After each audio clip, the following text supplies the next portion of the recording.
Okay, You now on? we on. You on? Okay. Okay. All right. So before we get started, from if anyone from the World Series of Poker Committee is listening, the opinions that I am saying, or I don't know how to formally say it, are mine and my only. BGS's opinions are his and his only. Um, yeah, and That's yes, it. I received a notice from the World Series of Poker Committee today, Okay. Cool. um, because they looked at, because if you do well in the main event, they'll do Mhm. like a feature on you. They'll Oh, do okay. like your backstory and stuff like that. So they'll do like a because I qualified for it through like a smaller tournament, and so they sent out Or, a send do me a. you do you have a handle, or are you doxing yourself, man? Because once you go on, Now everybody's gonna know who you are. I've never hit it. I've never hidden who I was. It's Skinny J. Okay. I've even had my face on my own channel. Oh, I okay. don't hide it, but I don't really. Hey, look at me. I don't really do Okay. that either. Okay. Um, but yeah, I've received a notice from them saying that they expressed some concern because they looked up my social media. I'm like, oh, and they say, as a suggestion, just say that your opinions are your own and so on and so forth. And Hmm. like, all right, whatever. But there's a couple of things I want to talk to you about. Okay. I don't know if you ever seen the World Series of Poker on ESPN. Well, yeah, on and off, man. For God, when it first started, really, because yeah, man, I'm an old dude, man, so I've been seeing it from the beginning. So, So if it, I remember correctly, they started either somewhere in the 88 or 80s, 89. yeah, somewhere around there, somewhere around there. And so from that time to this year, there's been Phil Ivey, there's Hmm. been David Williams, and then there's been no one else as far as black people go. And I've always wondered, like, why. And it's not just poker; it's chess, it's blackjack, go, backgammon. It's like these are areas we talk about women being missing, but Hmm. there's black people there that are, well, especially black women, but black people overall, they're just, Well, well, why is that the well, case? well. There's been a lot of racism in poker and chess and stuff like that.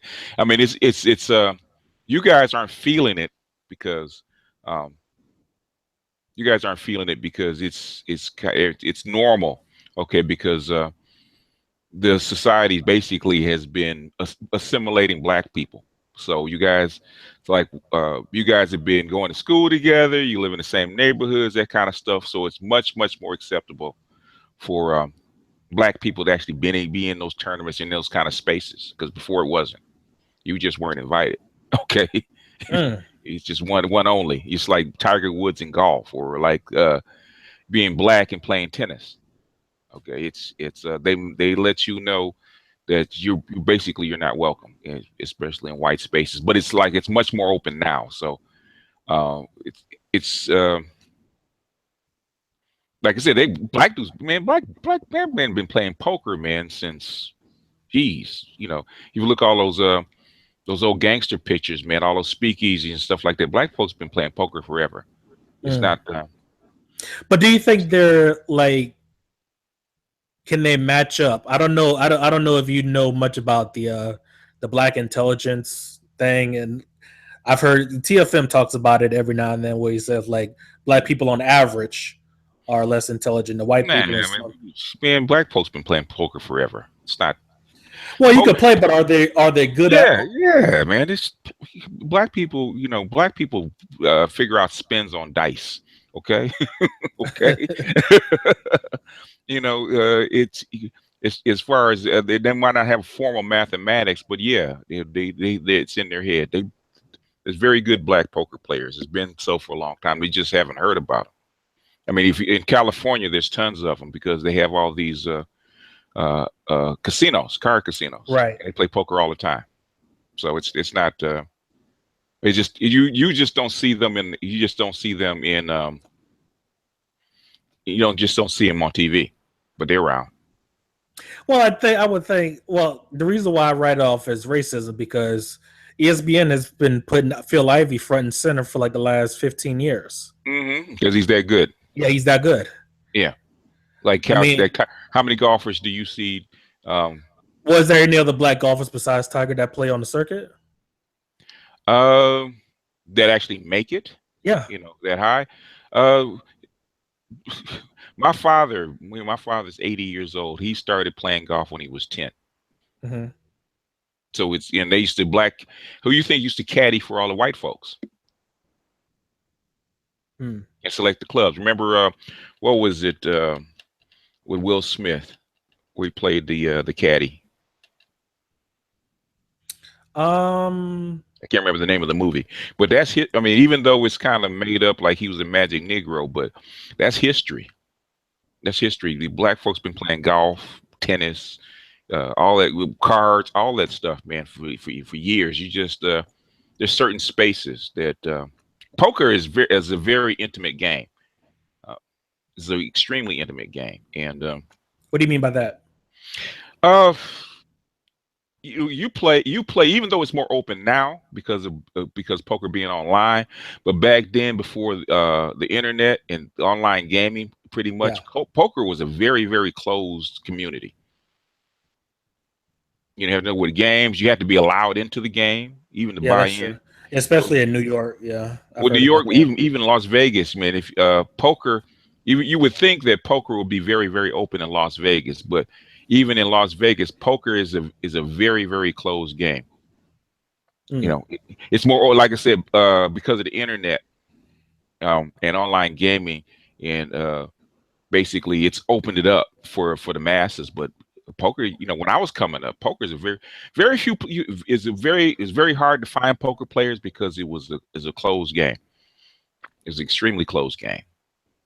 So as it opens up and black people get more opportunities, then you find out that, yeah, they can. Like the chess champion, the United States, is a 14-year-old black kid from where is it, New York, or is he from New Jersey? I can't remember which one it was. Mm. So it's there's a lot. As far as intelligence, man, if you look at from a biological standpoint, um, IQ or intelligence is either has a lot of different factors, but they say one of the biggest factors is nutrition.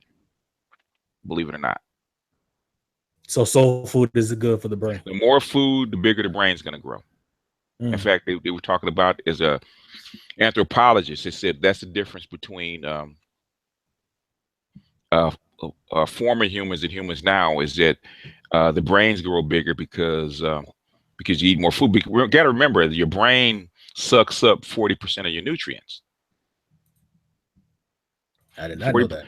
yeah, 40% of your nutrients is sucked up by the brain, by your nervous system. Mm. And in fact, I think I did that.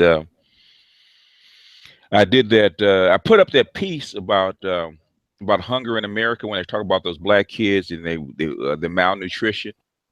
And I said, Right. if that kid doesn't get, if that child doesn't get the proper amount of nutrition from ages 1 to 7, it stunts his growth and it stunts his mental ability. So there's a lot of factors that go into intelligence. It's not just the amount of food, the right kinds of nutrition. That all that kind of stuff factors into it. Who your parents are, what kind of atmosphere that you learn, all that stuff. That's why intelligence is one of those big moving targets. You can't it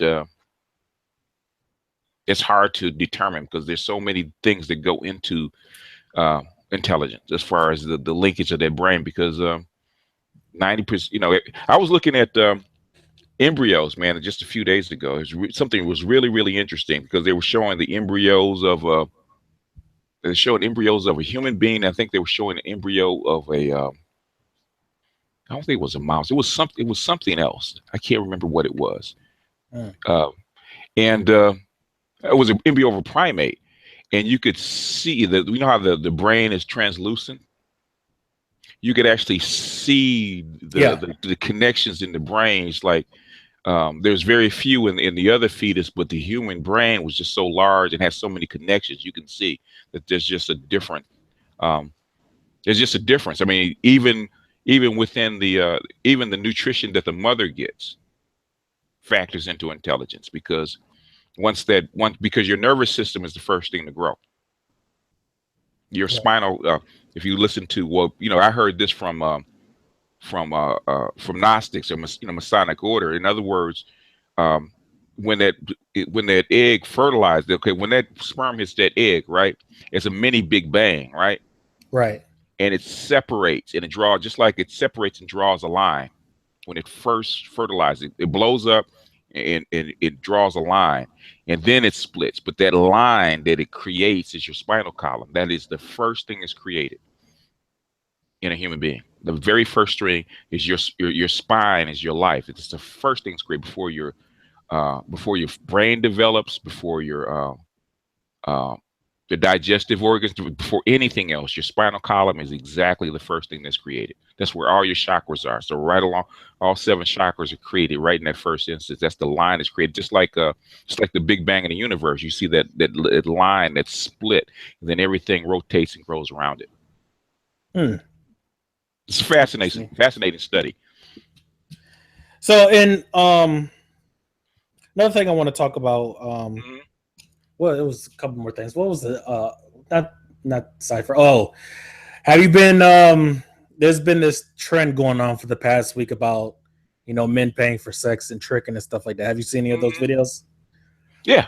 So my stance, which is pretty much the same as Marcus Brown's, is that one way or the other, you're going to pay for pussy. You know what I don't like it. Like if a guy is on Wall Street, okay, and he's making $3 million a year, and he's paying for call girls. Right. Does anybody say shit about him tricking? If he gets caught, they do. No, not really. Even if he gets caught, it's expected that he tricks, okay? Because he ain't got time to fuck around. Okay? Yeah. But you know how guys are with shame and stuff like that. I mean, if I know a lot of guys, especially black guys, that's how they, we have we sometimes we have a pimp mentality. We because of our dicks, right? Right. Because our women put so much emphasis on sex. It's more than just us. Our women put so much emphasis on sex, and us being able to control them through sex. So if you're one of those guys, you're a swordsman and you can bang out a lot of chicks, man. Women, especially amongst black women, your status is higher. Right. In fact, if you're a swordsman, you're in a black community. If you dirt broke, you got a big dick, and you can give women orgasms all day long. Your status is higher than a guy that's making $1 million a year. Right. Right. If you got that kind of dick game, then women will take care of you. Happily. Yeah, well they do. They take care of you. But I'm saying your status is higher. Right. In the black community amongst black women than a guy. Hell, you could be a freaking billionaire, but if your dick game's on point, your status is higher than the billionaire amongst women. Right. Do you think another thing was like I don't know if you saw my Cypher video defending Cypher. So, and it's something that kind of a revelation that came to. Take your time. You ain't got to rush. Take your time. Tell us about it. So, Cypher, for those who haven't watched the video, is that he basically makes a deal with Agent Smith in the first Matrix. He says, "You can have. I'm going to sell out my team. You can do whatever you want with them. I just want to go back. I want to be wealthy. I want to eat my steak, and I just want to." Because he didn't like the real world. He saw the truth. He didn't like it. So now, like when people who are watching the movie, they think, okay, well, he's the sellout. He has a slave mentality. He wants to go back to the plantation and everything. But then, like playing devil's advocate, like Zion is a shitty existence. You're constantly being hunted by agents. You can't beat them. You're constantly being hunted by sentinels. The way Zion is, the food is terrible. The food is awful. The clothing is awful. You're living underground. There's no sunlight. Right. So why would I choose Zion? Right. So why would I choose Zion over the Matrix? Okay, those okay because okay. Well, go ahead, finish your story. No, Well, and finish the that, point. and it's like, and I think like if you're a person who wants to escape the matrix, but you see you see flaws in Zion, like where do you go from there? Hmm. Like both existences are shitty. Like where do you go from there? Well, really, okay. If you think about it, you know, because of the because you have to have an antagonist, right? You have to have an antagonist. If you think about the Matrix, if the Matrix, okay, nobody ever thought what happens if they destroyed the Matrix. Mm, How many, you know, you have billions of human beings on the planet Earth, right? Assumingly, I mean, we don't know how big the matrix actually is, whether it's worldwide or local or what, right? We don't know, right? But we assume there's at least hundreds of millions of human beings in the matrix, right? right. Okay, probably, possibly billions, right? Um, Not from what they show us in the quadrilogy. We do, I can't assume that because the Machine City, even though it's large, is not like billions of people large. Like we have no reason from looking at the movies and the animated movie to think like the Machine City expands throughout the entire planet. Like it at from what my observation was. So maybe it is, maybe it isn't. Um, Machine City is the capital, more or less. well, we don't know. Well, we don't. I don't know if the Animatrix touched on maybe there's multiple Machine Cities or not. I have to look back at Yeah, it. yeah. Um, Well, okay, just say for instance, how many people do you think are in the matrix? I mean, just a large, just a guess. 100 million. Okay, 100 million. How many people can Zion support? Well, given what they look like, maybe a million. I Well, don't hold even think on, it's that wait, many. no, wait, yeah, because you're right. Because he said when the general said 250,000, he's like, why not? That would machine the source would send a sentinel for every man, woman, and child. So Yeah, yeah, it's more around a akin to quarter. 250,000. Yeah, quarter, about a quarter million people, and Right, barely, and they're scraping by on that, right? right, Because they're cramped, right? right. So, if the Matrix deceased, right? What would happen to all? What would happen to humanity? And the people in the Matrix or in Zion? I mean, human beings on the planet Earth. Well, people in the Matrix would die because that's what's keeping them. It's kind of like a symbiotic relationship. As far Yeah. as people in Zion, well, they wouldn't have to run from Sentinels anymore. So I would assume maybe they don't make it because they can't really farm because there's no sunlight. I don't Hmm. know. Like I don't know how they even get their food because they never talk about that. Yeah, because they leave all that stuff out, Right. and as a matter of fact, I would suffice to say that they know where Zion is, even though it's a game played out. I think the machines are actually helping Zion stay alive because they need some place for people that are rejects to go Mm. because they destroyed it 6 times. Why do they keep? They know where it is. They destroyed it 6 times. Why do they allow it to exist? Well, we're assuming that it's in the same spot. They- We do know that there's a few generations, like when they destroy it and they recreate it. We do know and there's a few generations that survive because there are old people in Zion. Yeah, but say but the thing is about the Matrix. You don't know how long an epoch is. You know, it could be 10 generations, 100 generations. We don't know Okay. because there is no time. But I'm gonna go ahead and finish your story I mean, because you were talking that you were was. talking about Cipher. Oh yeah, I mean, it's just for Cipher just playing, and you know the parallel with slaves wanting to get off the plantation. You Hmm. know, being on the plantation is a shitty existence. But if Hmm. you get off, and I don't know how slaves even found out about the North if they were born and raised on a plantation. But if you're talking about getting escaping the plantation, you know you're going to be hunted. Yeah. So now you're in kind of a conundrum. Do I want to escape and risk my life with nothing to eat and all the other stuff? Or do I want to live in this shitty existence on the plantation, but at least I have a shelter over my head and I do have food, even though the living conditions are bad? Well, okay, if you imagine that say you imagine that the plantation is an oasis in the middle of the desert, how many how many how many slaves are going to try to escape the plantation?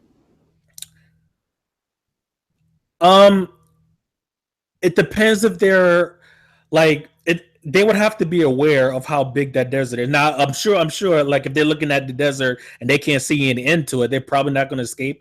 But if their living conditions are so bad, I mean, at some point you have to ask yourself, living here is trying to escape is probably as bad or a little worse than trying to live here. Why not take that chance? Okay, what I'm saying is the slaves on the in the Matrix and the slaves on the Matrix, they weren't aware that they were slaves, were they? Did they? Correct. Okay, it was a manufactured existence, right? Right. It's a manufactured reality. Much like Matrix is basically a metaphor for our modern world. The most of the modern world that we live in is artificial. Okay, it's real easy to get off the Matrix, and for the most part, just like other than the agents trying to come in and actually take people, okay, or try to figure out holes in the particular Matrix. Once they found out who you were and they flushed you, outside of the out of the system, they didn't come looking for you, did they? What what agents? I'm talking about let's say once a human being, they say the agents found out there was a human being that didn't fit, right? And they disconnected the actual body, not the mind, but the actual body from the system, and they flushed them. Did any of those machines go looking for the human being? Um. Well. Think Well, about it. from what I understand, it's like they did a hack where I guess it gave the signal that the humans were dead when they actually weren't, and they were being flushed. But like the Sentinels were like kind of like the police. They knew that they were because they knew that people were coming back into the Matrix and catching broadcast signals and stuff like that. And that was What I'm saying is those are insurgents of any system, insurgents of any system, even any country. If you have an insurgent trying to come in and upset your order, you have people like agents, right. police, whatnot, looking for you to actually stop you from doing that, right? Correct. But say if an individual, say if you decided I don't want anything to do with I don't want to do anything to do with the modern society that we live in, even in the United States.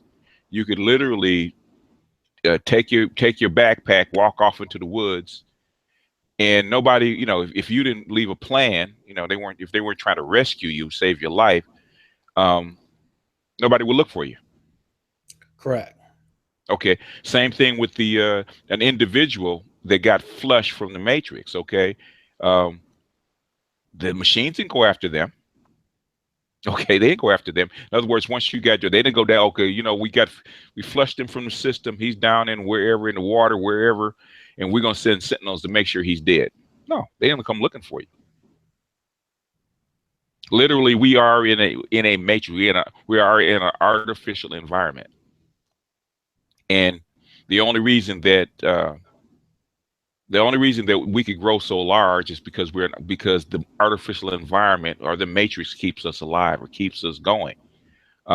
There's no way 100 million or however many millions of people that live inside the matrix could be alive if the machines didn't keep them that way.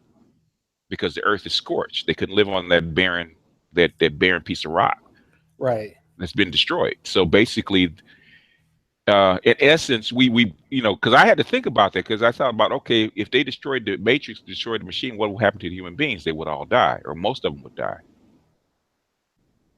And there's And no vice way that, versa. huh?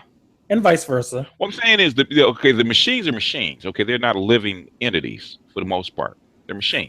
What they needed humans to generate energy to keep them going since they couldn't use solar Yeah, power. yeah, yeah. But see, we just look from the and their mission. Their mission is to do what? You know, their prime directive is to do what? Serve humanity.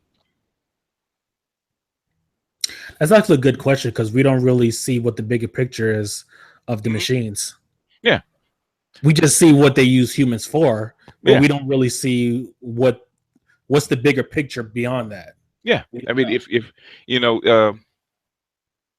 you know, they create this paradise for human beings. You know, it's a symbiotic relationship. Yes, the human beings help keep them alive, but they if the human beings all died, even if they could go on, would they have a purpose?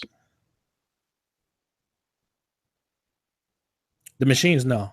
Yeah, they're in the very beginning. Those machines were built there to serve. Even the great the architect, the AI, was there to serve human beings. Even human beings need a purpose. There is no human beings have a different purpose than a machine. The machine's purpose is to do higher purpose is to serve human nature or human beings. They might, we might not like the way they do it, but if you given the conditions that the earth, happened to the earth, which is human beings actually did it to themselves.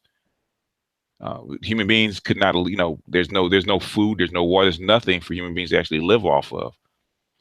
So if you were Cipher, which Mhm. would you choose? If I was Cipher, Mm-hmm. I'm a Gnostic, so I choose to live in reality. But that's like less than 10% of the people. Mm. Most people, if most people in the Matrix, if you gave them a choice, in fact, at the very end, I would like to see them come back and said, how many people choose to leave? There's very few people that chose to leave. Right. There's very Right. few people that chose. Very few people that are in the Matrix that actually chose to leave. Because leave to what? Right. And Morpheus didn't tell Neo about the Sentinels and the agents when he was trying to Yeah, get him out of there. yeah, because Neo they already knew who they already knew who Neo was. Even the agents knew who Neo was.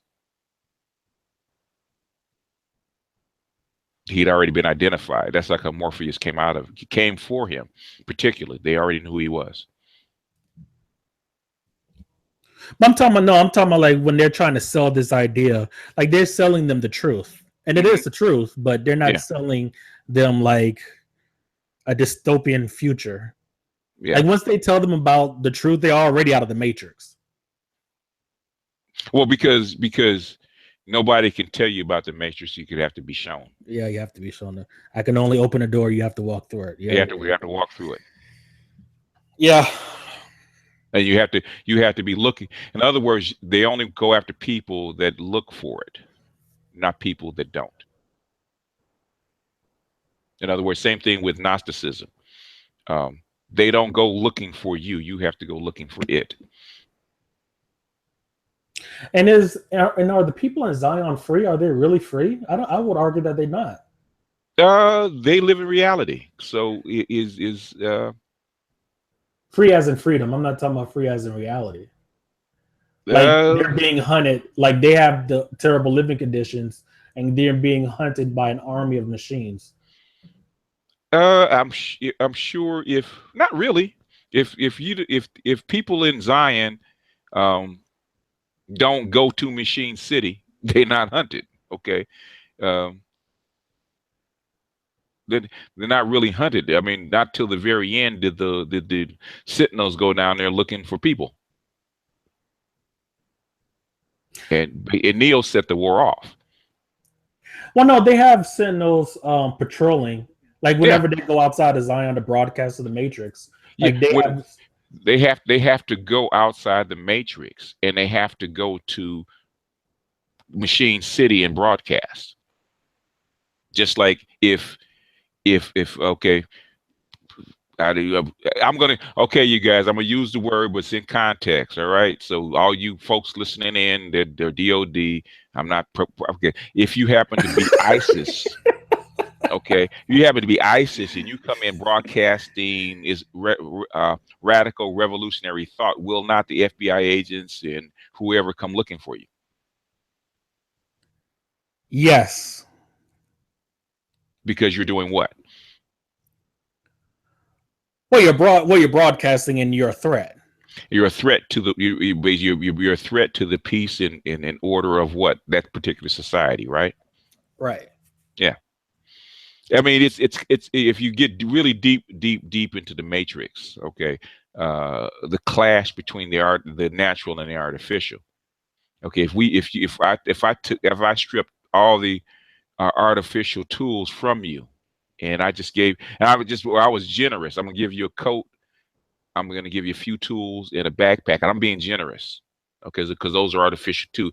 And I'm saying I'm gonna set you out in the woods, and you got to hunt and fish, find your water, and all that stuff. Which one would you choose?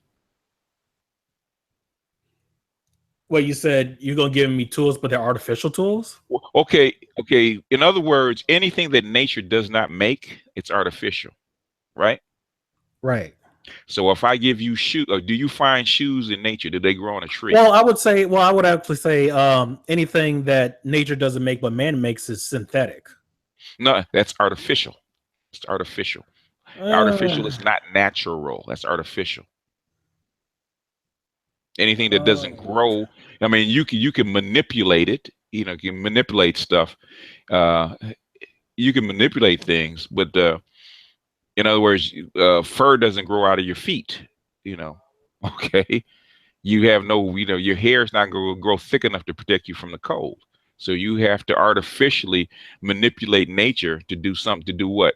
Make you warm or whatnot. So in other words, anything outside of a cave is artificial. Anything you build is artificial. You have to manipulate nature to make something that doesn't naturally occur. Okay.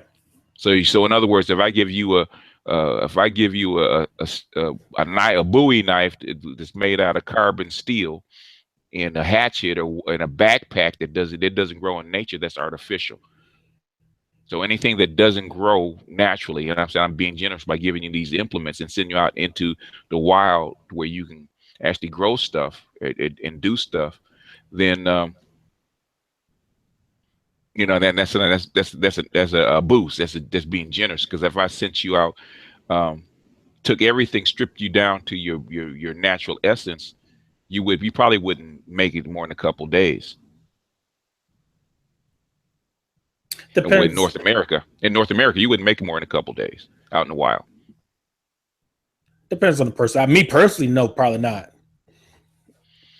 What I'm saying is, if you don't have clothing, okay, because your body's not, you know, there's a very narrow strip that your body is meant to, very narrow strip of very narrow areas that your body is naturally meant to be in. Okay, and which is in the tropics. You know, if you go into the rainforest, the forests of Africa and even Latin America, okay, you can actually go without clothing. Okay, you can actually go naked and run through the jungle and you won't die because it's a constant like 90 degrees, which is close to your body temperature. But in North America, you wouldn't survive. Okay. You wouldn't survive. That's artificial. And what I'm saying is that, in fact, my buddy said I should write a book on this. Basically, your human culture takes the environment and adapts, you know, the environment so that your body, you can keep your body alive. Clothes, huts, shoes, all that kind of stuff is an adaptation of nature. That's artificial. Okay. It's created. It's man-made, created by man. So basically, the matrix is just a symbol of that. But if they strip Zion from the machines that it has, they couldn't live down there. Wait, say that again. I said if they strip Zion from machines, if they strip all the machines from Zion. Oh yeah, no, they won't be able to. Yeah. Or at least, well, no. Well, they couldn't live there. They would suffocate because there's no air down there, so they would suffocate. Well, I was just thinking, like, how did the first generation make it? And Zion, because they had technology. They weren't devoid of technology, and Right, but they had machines.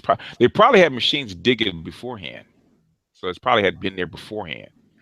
mm, We're assuming because they leave because it's a myth, so you can't right. You know, if we try to apply the real world to a myth, we're going to get lost in the meaning. yeah, It's mythology. It's not real. yeah. Okay. Do you think oh god, and the question escaped from. So like if you're on a plantation and you're a slave Hmm. and you're measuring your expectation, like okay, um I'm getting my ass beat every day. I'm sick once a month. I'm in the middle of a desert. I hear that there's land where people are free, where black people are free, people that look like me are free. Hmm. Do I take that chance? Okay, okay, human beings, and and in fact, I learned this lesson back in 1990. I was going to say 1994, 1995, 4 or 95, because I was just learning how to trade commodities, and my the guy that was teaching me, he said he wanted me to do research about Quebec because Quebec, Montreal was French speaking, and they were wondering. If you can probably look it up, they were. It was the independence referendum where they were going to leave Canada, leave the country of Canada, and become their own independent country. And I researched it for about a good week or so, and I said, found came back and says probably a 90% chance that they won't. And I gave him all my research. He read. He said, "You're probably right." He said, at the end of the day, people are basically gutless. So what he's saying is, unless unless conditions are worse where you are, you're not going to leave for the unknown. That's what gets people to move. Most people to move. There's a small percentage that will leave something that's comfortable because they're mentally tired of being in slavery. This is just a very small percentage, but most people will not leave a relative comfort or relative safety for the unknown. So in other words, the odds of you dying in a desert are really, really great within 1 or 2 days. Really, really great. So unless if things are so bad where you are that death is preferable Right. to being where you are. Because So if you you're stay not on the going to. plantation, your life is going to be shortened. Well, the thing is, you if you're working 20 hours a day, okay, Right. they have basically if you're working 20 hours a day and under extreme duress and eventually you're gonna say escape into the woods, risking my life is much preferable Right. than being here. And even the escapees were very what few. Right. Right. Because They're even very though, yeah, because they didn't know what was out there, they had just they heard know what was out there. stories. I don't Yeah. even. How do you do? You have any idea like how slaves would even catch word about the North? Uh, just like anything else, man. Word travels slowly. 6 degrees of separation. Word will travel from mouth to mouth. It takes a lot longer time, but it does. But the word does get there. Hmm. Word gets there. It might be uh, deformed by the time it gets there, but it does get there, and that always happens. Even going back to going back to ancient Palestine, man, when supposedly Jesus walked the earth. They said, well, how did people know about him? Because it was a commerce center, and people uh, that ran through the commerce center, they passed the word on in all directions from mouth to mouth. Hmm. So basically, the internet is just nothing but just a replication of what humans do anyway.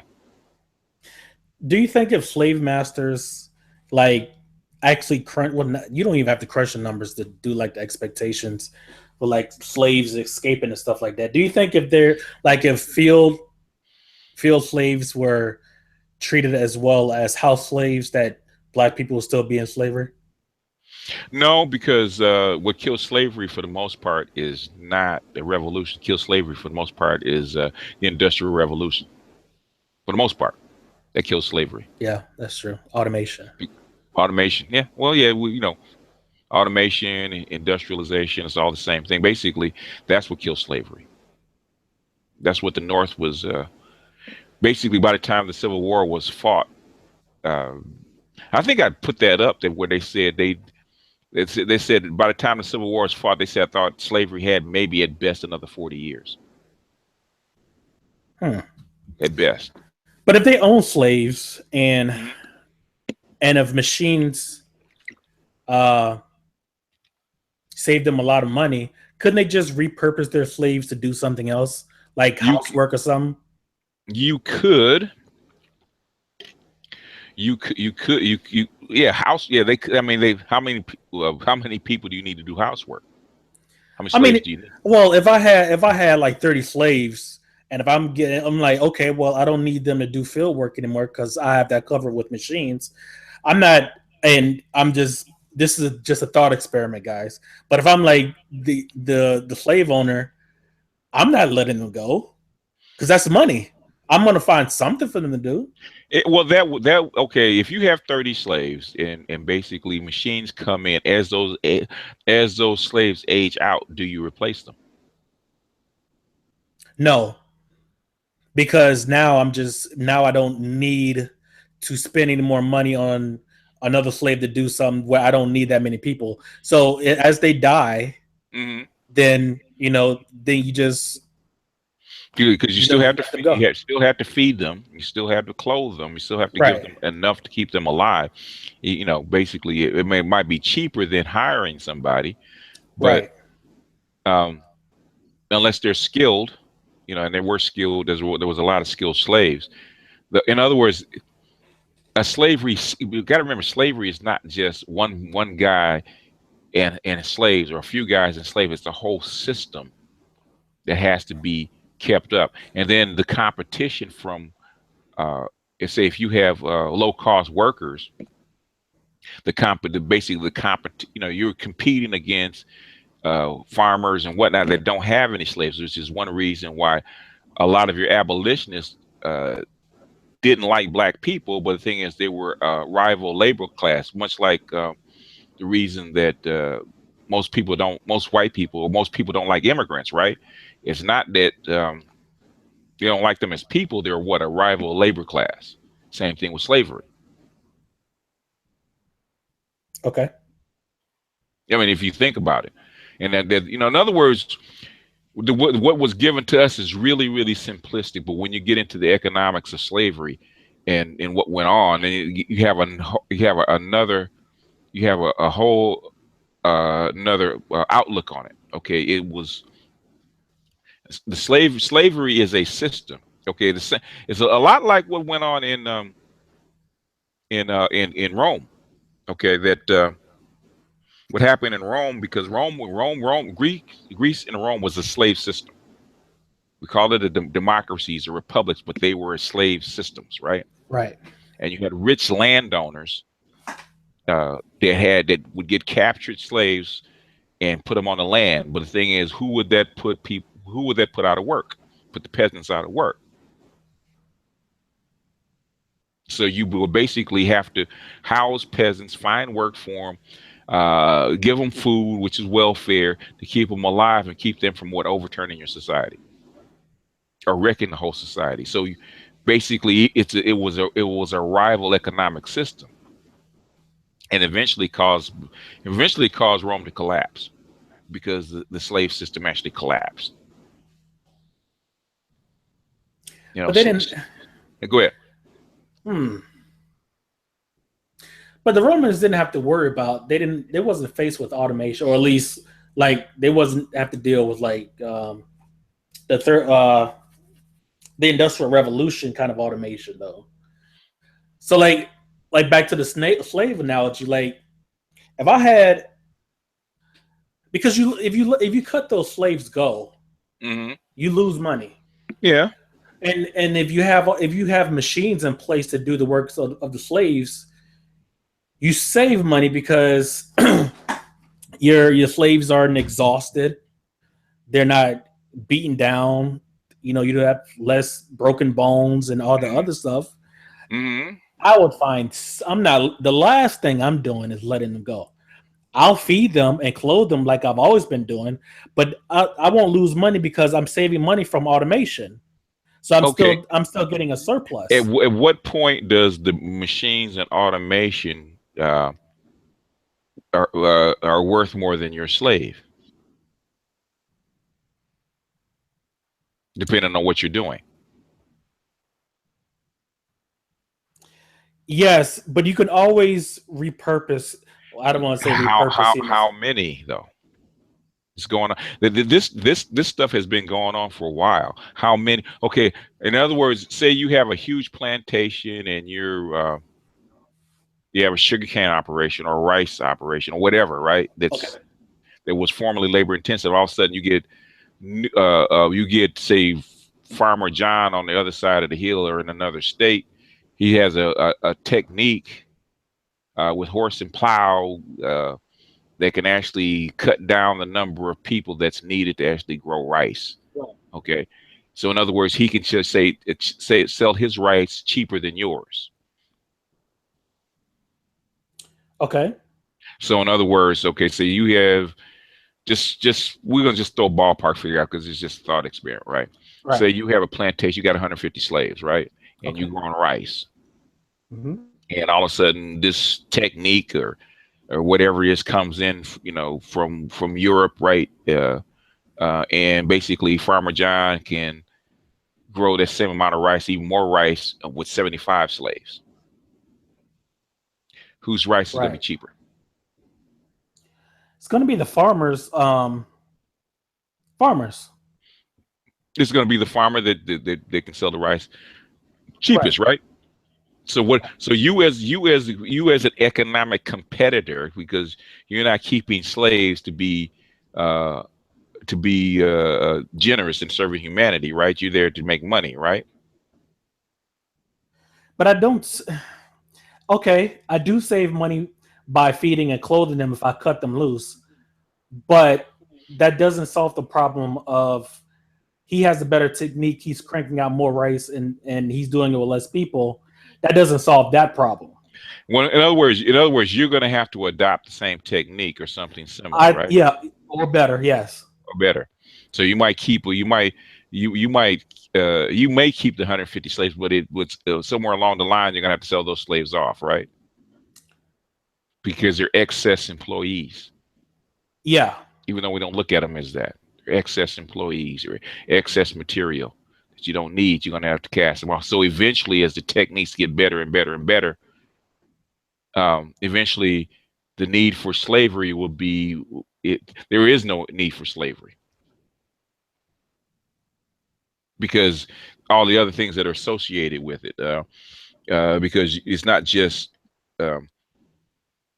not just me taking care of them and feeding them whatnot, because they don't like being necessarily like being worked to death or being slaves, and I got to be afraid of them basically rioting or rebelling or and stuff like that. People, I have to make sure I have help to come over in case they try to kill me in my bed and all that kind of. There's a whole lot of things that are associated with it because people do resist being slaves,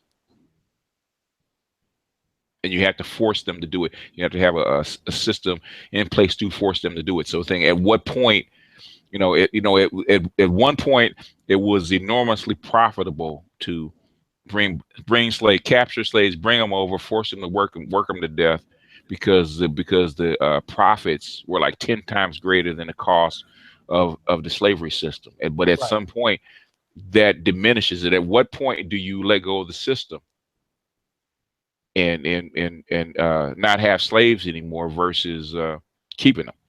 There is a crossover point. That's a good question. I mean, you eventually, yeah, I see what you're saying.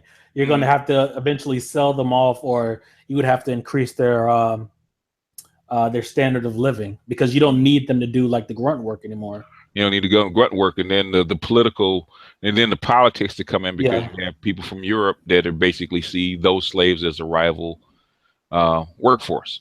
that they're not happy about. So there's a whole lot of things that are actually built into this. You know, I'm not saying it's easy. So we're just doing a thought experiment. I'm not saying it's easy. What I'm saying is that's the difference between looking at it at what I call a sheep level and a managerial level. Okay, there's a whole a manager. You know, if you've ever managed people, okay, you can't look at the task that they're doing. You have to look at how the task fits into the whole flow of whatever you're trying to do. Right? That's where a manager looks at things. And they that's what I'm saying. They predicted. That's why I play this stuff. When I find it, I play it. Like the Negro question, I could have said a whole bunch of stuff. What I'm saying is I play the stuff. So it said, listen to what the guy's saying. Listen to what he's saying. Okay, these guys are experts in the field, and they're telling you that what history is way more complex than what they're telling you. It's way more complex. The Civil War did not happen to end slavery. Civil War happened because the United States expanded, and basically you had an ex-railroad lawyer as president of the United States that knew that he needed to connect this vast country. You needed the transcontinental railroad, and those were enormously expensive. And the only way you could get it, there's only two ways he could have gotten it: is either borrow money from Europe, which would put the United States in an enormous amount of debt, or raise taxes and have United States pay for it internally, which would put and where you could get the money from without ruining your industrial base, which was in its infancy, right? The only way you could get it is from the old system, which was from the slave system, and that's what he chose to do by raising tariffs. If you were a slave master, at what point, you're starting to see this industrial revolution coming around? You have, murmurs about, farmers in other states making a ton of money with little to no slaves. At what point do you make the decisions to make your slaves go? When the technology comes in and it actually makes sense, because where did they start? Where did they started ending slavery first? The South, right? No, they started ending slavery in the North first. Remember? Okay. I don't know my history well enough, so yeah, in the North first, because that's where the industrialization came in first, right? Okay. So it made no sense to if you have immigrants come in, it makes no sense to hold on to slaves. And also, wouldn't it be profitable for the slave master to teach their slaves like how to work the machines? Yeah, because you can still pay them the same, but they'll have more skills, which means you have to educate them, which causes other problems later on down the road for the slave master. For the most part, you didn't have to. Most of the 90% of your skilled labor was in the South with slaves. That's how come they were able to set up their own town. 90% of your skilled labor was there, so they had skills. But the thing is, to actually hold a slave and actually keep him a slave, you have to have a whole system. And the more you educate and more skills that he has, the more he has to be watched, because he can simply pick up, walk out. Right. Your investment walks out the door. So you have to have a system that's willing to keep him enforce. You still have to beat him down and all the other stuff. You got to hunt him down. You got to bring him back. You got to whatever it is. And the thing, you can't beat him down too much because you'd be killing your investment. Right. He's a more valued investment.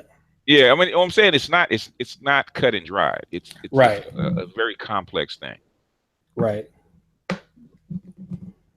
Which is what I try to point out. And I'm not trying to, like I said, I'm giving you guys the red pill. All I'm offering you guys is the truth. I didn't say it would be easy.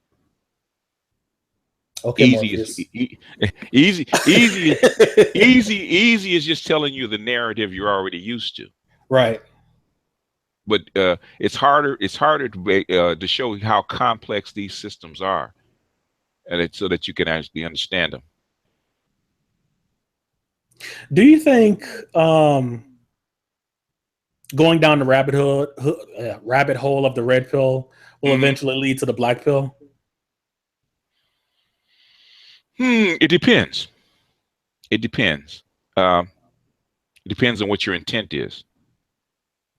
Because at some point you have to like stop and say, okay, this is where I'm going to stop, because if I don't, I'm going to get depressed about all this. And me and BYO was having that discussion. Was like, if Matrix sucks, Zion sucks. Okay, Carolyn Mace called this the dark night of the soul, and every Gnostic faces the dark night of the soul, where you basically question everything.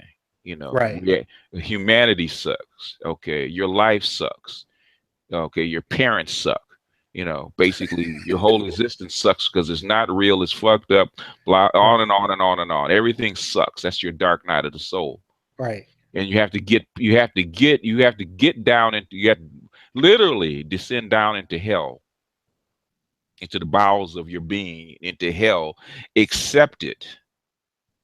That's rock bottom. Accept it. This is what it is. And you have to look on it that, okay, even at this level, that my life is precious. What I know is precious, and I can build upon this. And then you will start ascending, because even the Egyptians said before your soul can ascend to heaven, it had to go into the bowels of hell first. It had to go through the underworld and then come up the other side, because your soul has to be tested. Couldn't one argue that that's being blue pilled, that you're going to stop? Because some people will like, okay, if you really think about it, like most things, if not everything, sucks. But I'm gonna find a purpose in life to where I'm not at that point. I know it's there, but I'm gonna find something that I'm passionate about, and I'm gonna keep it moving. Could one argue and say that that's being blue pilled, that you know reality, but you're not willing to acknowledge it because you don't want to face it? When you become Cypher. Or you become Cypher, yeah. Well, Cypher wanted to go back into the Matrix because reality was too much for him. I don't know if it was. I wouldn't say if it was too much. And he said, there's two things he wanted: hook me back into the Matrix, then you have to make me forget. Yeah. My other life. I don't think it was too much. I think he just realized that it sucked. It was too much for him. He didn't want to be there no more. He couldn't stand it. He couldn't stand the food. He couldn't stand the lifestyle. He couldn't stand the cramps. He was always a curmudgeon. I'm only here because I can't go back. But you could hear it in his voice from I'm tired of this existence. I don't like it anymore. I can't stand it. He wanted to get out. Right. I think a lot of people, they have that deep introspection. They've reached that black pill and they become incredibly depressed, and some people may even take their own life. Yeah, like all this shit sucks. I'm out. Even if you look at Agent Smith, he was. him and Cypher were the same two people. Yeah, I want to kill all the human beings so I can be free, because I don't want to do this anymore. Agent Smith did not want to do. Agent Smith did not want to do what he's created to do anymore. He just didn't. I don't know. Did Agent Smith want to kill people? I think he just wanted to kill Neo. No, he wanted to kill all human beings, because if you killed all human beings, or you killed all human beings, then he would be free. I wouldn't have to be an agent anymore. I wouldn't have to suffer with humanity anymore, because the smell of you. He said the smell of you, your being, the stuff that you go through. He said he couldn't stand it anymore. Right. Remember? Right. Remember that speech he gave? Yeah, when he was in the he was in Bane, and he couldn't stand being in the human body, but he couldn't stand being in the Matrix either. No. What I'm saying is, he gave that speech in the very first film when he was talking to Morpheus. Oh yeah, when he was in the chair, he was talking about he's in a chair. Flesh. Gotcha. Yeah. In other words, he even that is the dark night of a soul.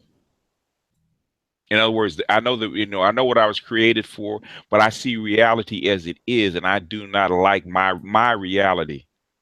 Right. You know what I'm saying? If you look at it through the lens of human nature, Okay, the matrix is actually it has a lot of threads. You know, there's a lot Oh of yeah, there's threads in so matrix. many, so Yeah, many. because it deals with stark human nature as it is. You know, and that's the, you know, so even though you're looking at an agent, you know, Charles you know, Gilmore says Agent Smith was burned out. I agree with that. He just no, wanted to be free. he wanted he was Agent Smith was just as much a slave as the human beings were. Yeah, A because he slave had to to the go system. back to the source to be deleted, and he didn't want to do that. Well, yeah, at the end he didn't. You know, you know, but basically, when Neo broke him up, broke down his essence. Basically, um, I mean, it's esoteric if you understand it. Um, when Neo went into Agent Smith, or the supreme agents went into him and destroyed him, basically he made a negative copy of himself. So basically, Agent Smith became the dark half of Neo. Neo was like, in other words, you have to have balance. There's always have Right, to balance. And Neo did what? He upset the balance, right? right, Okay. So basically, if you understand esoteric wisdom, basically the universe abhors uh, things being out of balance. So in other words, if you create a Neo, naturally you have to create a what? An Agent Smith. So you create a Neo, you create the one that refuses to. That's how come. That's how come the architect was telling me you have to go back into the source because but could one could basically because you're the sum total of you're the sum total of everything that's out of balance, right? You're represented in one thing, and as long as you exist, then the system cannot be balanced. right? And But if you I would go ahead, argue like in chaos there, like whenever you have an organized system, it's only a matter of time before it becomes unorganized, right?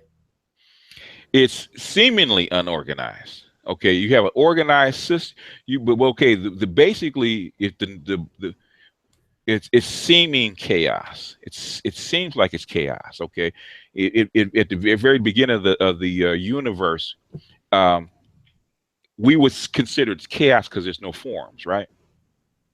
It's Right, random, no forms, right? But there's a balance to that randomness. Everything's uniform. Okay, when you have creation, you've thrown everything out of balance. So basically, the universe is trying is you know is seeking to get back into balance. Thermodynamics says what? If you have a hot and cold, what's going to happen? right. You get They're warm. going to meet in the middle. So if you have chaos, eventually that chaos is going to slow down. It's going to be what? Uniform, right? Right, So if you have something that if you have a structure that's built up on one side, you've basically thrown the system out of balance. And eventually it's going to do what? Bring that particular form down and go back to the balance that it was in. What I'm saying, if you understand the way the movie The Matrix was written, okay, if you really look at it from not as a movie or not good versus evil, but balance, okay, the architect, the right. architect was telling, if you listen to what the dude said, you That's are the the best part of sum. the movie. He said, you are the sum total of the air. There's so many, in other words, you're a computer, you're an IT, right? I don't know if you're a programmer or what. Software engineer, yes. Software engineer. Okay. There's errors in every piece of software. You have to have something to correct for those errors, right? Bring those errors Right, back into balance, right? right. A debugger. A debugger to bring those. In other words, because there's no such thing as perfect software, there's always going to be errors. You got to have something to come in and correct those errors in that system, right? Right, Okay. Okay. The Matrix is nothing but a highly advanced running AI program, and correct. that's going to which with hundreds of millions of Users. human minds, right? Or Right. users, right? Yeah, So all those errors will do what? Collect, right? correct. Over however many hundreds of years or whatever, however long the epoch actually is, right? Hmm. So basically, the way basically Neo is the debugger in a Wait, say that sense. again? Neo is the debugger. He was basically The architect No, himself. Neo. No. I would disagree. I would say Neo was the bug. He was the anomaly. Okay, well, listen to me. Listen to me. Okay. He is the sum total. He is the sum. In other words, what he basically he's created to do is collect all those errors, right, into one form, right? And basically, that's what the architect's saying. What you need to do is you're the sum total of all those errors. And what you need to do for us to correct them is to do walk back into the system. Right. So basically, we can eliminate all those errors, right? Right. And Right. the architect still couldn't figure out why the anomaly was being created after 6 iterations, which is beyond me. But Because you cannot engineer human beings. They're not machines. Well, you remember when Agent Smith was talking to Morpheus when he was in a chair, and he was talking about like the very first iteration of the Matrix, where he said there was no war, there was only peace, and the system failed because humans need drama in their life for them to get a greater sense of purpose. Because humans have souls, and souls can detect when something is artificial. So you had to give them, for them to accept the program, it has to be something close to what their soul and their minds will accept. In other words, you can't put a polar bear in a lion's habitat. You gotta give them a habitat of their own, as imperfect as it would seem.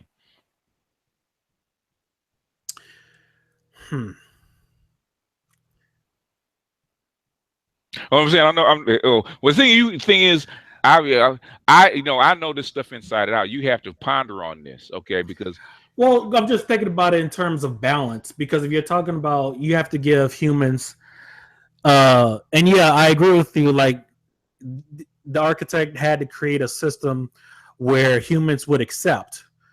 So, and in doing so, he created a system where the one was created.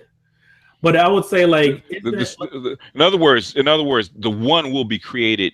The one is created not by the system, but basically the one is going to be created. That's just an anomaly of the system, where correct. all sum total of all these particular correct what they call errors. Right. Okay, things that they can't write out of the human being through software will collect spiritually.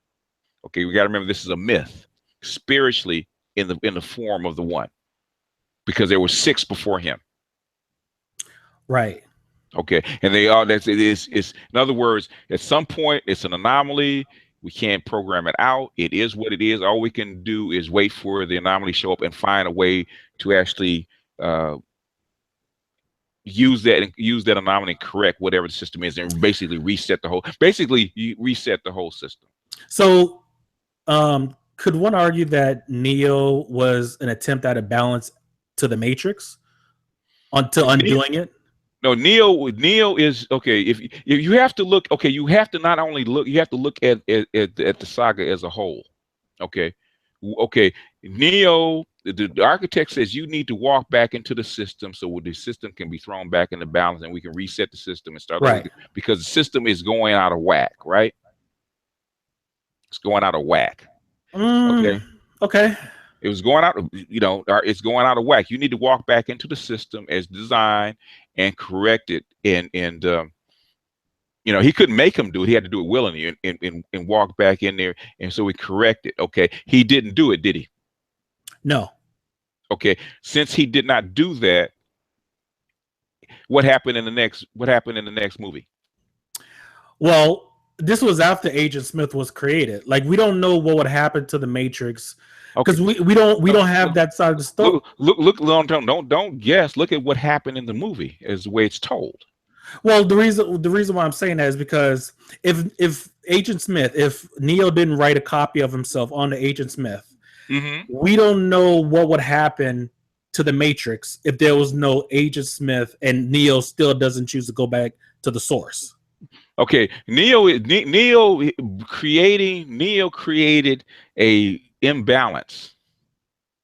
an error, an imbalance, okay, in the system. By him being formed, the sum total of all these things come together, create a major imbalance, right? And to correct that imbalance, you got to basically go back into the system, delete yourself so that we can correct all these errors and throw the thing back into balance, right? He didn't do that, right? He preferred to stay as Neo, right? He left because of the love of that woman, right? And Correct. he said humans, okay? Correct. And then he saved the girl. He flew off into the sunset and whatnot. And then the next film, we find out that Agent Smith is created, right? The evil Agent Smith, right? No, he was already created by then. But go ahead. No. What I'm saying is he's created. In other words, universe needs a what? Balance, right? Correct. If you don't delete the error, the imbalance, get rid of the imbalance, what's eventually going to happen on the other side? You're going to have to create something on the negative. We have too much positive ions to balance it out. You need what? Negative ions, right? So in other words, by Neo being, I know this is way out in the weeds, No. I love it, man. Okay, this might be way out in the weeds. In other words, Neo created this great imbalance, right? And so basically, and he was a powerful imbalance. In other words, Neo became the most powerful being in the Matrix, right? In this epoch of the Matrix, he was the most powerful human being, right? Powerful being, period. Even more powerful than the architect. Architect could not make him go into that, delete himself, going into the light, because Neo was too powerful. So he created something negative that was just as powerful. What did Smith do? He started basically absorbing the whole Matrix, right? The architect, he was too powerful for the architect and the Oracle to delete, right? Because he was too powerful. Correct. So what did Neo have to do at the very end? He had to he went back to the source in the very end. But so basically what happened is Neo, he said, why, Mr. Anderson, why do you choose to persist? Blah, blah, blah, blah. Because I choose to. He chose that road. He chose to sacrifice. He chose to basically self-delete himself by absorbing Smith. By absorbing Smith, the two things became whole, and basically they like a positive ion and negative ion coming together. What do? They delete themselves. They blow up, right? They cancel, yeah. So they cancel each. So basically, if you actually think about the trilogy, basically, they came together. The only way to get rid of Smith, without tearing the Matrix up, is basically to come and Smith didn't figure it out until the end, because the Oracle, the Oracle had given basically give Neo the key. Okay, the only way out is to do what? Engage Smith, have Smith absorb you, because Smith didn't, because Smith is not a human being. He didn't realize he was going to cancel that the equation was going to, two equations come together, cancel each other out, and that's what happened. Basically, the equations were balanced. You got rid of Neo, but you also got rid of his counterpart, which is Agent Smith, which is what the architect was trying to tell him. Could another way of looking at that entire scenario is like maybe the creation of the Matrix wasn't in balance, and Neo was an attempt to balance it out?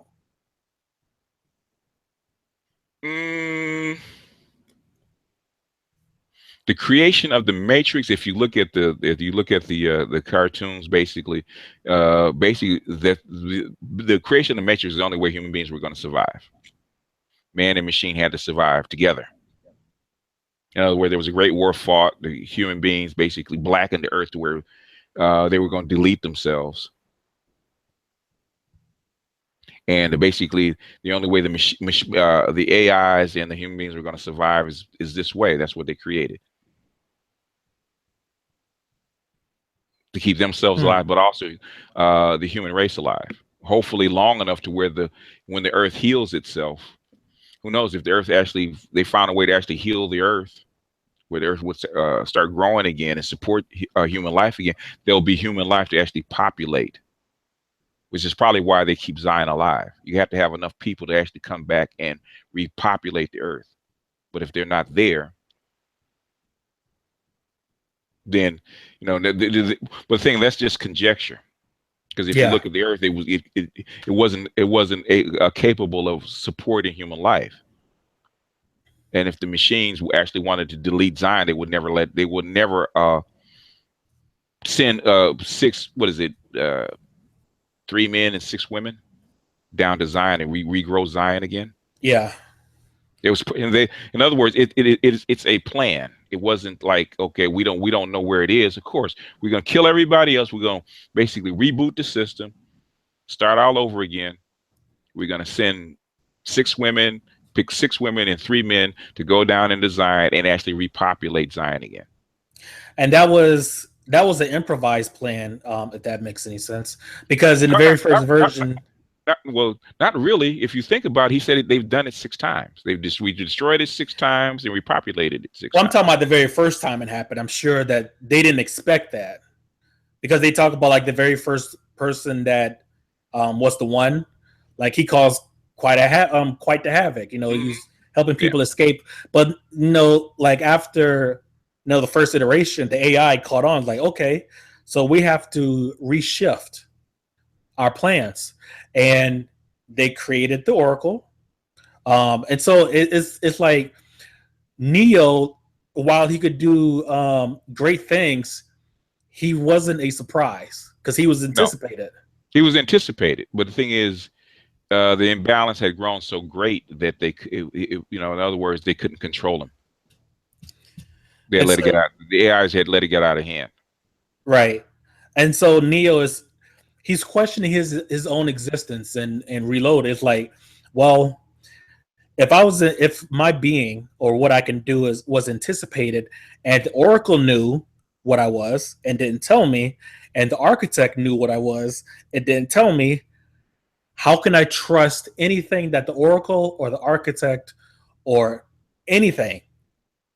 Like, what if it's one big lie just to get just another system of control, as Neo said to the Oracle? Yeah, that's true. I mean, system within a system. Well, the thing is, the whole universe is the system of control, is what it is.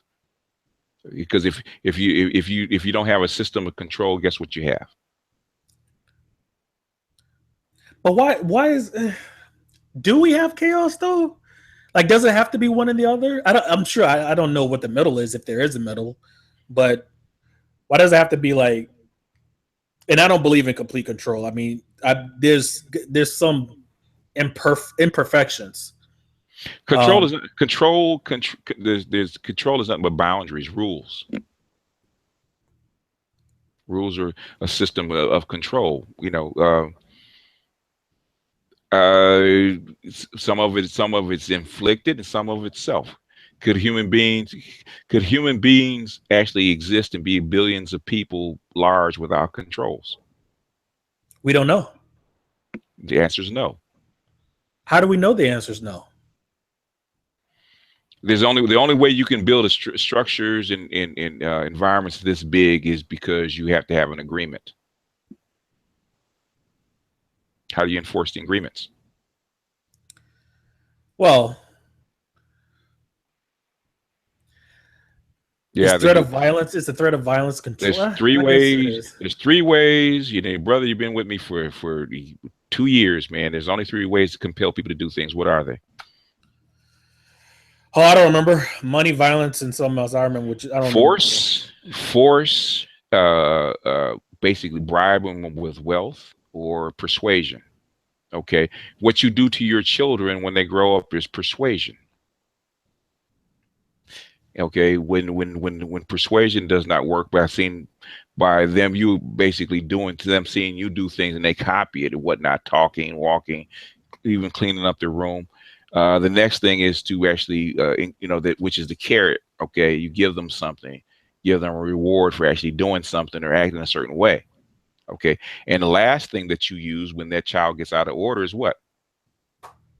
Force. Force. Give them a timeout, make them sit down. If that doesn't work, you bring out the old belt paddle, or your weapon of choice, right? Right.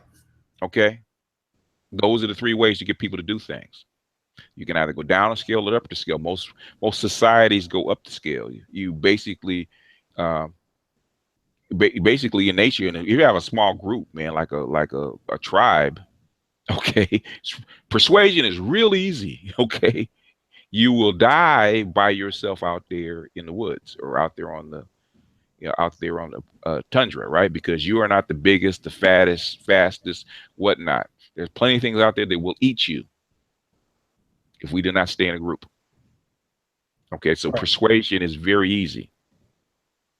So we have to have you have to have a means of control. You have to have rules and boundaries.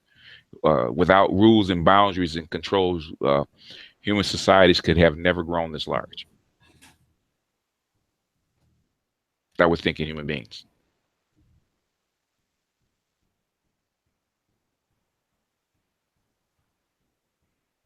That's what all those rules and regulations and adaptations, all that stuff is basically passed down from one generation to another. Those are controls.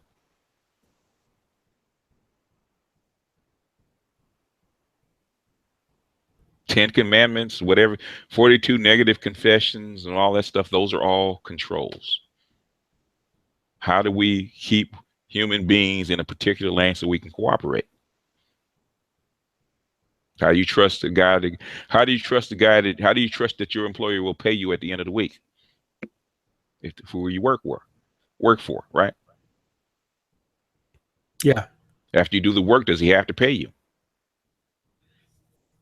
Legally, has to, yes. Legal law is a what? It's a system of control. It's a system of control. I mean, they are necessary. We don't like them, but they are necessary.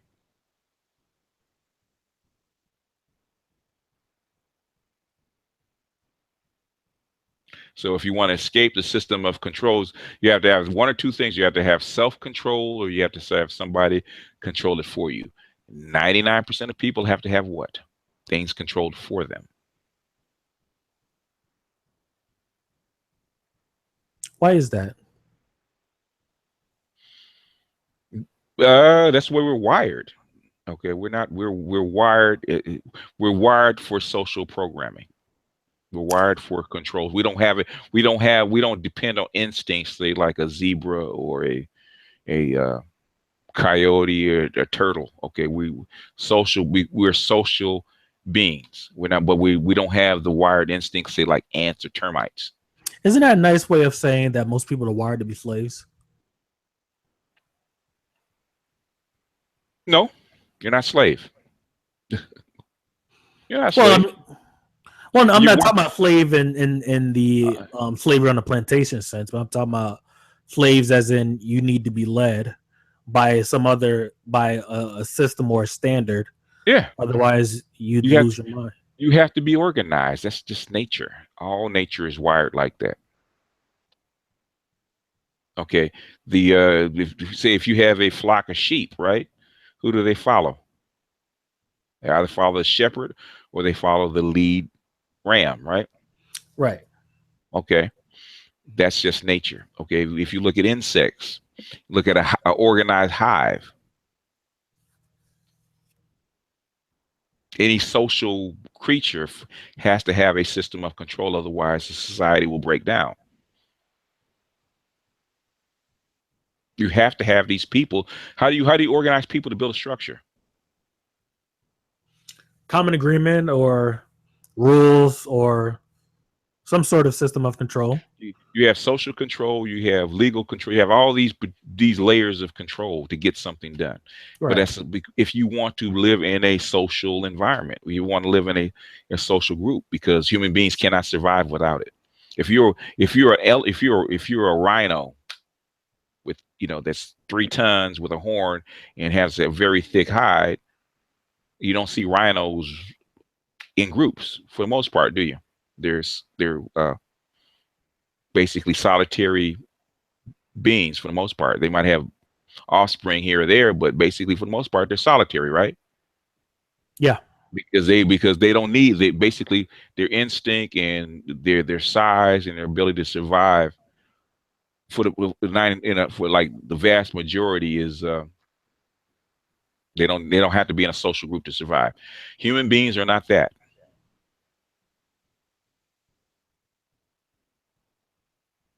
Mm.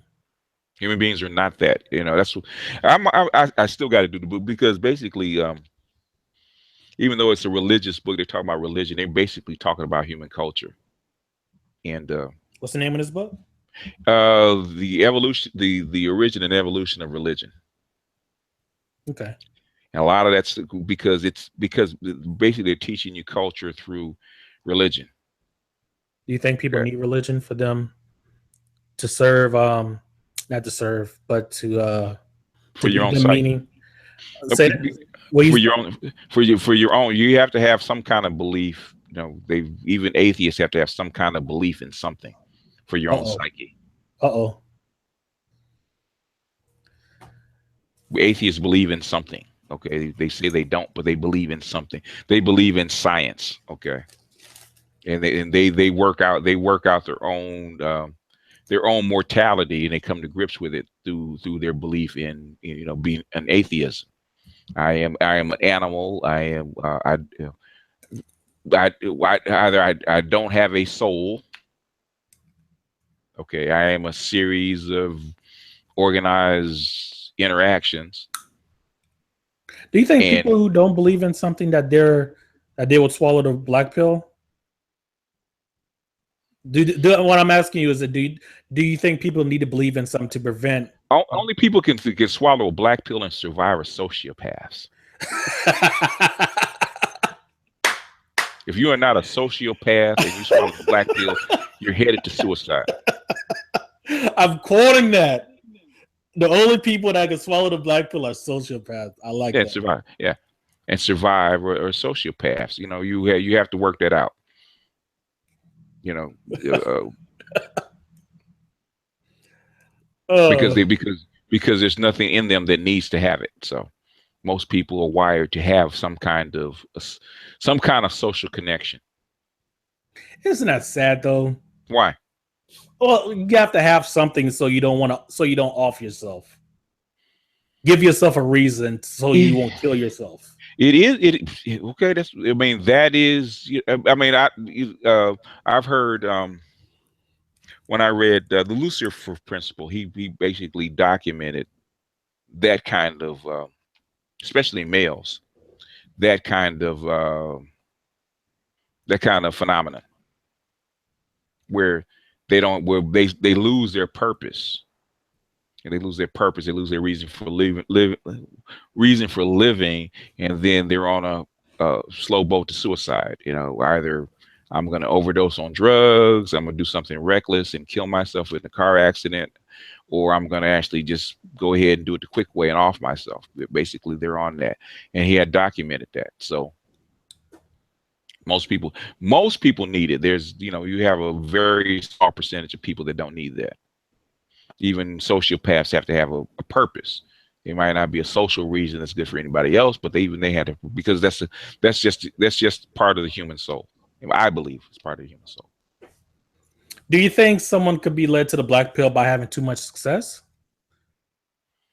Yeah. So for instance, like Kobe said that when he retired, I don't miss the crowds, I don't miss the championships, I don't miss the games, because there's always going to be another champion. There's always going to be someone else that's the face of the league, and for me, I have to find something else that I'm passionate about, or I'll go crazy.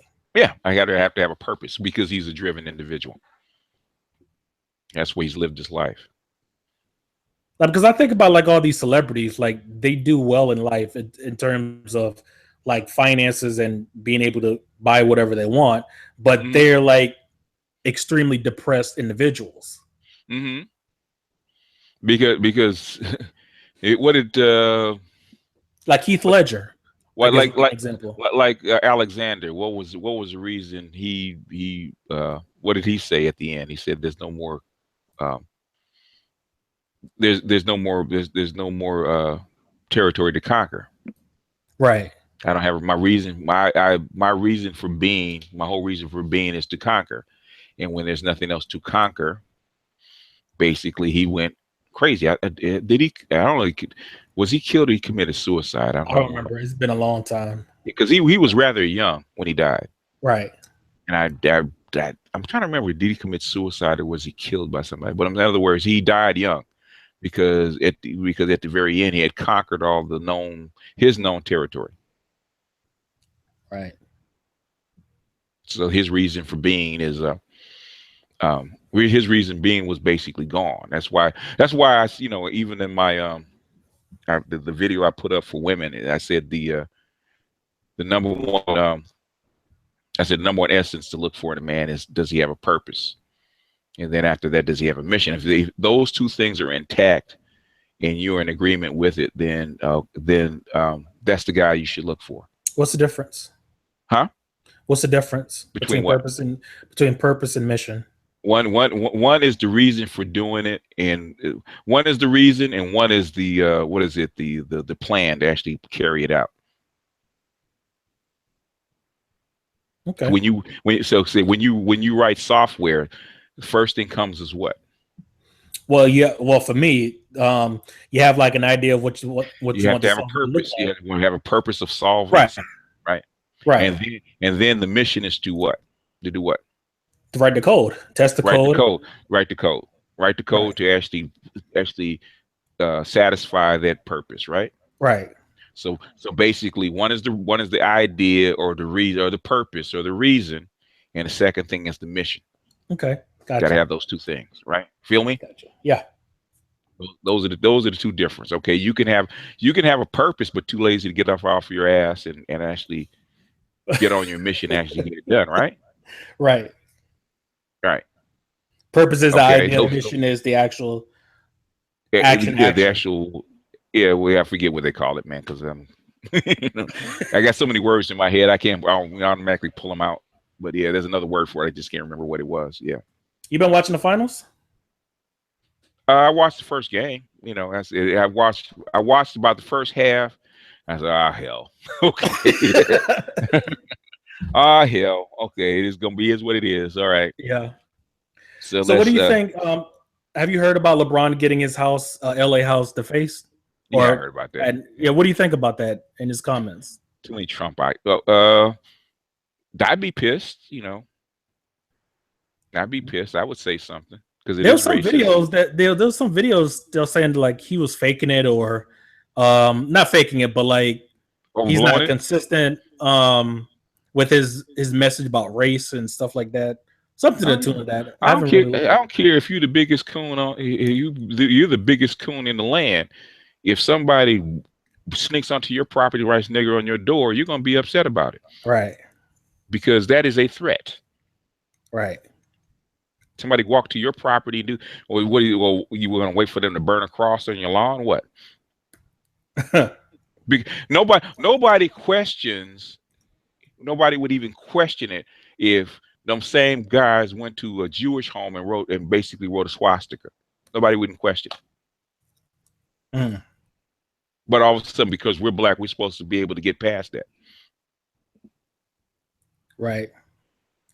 Somebody, if a white guy or any person went to a Jewish home, a wealthy Jewish man's home, and wrote a spray painted a swastika on his door, they'd be looking for that guy.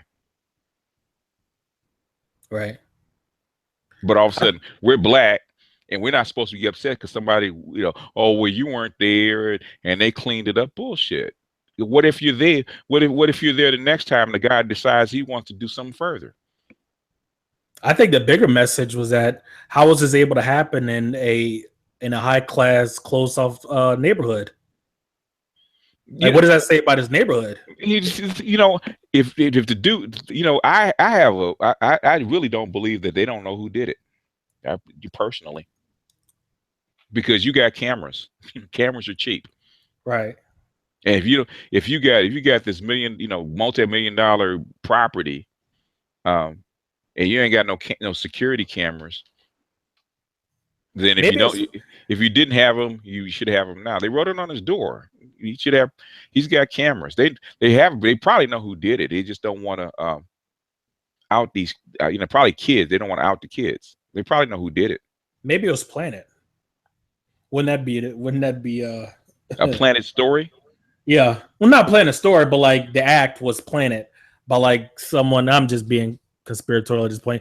Like they hired somebody, or let's create a story, and I don't know, create drama. Who knows? Well, it could be, but I'm saying we don't know. We had to take it at face value. Right. I mean, it could be a hoax. If it turns out to be a hoax, it turns out to be a hoax. But I'm saying until then. So, can you enlighten me on this Paris climate controversy? Because I have no idea what it's about. Okay, it's the thing is, do you believe that what it comes down to? Do you believe that climate change is real or not? That's what it really comes down to, and that's where the controversy is. If you believe climate change is real and we need to do something about it, then the Paris Accords make sense. If you don't believe that climate change is real and they're just doing it as a system of control, then they don't make sense. The thing is, which side do you fall down upon, and can you? Because one side can't disprove the other side. And people are upset is because the United States are the ones that actually drove this particular this narrative. They're the ones that push for this narrative. United States military has pushed for this narrative. You're spraying artificial clouds to reflect sunlight. So the thing is so are they doing it because they believe something that's not actually true? Because they are doing stuff. It's not like they're just planning fake stories. Okay, they spray these clouds all over the world. So the thing is, why are they spending billions of dollars to artificially spray these chemtrails that make these artificial clouds to reflect sunlight or control weather, whatever the hell they're doing, for a couple of fake stories? It doesn't make sense. To me, it doesn't. So spraying fake clouds, I've never even heard that. That's supposed to bring the temperature down? At least long term? Look up chemtrails and global cooling. Oh, I know chemtrails very well. Chemtrails are what? Well, from my understanding, like that those chemicals, like those streaks when planes leave off when they spraying shit. When the streaks, and what do they turn into after they've laid these streaks? I have no idea. Turn into cloud cover. Okay. If they do it heavy enough, it'll rain. In fact, we used to joke. I mean, this has been years because they've been spraying this stuff for like 15 years, man. I remember one time we were laughing because everybody said chemtrails weren't real, and there was a Jack in the Box commercial, right? They were filming it out in the desert. You see the plane flying behind Jack as they were filming it, right? Leaving a line of chemtrails. But anyway, and we used to joke because I'm here on the West Coast. Is that okay? If they spray really, really heavy on the West Coast and it doesn't rain, it said okay, it's going to rain back east. By the time these clouds expand and get back east, they're going to collect moisture. That's why they're going to give a heavy rain someplace back, in the Midwest or the East Coast. I did not know that. Come on, man. Come on, man. You guys are supposed to be internet savvy, man. You guys are supposed to live on Google. Yeah, but when I'm on the internet, I'm either on YouTube or I'm reading or doing programming and stuff like that. Now, when I look up on Facebook, there's a whole bunch of this Trump stuff, and I don't know what he's doing right about now. This Paris climate thing, and one thing is they're pissed off at the United States. You basically organize all these people to come together, sign these accords, you control all these basically developing countries come in and sign these accords. They come together, have this meeting, and then you're going to try to get out of them. It's like, like what the fuck?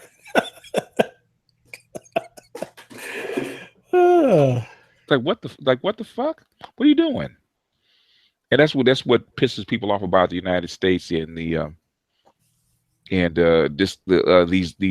agreements and stuff like that. You guys are the ones that put this stuff together. So now everybody's persuaded that climate change is a real thing and we got to do something about it. And you basically spearhead trying to get everybody together, and all of a sudden administration change, you're going to walk out. United States is like Dr. Jekyll and Mr. Hyde. Okay. Doesn't make sense. That's what the rest of the world is upset about. Yeah. But Donald Trump said he would get out of it because basically you have to put, if you sign the Paris Accords, you're in the Paris Accords, you have to reduce your emissions, but reducing your emissions slows down your productivity, that kind of stuff. The reason they wanted to do it is they wanted to they had because they thought it was basically climate change was a thing, or they believe the climate change is a thing. You try to convince the third world countries to slow down their emissions or their development because climate change is the thing. So now you convince them that it is. They sign the accord, and you guys go to Paris to actually finalize some shit, and then you're gonna say, well, we don't want to be.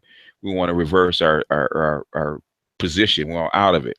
It's like, why the fuck you go through all this stuff? Everybody's slow down the development, trying to get renewable energy and all stuff, which is enormously expensive to actually develop all this stuff, and then you want to walk out.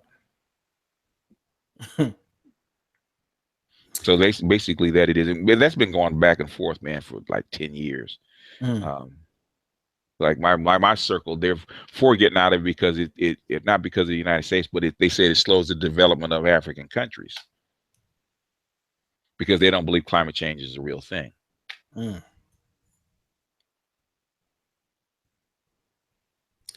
Do you think, and again, I haven't really done very much research about the Section 8 being cut off. Are they cutting it off, or are they cutting back? What's going on? Okay, I haven't done a video on this, but basically what they're going to do, because they focus so much on Section 8 and that part that they forget to include the plans that they're actually having in the it's not even in the background. They're actually talking about it.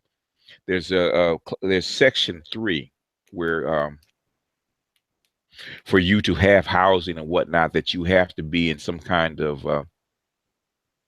you have to actually be working.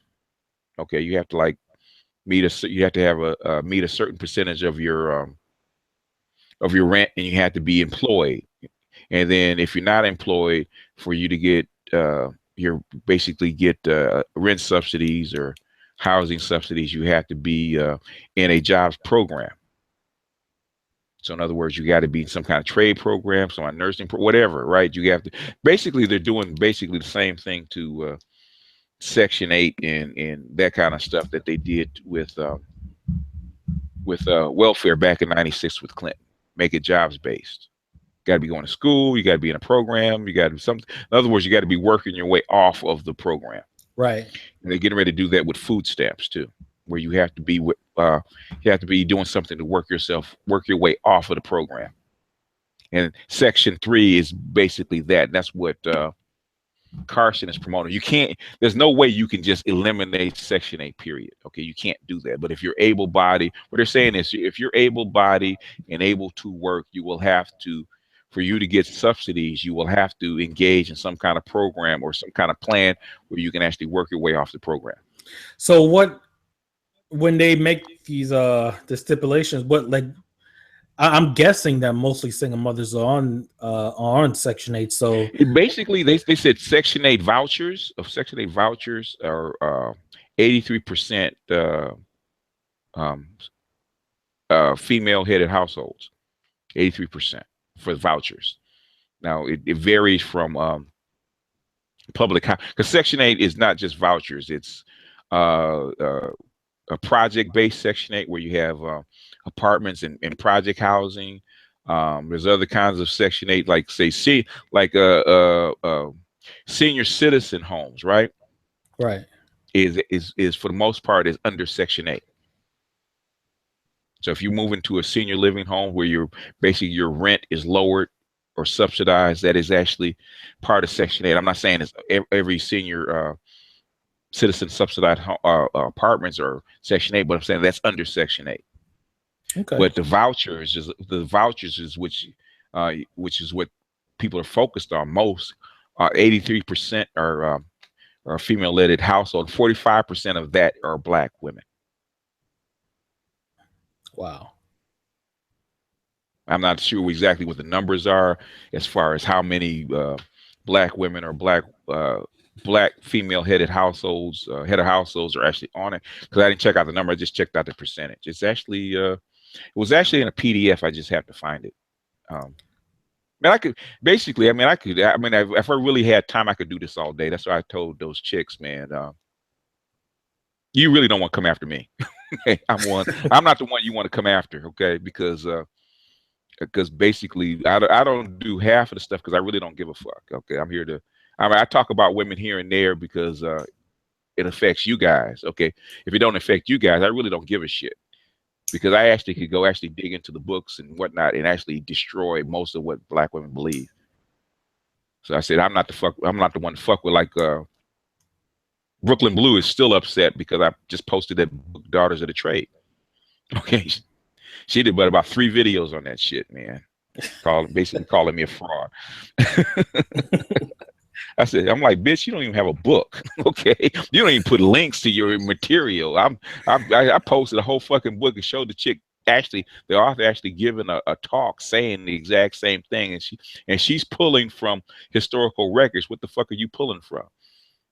It's been a while since I've seen that video. That was the video about women not coming at the same time as male slaves or something like that. That was basically I had heard that before, and Claude Anderson had said that before. But Daughters of the Trade is about how at the very beginning of the slave trade, the only way for them for basically white men, white men could not go into the interior of Africa for the most part and bring slaves out, okay, because because they couldn't survive in that they couldn't survive in that environment, okay, they just couldn't. So basically they depended on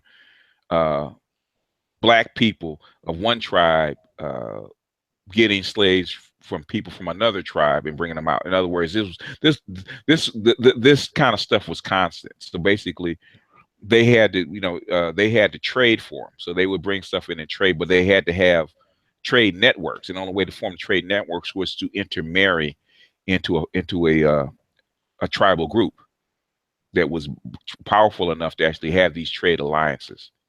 And that's what she was saying. She wasn't putting blame on one particular group or another. She was all she was doing is documenting.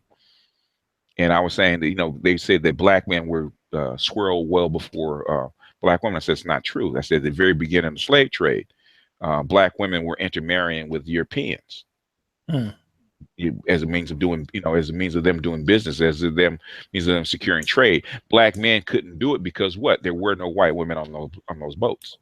Right. And and then right after that, I put that one up with Claude Anderson saying that the reason that they started importing more women, or women to the greater number, is because of the slave trade. Slave trade ending, right? So in other words, if you wanted slaves after a certain date, you're going to have to make them yourself. So they brought women to breed, which is something I heard when I was in West Africa. They said we asked how come the female slave quarters was so small. Okay, they said, well, because only only a small percentage of slaves that actually got on the boat were actually women. I said like over 90% were like males until like later when the English took over, they actually sit more over. But And most of the women, a lot of the women got pregnant. Because women couldn't, women wouldn't survive coming from the interior like men could. They would die, or in other words, they would die, or they become pregnant, and they become pregnant, and then the basically the slave traders would build basically a town for their offspring, because the offspring really couldn't mix in with the native group because they were different. Until Go ahead. Why couldn't the women survive the trip from interior Africa and men could? Same reason, because it shouldn't be much of a stretch. Men are bigger, they're stronger, they're hardier, they're built for it. Women are not built for that. Okay. Just not built for that. Same reason they didn't bring them over. Okay, to work. For the most part, I mean, the women they did work, but for the most part, that kind of hard work that they sent men through, women would not survive that shit. Right. So in other words, we basically bringing a woman over, unless you're breeding her, is no good. Unless you're breeding that woman, the kind of work that you need to do, you need young male bodies. Right. So unless you're bringing them over to have sex with them and breed with them. Now, if you have a large male population and you need to breed with them, then you bring women in. That's what female slaves were traded for. They were traded for their wombs, not for labor.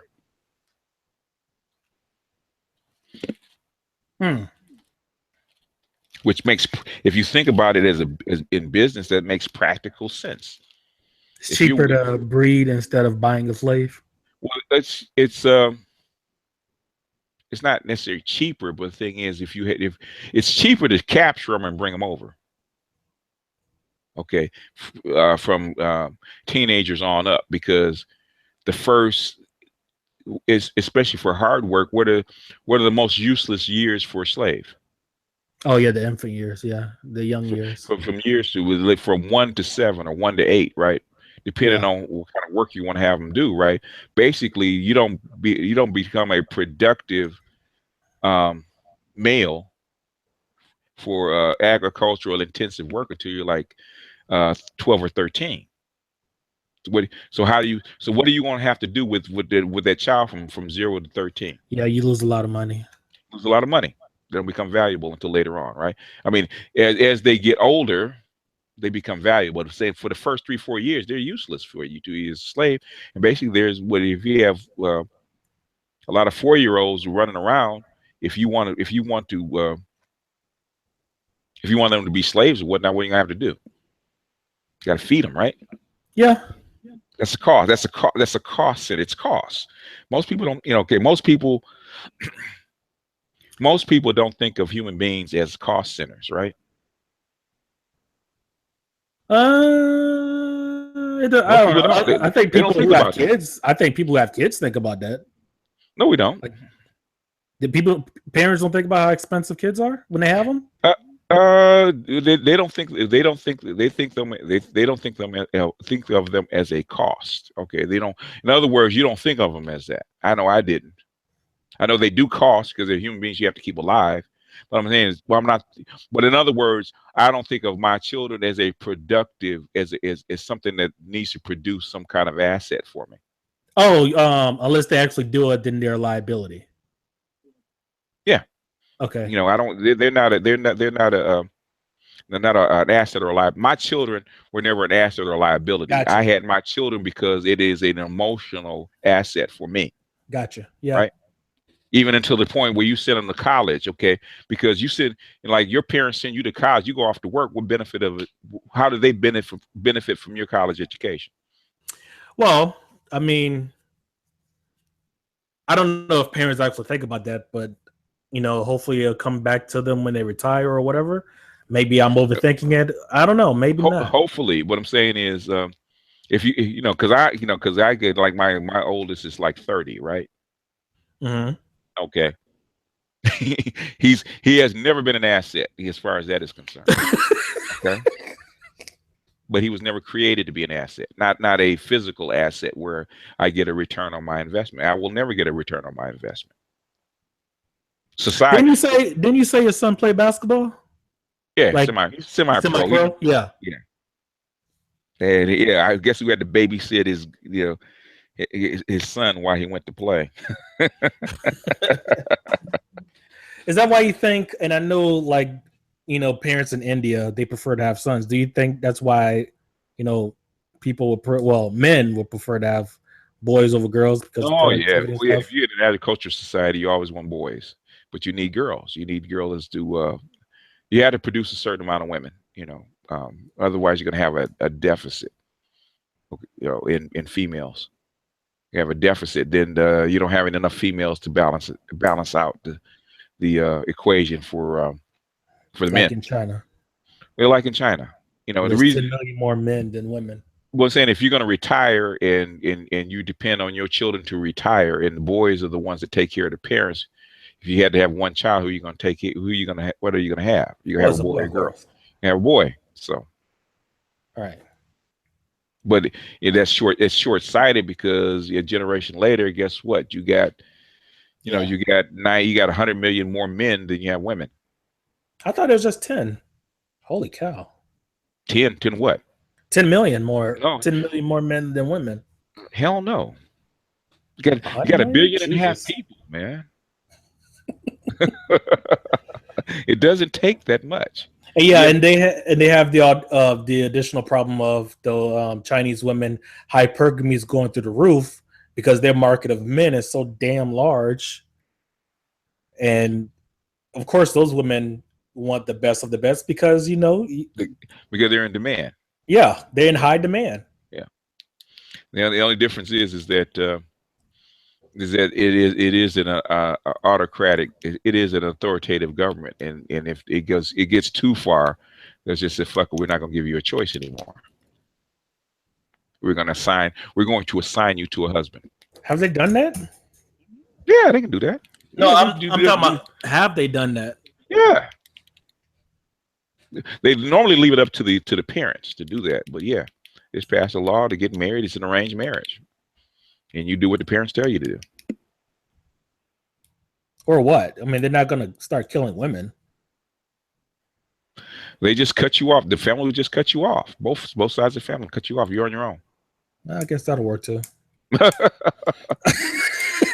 If you teach them that from the time they're a child, they'll believe in that. Yeah. Just cut you off. Most women are. People think women are brave. Women are cowards. Yeah. That's how come. That's how come they're so pissed off about the cutoff of sex. Women know what that's gonna do. Yeah. It's gonna ruin the market. The women know. But if a single mother of, let's say, 3 kids is in going to school or working, is the country really prepared to be faced with a crying single mother on TV with her kids, with her bastard kids, and saying, tough shit? Are we really prepared as a society to see that? Like we in the manosphere are, because we. No, does it matter? If you don't have any more money, does it matter? Well, if you don't have any more money, no. But as you said yourself, they can't completely cut off Section 8 because there'll be riots, or there'll be violence. Okay, I don't think cutting off Section 8 there's going to be riots or violence. Cutting off the food stamps, there'll be riots and violence. When you can't find a place to live, you may not riot. When you can't eat. When you cannot eat, that's when the shit will hit the fan. If you don't have a place to stay, you're gonna build a shanty town. Okay, you'll build a tent. You'll cardboard boxes, something to get out of the weather. You'll figure out a way. But when you're 6 weeks and you haven't had anything to eat, you will kill somebody. Your survival instinct will kick in. Do you think we'll ever, obviously it can't happen overnight because of the riots, but do you think it'll it'll happen like incrementally, What's small that? by small, getting rid of food stamps. I don't know how they would do it. Yeah. Oh, easy. It's called a universal basic income. Isn't that just like food stamps in a different form?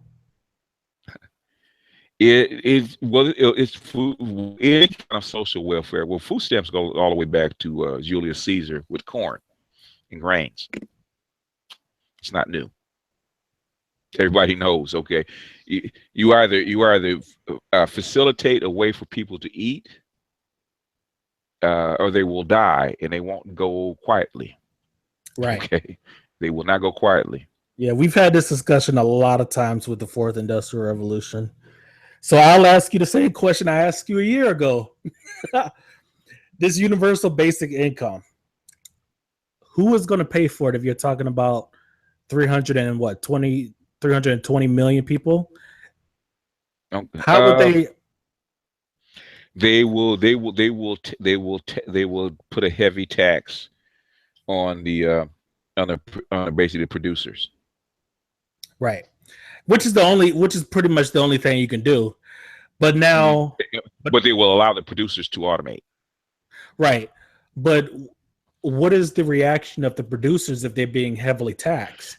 Okay, you have to. Okay, I'm okay. You're in the chair. You're by yourself. I'm gonna put you in the chair, and I'm gonna talk to you plain. I'm coming in because I'm the analyst. I'm gonna talk to you plain. You're the producer. You saying I'm not getting behind this universal basic income, right? Because you're a producer, right? You're making billions of dollars and whatever it is, and you don't see why come you have to give away a sizable chunk of your money to keep these people alive, right? Okay. Okay. He said, you don't see it and you don't agree with it. I said, you got two. I said, Chief, you got two choices. Oh, here we go. How many? I said, how many widgets can you sell in a system that's collapsed? I was really hoping that you would say something else after a year. Oh, I still don't have an answer for that. It's a good point, but at the same time, it's like, okay, what if I'm in the chair? And it's like, okay, well, I'm willing to pay. What is your alternative? You got 200, you had trillions of dollars in counterparty debts and whatnot. And automation is coming, and 90% of your people will be out of work. What kind of market do you think you will have? And I would say, BGS, I understand that, but damn it, I don't want to be taxed 40%. Okay. I don't want to be taxed 45 or 50% just so I can feed the other 90% of the population. Okay, so if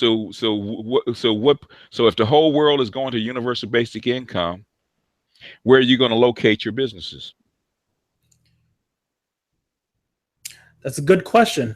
But if it's automation and machines are getting cheaper by the day, and if all I got to do is find the country that gives me the best tax rate, or if that's the right phrase or whatever. I don't know. I don't know who, but okay, let's put it this way. Okay, we're asking you for 40%. It means you keep 60%, right? Ouch. Okay. It's like the mob. No, it's real simple. Okay, what's 100% of nothing? It's nothing. I get it. I get anything is better than nothing, but and then on top of that, where are you going to live? Who are you going to sell to? Who are you going to sell to? Where are you going to live? Who's going to protect you when there's no system to do it? Well, if I'm the only producer, or if I'm in a dominant market, or if I have a patent for a certain technology and I'm the only one that's selling it, then I can pretty much go anywhere and people are not going to stop buying from me. How do you know? If they eliminate 90% of the jobs in the United States, what market do you think you're going to sell to? And the thing is, if you find that market, how many other people just like you are going to be trying to sell into it? Well, like I was saying, like if it's only something that I'm selling, then, and I'm the only one that's selling a certain good a service, where are you going to make it? Where are you going to make it? And who are you going to sell it to? It's a good question. I haven't thought that far ahead. It's a bigger problem. I'm not saying that, like you said before, it's a complex problem, but you're talking about taxing 40%. And I would say that's They're on small. the lower end. Yeah, exactly. That's on the lower end. Even at okay, the thing is, okay, you live within a system. If that system is going to collapse, I agree with you 100%. so Something is so better than nothing. either you believe it's going to collapse or you don't. If you don't believe it's going to collapse, then you can protest it all you want. So Mark Zuckerberg got out and said the same thing because it's obvious. It's obvious right now. You got 98, you have 98 million people in the United States right now, which is like almost half of your working age adults that don't have a job. Now, this is before automation really takes a good grip on it. Right. What happens when 5 years from now when automation takes a real good grip on your on your businesses, and they put a like Craig Hewlett says, they put another 60 million. 5 years is a little ambitious, though. I remember us having this conversation. You said 5, I said 10. They're going to eliminate 7 million retail jobs this year. I agree with that. Well, and that's you know how I feel about people who don't educate themselves. But and I think, I don't know if you're more compassionate about people. I think this is just a thought experiment. But for me, as I said before, it's like, well, everyone can't be saved. Okay, if you educate yourself in a particular field, right? Any particular field, whatever it is, right? Ultimately, you still have to do what? Well, you have to sell your expertise to make a living, do you not? So if I'm a PhD in making widgets and nobody needs widgets, how much good is my PhD? Well, I would hope that if you're trying, don't deflect. No, I'm not deflecting. I'm not deflecting. If you're going to school today and going to get your PhD in making widgets, and you also notice that there's this trend in automation, I might want to rethink my major. Now, hold on a second. I'm saying, if you have a PhD right now in widgets and you have a business selling widgets because you have a PhD, what happens when my degree is useless? My PhD is useless. Useless. Right. And what I'm saying is, dude, you're basically you're a software engineer, right? Right. Your job is to do what? Create software and make things more and more efficient. Do you know, basically, because you're a software engineer, you understand the blockchain probably better than most people do. I haven't really gotten into like cryptocurrencies and I know what I'm saying. I'm not saying you basically engineer the whole nuts and bolts of how the blockchain is implemented, but I'm saying you understand the basic idea of the blockchain. Yeah. Okay. The blockchain itself all the blockchain basically is, when I looked at it, and I boil it down. Basically, the blockchain is the double accounting, basically an automated double accounting system. That's what it is. It's accounting. Make sure that, because 90% of your paperwork is accounting. Okay. Paperwork. Right. Okay. How do I ensure that the money is actually counted and the money goes to where it's supposed to go to, and people can't cheat? Same thing with contracts and stuff like that. So you marry basically, the blockchain is created so that you can marry it with an AI. And it's going to eliminate lawyers and accountants and contract writers and stuff like this. Already doing it. So blockchain is much bigger than just Bitcoin. Right. Hugely. In other words, Microsoft, and I was looking at a video from Microsoft, man, and they were talking about 12 different blockchain systems, because it is the perfect 3D double accounting system. Blockchain is going to do to accounting what 3D databases actually did to record keeping. What do you mean by 3D databases? In other words, you have a flat database that's two-dimensional, and then basically you have the I'm trying to get the remember the name of it. What is the name of it? You have the flat database and the other kind. What is it? 'Cause when I used to work with databases way back in the day, in the Relational 90s. database? Relational database. Relational database is a 3D database because it's not flat. What's the third dimension? Basically, relating another database to it. You bring it basically you organize it in 3 dimensions. In other words, instead of um, um, having a 2D, which is flat, which is basically Rows and columns. rows and Pretty much. columns. You bringing in relationships from other places. So that's your third dimension. You make I it in got you. one. Yeah. Okay. That's what a blockchain basically is. It's a 3-dimensional accounting system because you have the block, and it could be, you have all these different other relational accounts that are anchored to that block, and basically it's not a straight line. It can be, that block can be associated with, thousands of different, maybe even billions of different other chains connected to that one central block. That's the thing. That's the beauty of it. For you to take over the system, you have to basically not only capture the central block, but you have to basically spoof the billions of blocks around it because they're all connected. Because once you change one, you change them all. If you go all the way down to the master block, basically you change the master block. Once you change the master block, you change all the billions of all the other blocks. So basically you alter all of them, and basically if you go back to accounting, basically you basically break all these chains. So the system is wrecked. So you can't fool the system. You can't spoof the system. It's too hard. That's what it was created for. It can be done, but the thing is, the amount as the blockchain system grows bigger, it gets harder and harder, exponentially harder and harder and harder. So basically, it's It's a relational. It is a relational accounting system. It's not 2D or flat because it's because all the other, basically through the center block, they're all connected in these long chains. Okay. So I'll ask you the same question I asked you a year ago. Mm-hmm. If you're not in a STEM field, are you asked out for the No, economy for tomorrow? No. You don't have to be in a STEM field. You have to be clever. You can be clever. You don't have to be in a STEM field. You have to be clever. You have to be. I would say you have to be more like a good mechanic will be just as good as being in a STEM field, because a good mechanic will take different pieces of technology and marry them together to solve a problem, because that's all it is.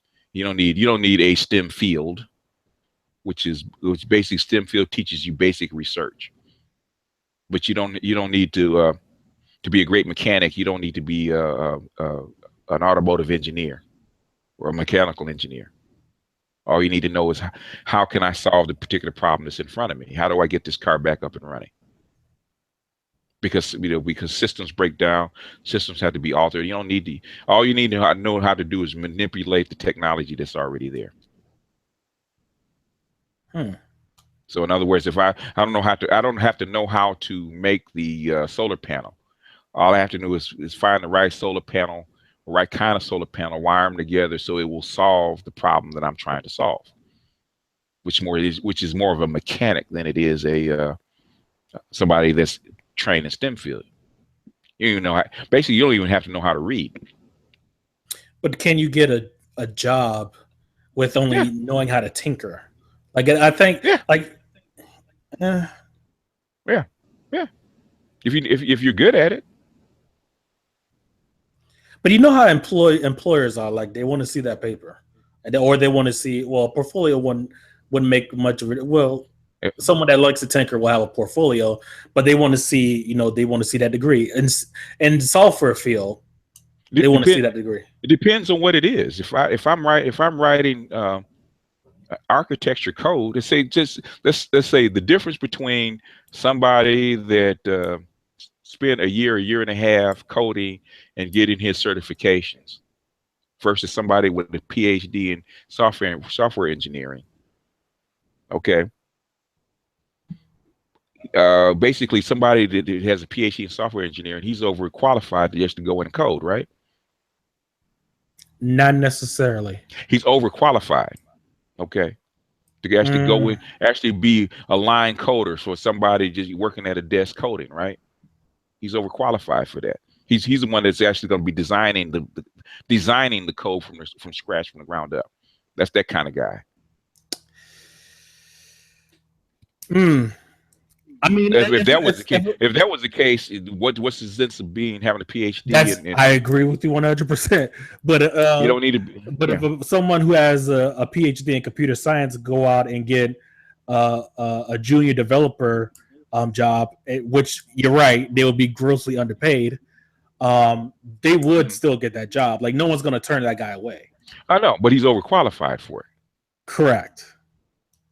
I'm not saying he can't get it. He should get the job because he's more qualified than the next guy, but he's grossly overqualified for it. But if someone comes, like if someone, like say, I taught myself C++ at 14. So if I, like say if I practice every day creating C++ programs, let's say for the next 5 years, and if I'm 21, I'm going to fill out that job, I'm going for that junior developer job, I'm going to have a hard time. Even though I have all that experience, even though I have a portfolio, I have my own website, I may get a job eventually, but it will not be easy. I think it will be fairly easy. Now I don't know what the landscape, the STEM field landscape out in California is. If I have spent 5 years writing programs in C++, all I need to do for my employer says, "Are you qualified?" Bring in my key with my programs on it. Here, take a look, and you tell me. If any programmer can tell whether the programmer can do the job by looking at his code. Can he not? We're going down the rabbit hole because most of the time the people who are doing those interviews are recruiters, and most of the time they may know a little bit of development, but they really want to say, okay, do you have a portfolio? What's your resume? Do you have a bachelor's degree? Normally, for people that actually write programs, I mean, really write programs like that, it's a small community. They've heard of you.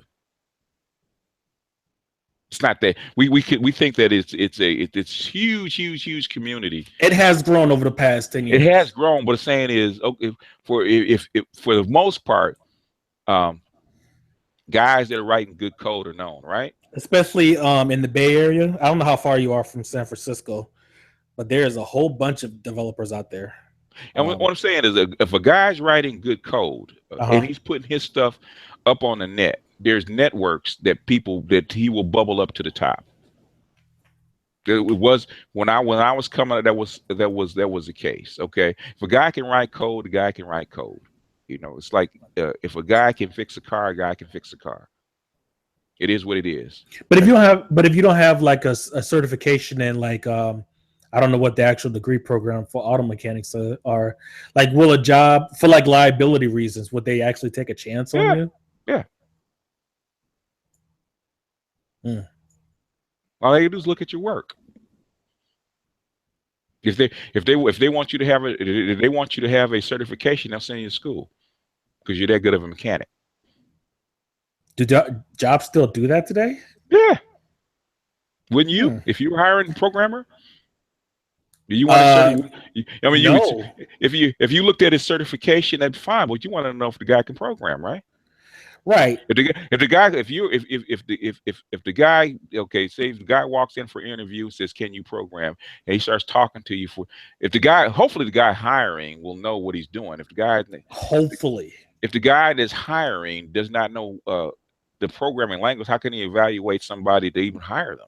Because most of the time when recruiters do it, they do this what they call a whiteboard test, where they'll ask you a question about, they give you a problem, like what algorithm would you use to solve this problem, or identify this algorithm or whatever. But and but the thing is, they'll have the answer in front of them. It's not like they're a developer. They're not like a senior developer themselves doing an interview. That's the And so, problem. and what if it said, okay, what if saying if you walk in and you say you're that good, and they put the algorithm in front of you, said, yeah, I understand that way, but you know, what I found, what I said, this is what I actually use because I bypassed this, and you start going up to the board and you start drawing it for them. Would And you hire that that guy? me personally, I would, and I think, Yeah, they yeah, would that too. guy, They that would I too. would think that guy would eventually get a job. Google hires people like this. Trust and believe. They hire people like you want to get on the Google, okay? Uh, they don't, you know, basically they'll look at your certification, but they're gonna send you to the board. Can you program? Show me some of your work. That's where they hire you. Right. Google hires people like that. You know, if you look at the screen, you know, at the Twit TV, a lot of them have gotten hired from there because they have a track record.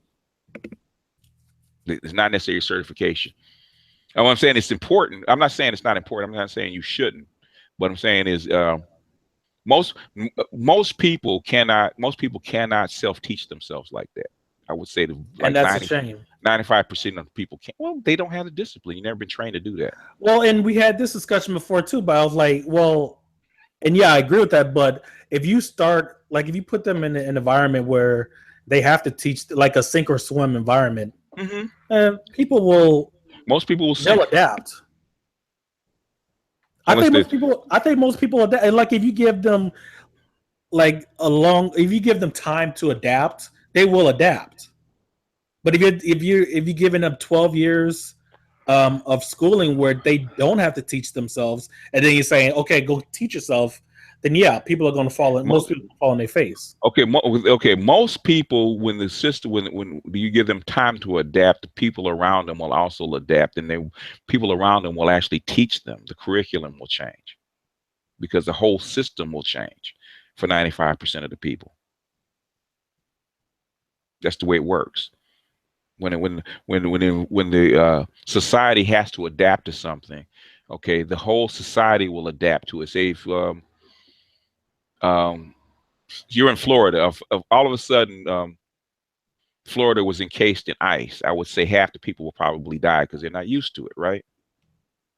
Right. But over time, basically, if Florida is in an ice age, okay, the people that will survive will adapt rules and start teaching other people, okay, the culture of surviving in a Florida covered with ice. The system itself, the system is not some nebulous thing out there in the clouds, okay? The system is people coming together and changing the rules of the system, like systems of control of how to survive in this environment. So like 95, there'll be like before Florida becomes encased in ice, you have maybe 1 or 2% of people that actually know how to do it. Okay, this actually want to take their time. I'm in Florida, so I have no need to learn how to grow food or whatever to survive in ice, and I don't travel up to Canada once or twice a year to actually learn how to do it. Right? You don't have 1 or 2% of those people, right? Because they're self-motivated to do it. Same thing with anything else. Most people, me myself included, okay, I was never motivated enough to actually, you know, sit down long enough to actually teach myself the program because I should have learned Linux and PHP and all that shit, way back in the 90s. Actually, before that, I should have taught myself assembly back in the 80s. It's not too late. For me, I could. It's never too late. It's never too late. But the thing is, they're valuable skills to have. It was, yeah. What I'm saying, what's the cost benefit for me at this particular age with this with this nervous system to put that kind of stress on it? I mean, with my Commodore 64, I could have taught myself assembly language or machine language way back then. Yeah. But what I'm saying is, there's only a handful of people that are willing to do that by themselves. Even it's funny how when they face death or starving, they get really motivated quickly. Yeah. Now, if you were to tell the common person, like the same 2 options you gave me, like the business owner, here's your 2 options: you teach yourself how to code or how to engineer, or you starve. I guarantee you, after the riots, of course, because that's going to happen regardless, you will get people will be smarter. They'll They teach will be themselves. the ones that are left. Yeah. Yeah, yeah, the ones that I love. Because there's all these other options in between. Let's go steal it from somebody else, and Yeah, all that that's other stuff probably that goes on until actually, you know, that burns it out. But yeah, you know, but and even then, they're not self-motivated. it's motivated to rob somebody. You can't rob Yeah, somebody forever. yeah, that's Like at true. some you have to at some point you have to realize, well, maybe I can steal it today or tomorrow, but at some Yeah, point, well, yeah, like I said, when all other options are eliminated, the ones that are left, no matter how improbable, have to be the right answer, right? yeah. Yeah, most people are like that. Mm. All right. Well, it's almost 4 o'clock in the morning. I'm All on the right. East Coast. You on the Oh West yeah. Coast. So I did appreciate and I enjoyed this talk. Well, I did this for you. You said you complained that you can never get in. No, I did not complain. I know I could get in. It's just, oh my God. A lot Yeah, of talking. yeah, yeah. I got stuff to do tomorrow. I'm open this for an hour if everybody's nice. No, you won't. You'll be up for the next No, what no, is no, it? no. I can't do it. I It's can't been do it. 2 hours. You'll be up. I guarantee you when I wake up at 7 in No, the morning, you'll no, still no, be up. no, no, no, not tonight. I'm gonna cut it off because I might open up one tomorrow, but I got shit to do. And normally if I do one of them long, man, I'm telling people to say, well, how come you don't do more of them? I said, you know how hard it is to actually sit up and talk with people for 8 or 9 hours. Yeah. What happens to you the next day? Okay, you're completely. It's one thing if you just up walking around doing your own thing, but when you're actually engaging with people for 8 or 9 hours, man, the next Right. day you just wiped out. Right. And I'm just wiped out the next day. All I can do is sleep. Yeah, I'm wiped out. So you know, I mean, when I don't know how I would have done if I was younger, but you know, at my age, I'm actually wiped out the next day. I think most people are. That's how come most people don't do these long ass hangouts and stuff like that. I'm one of Yeah. the few that actually do it, and it does take a lot out of me. I don't know. Maybe it doesn't seem like it, but it does. Yeah. All right, man. I do appreciate it, man. Thank you for All your right. time. All right, man. I'm gonna open it up to hangout, man, and I'll get some rest, man. You got to All work right. tomorrow? No, I don't have to work till Monday. Okay. All right, man. Appreciate it. See you. All right. Let me paste the link for my folks and let everybody in. Y'all ready? Yeah, man. If I want, I would have posted the link. If I wanted to post the link, I was opening it for him, and it is public that you guys can actually hear it. You know, because he's been asking me to open up one for him for a while. So I said if he wanted to do it today, I would. If when I open up a open hangout, man, I'd do it from the beginning. But this is a hangout for him. That's like his name is on the hangout, right? But I'm gonna post the link. There's always gonna be some asshole in the comment section when they listen back. How come you didn't post the link to everybody in? But I'm gonna post the link and you guys can have at it for an hour, man, because I got shit to do tomorrow. I mean, I really do. So I'm gonna hold you guys to it. There's the link. Jump in. Let's get it started. And it's a good thing because good thing I don't have to watch my grandsons tonight.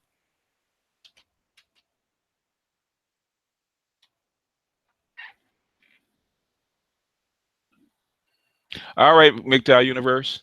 Check you later.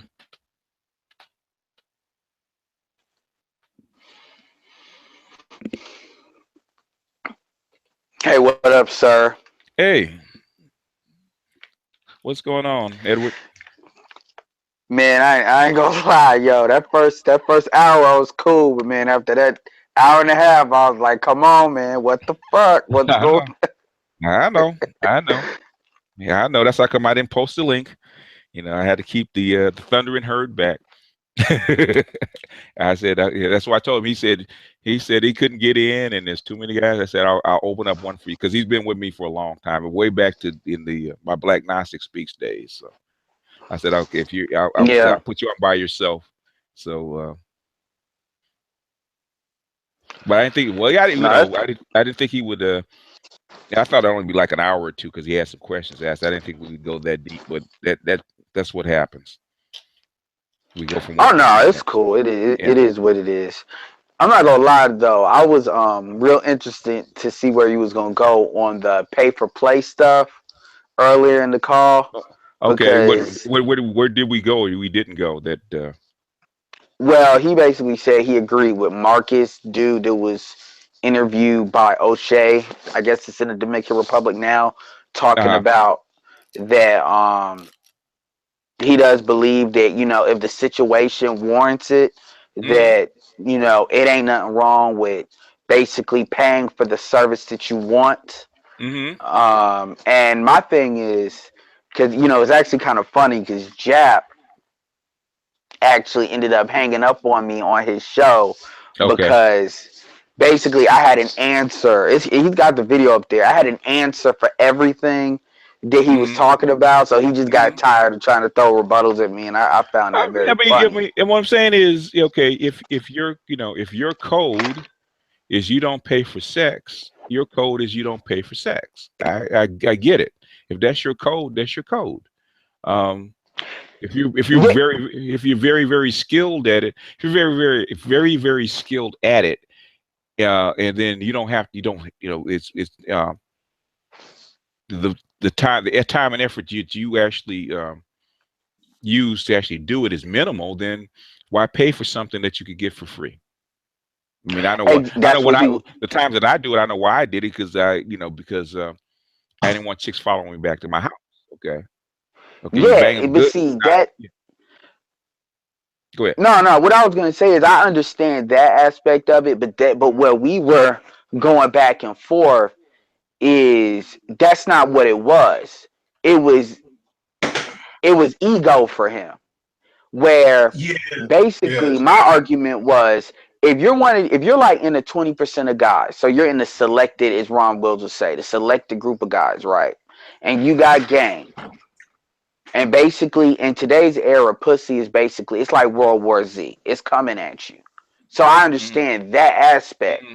But my question to him is, what if you're in the other 80%? Then what do you do? Are you supposed to basically spend 80% of your life, 80% of your money campaigning for pussy?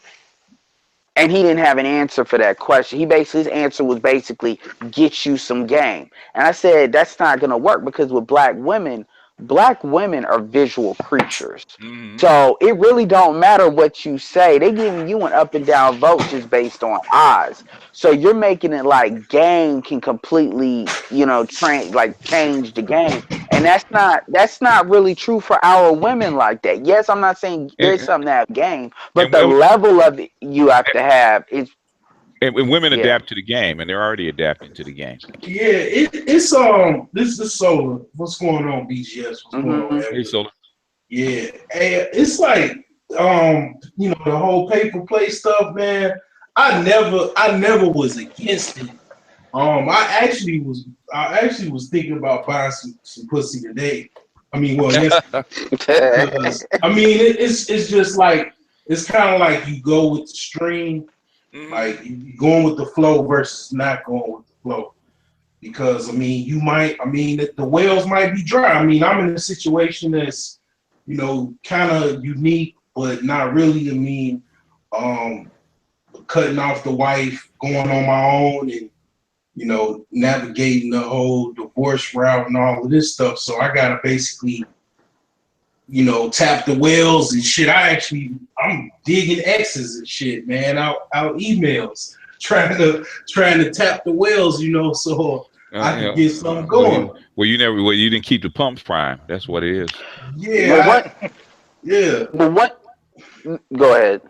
No, don't finish. I'm No, finished. I was gonna say, well, one thing he did say, and this is, I think, one of the crux of the problem, because I do like Jap overall, is he was saying, like, you gotta understand the difference between paying for a square bitch and paying for a working girl. And I said, nobody that's talking about this is talking about paying for chicks that aren't offering that.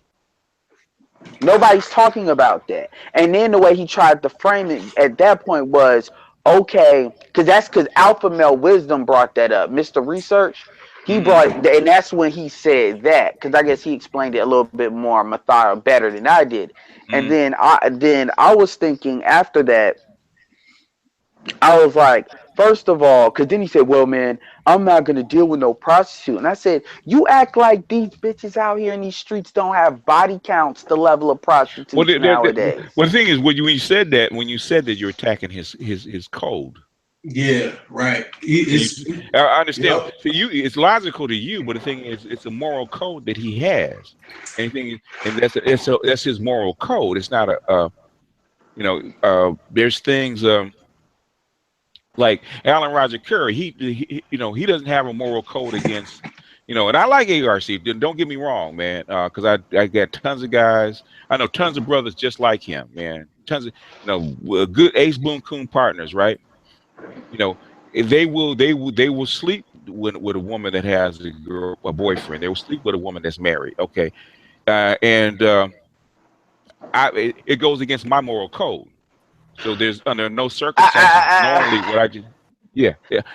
I hear you, but I feel like that's different though, because to me that's. Why is it different? Because see, that stuff is not based in ego. That's based in morality. Morality and ego, I find, don't really intersect with each other like that. It's very easy to separate when somebody's bringing something up from a moral perspective and they're bringing it up from an egotistical perspective. But morally in the West, prostitution is what? Morally what? Wrong, right? Right? Yeah, okay. It's morally, yeah. In the West, it's morally wrong. That goes against. It's a lot of some of it is ego, and some of it is But I think that's blue pill thinking, though. Morality is blue pill thinking in its essence. Okay, if you take red pill, if you take red pill all the way out to its like we were talking about in MGTOW Universe, we're talking about it. If you take red pill all the way out to its end game, it's a black pill. Well. Okay, but the reason why I say that in this instance is because black men, and you mentioned this too, by the way. You didn't say it this way. I'm about to say it, but you said it in status. How a man that has that wand has a higher status. Well, okay. So the common denominator is how women see it. Yeah. So basically, when I was basically saying that I can complete, because one of the things that Jap did say is he said, what makes me special if anybody can buy pussy? That's why I keep leaning on the ego part. Exactly. So you said that. But the thing is, who passes morality on to the children? The mom. Whether it's pseudo morality. Okay.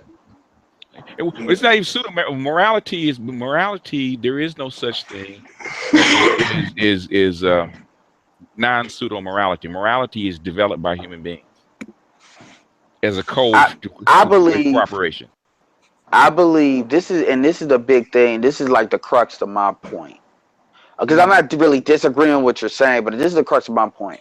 I believe that mentality serves only black women. That does not serve black men, because what it does is it puts us in this box in which we're forced to, because women are the gatekeepers of sex. So by taking the monetary part out of it, like the direct pay, because this is something I told Jack, and this is what he started. This is what he said. It was so funny. So so this is like going towards the conversation before like it actually ended. I said, but he just decided not to even engage me on this point. I said, ARC as well as you, BGS, says that non-sexual companionship is far more valuable to women than sexual companionship. And what you are doing with the way you think is you are forcing men and you are teaching men to spend all of their non-sexual companionship Mm-hmm. when you're campaigning for a woman, when you are soliciting, because that's what you're doing when you take a chick out on a date. Yeah, Because yeah. You marketing. because he was trying to basically tell me that it's different when I spend money taking a Mm-hmm. woman out on a date or a Mm-hmm. series of dates. Mm-hmm. That's different than if I pay a chick for sex. That's not the same thing. It's And I said, bullshit. yes, Because women That's don't bullshit. even women say that's bull. If you ask, because where I learned who told me first about you paying for pussy one way or the other was not a man. Yeah. exactly. And that's what he It was told me because that was the first thing I told him. I said, you're paying all the way. And I said, when I look at if I actually take the average black male that's in his 20s that mm-hmm. tells me he does not have money for business or whatever bullshit you want to tell me, Mm-hmm. if I really get to the nitty gritty, why do you have Jordans? Why do you always got to have all these LeBrons and stuff? Or why do you have these clothes? Why do you have this car, this high priced car that you Mm-hmm. don't need? It always comes down to that's what the bitch is like. Yeah. Yeah. Edward, You, if you it always does. if you come in at like that, like you hitting to the core with what that's basically like mainly Jap's whole kind of like, you know what I'm saying, platform. Mm-hmm. I mean, that's his money. You fucking with his money. Like it ain't no different than if you came on Ricky Lake's show talking about why she, Yeah. you know, talk Yeah. about Yeah. have Yeah. black. Well, you know what? Yeah, No. But I'm a I think it's not just about money with Jap. I think Jap. That's Jap's I, code. I That's agree with that. I don't yeah. think it's just about money. I don't think it's that simple. I won't necessarily. I actually don't think that's even a big part of it at all because he's not really profiting off of it off that end. I think it's more what BJ's what you're saying. It's more of what his moral like value system is. But my thing is and this is what I basically told him. I said your value system, like the way you think, is Mm-hmm. crushing most niggas. Yeah. And I Yeah. told him that's Yeah. block logic Okay. We yeah, okay. yeah. because he Okay. ain't been overseas, Because we go so he this don't know. this is what I think. Okay. This is what I think. I do not date for sex. I date for intimacy. Yeah. Jab is a young dude. He got a lot of knowledge though for a young dude. I mean, I actually learned a lot from watching him. Jap is a very smart He's dude on for a block dude. yeah. He's on that fun club and stuff.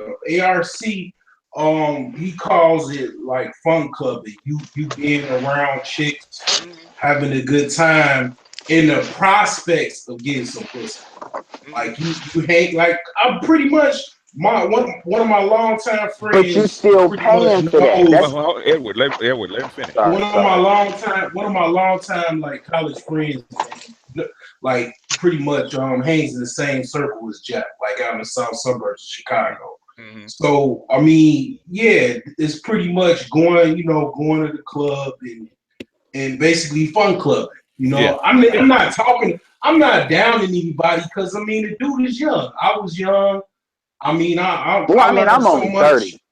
I learned so much within the last 6 months than I probably learned in the last 6 years. Between BGS, Alec Roger Curry, Yeah. O'Shea, Yeah.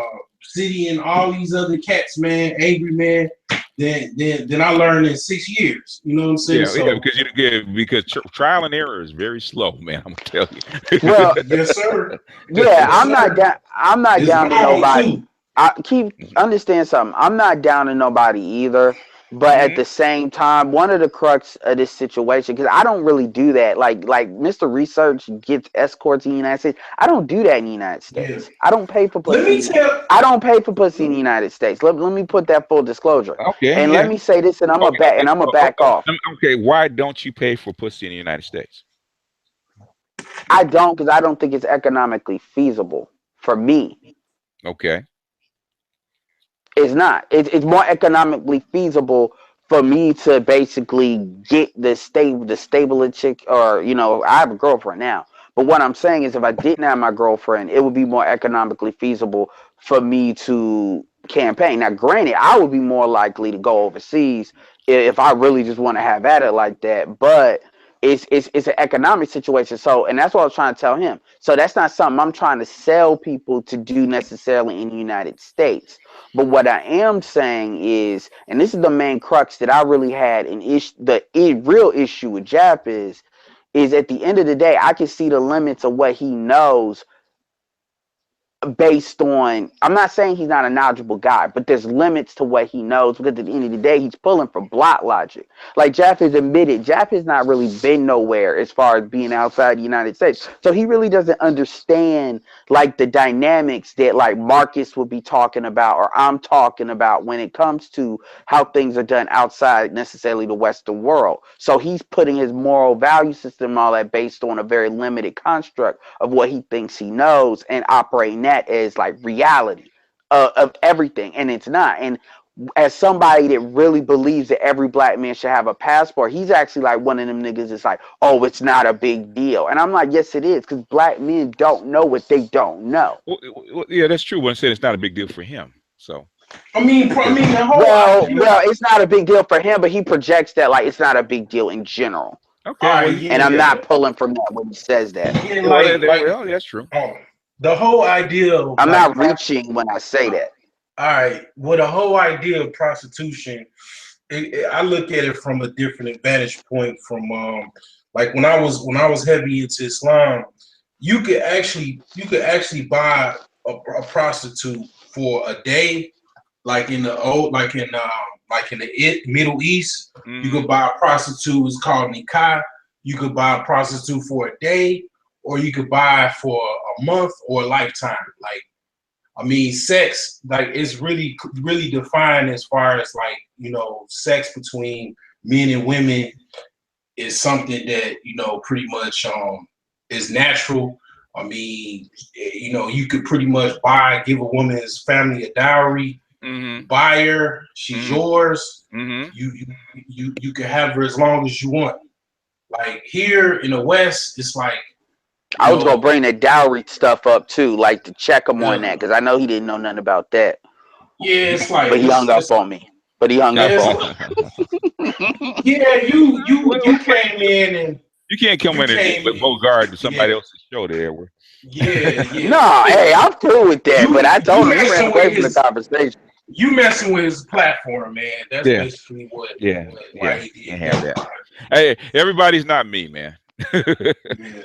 Well, look, and maybe this is the type of thing maybe to have me maybe want to build my own build my own platform.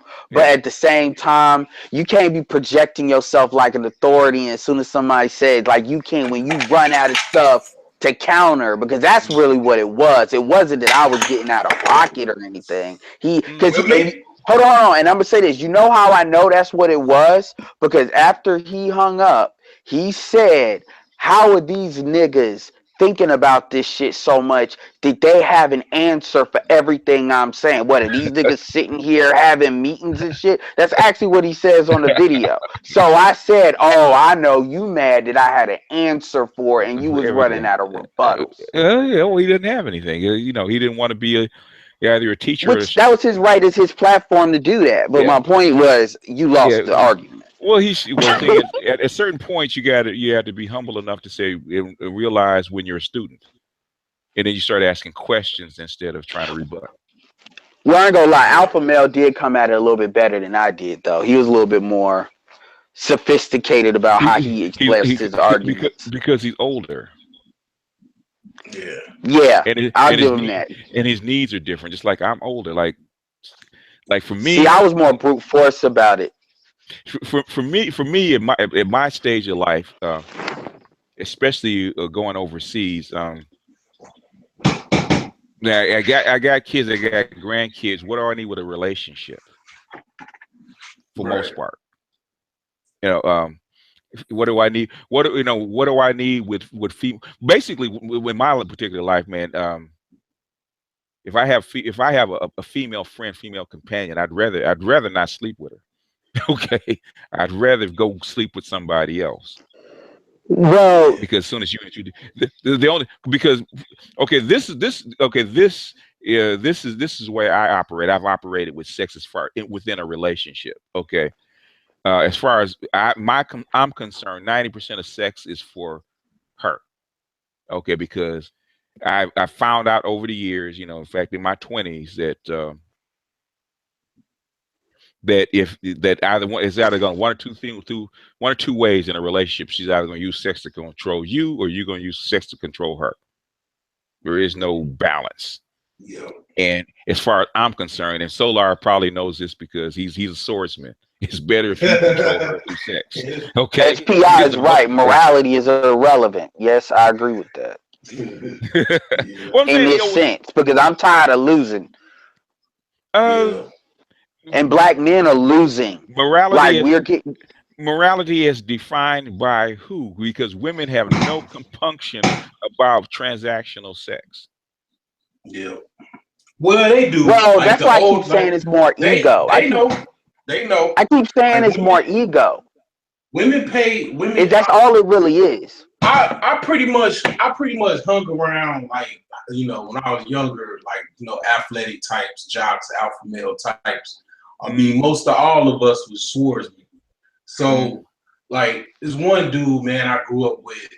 He was in the NFL, and he had an older brother that, he basically was a thug or whatever, and he has this white chick come through the hood, because I was living in the south suburbs at the time, and she basically sponsored him.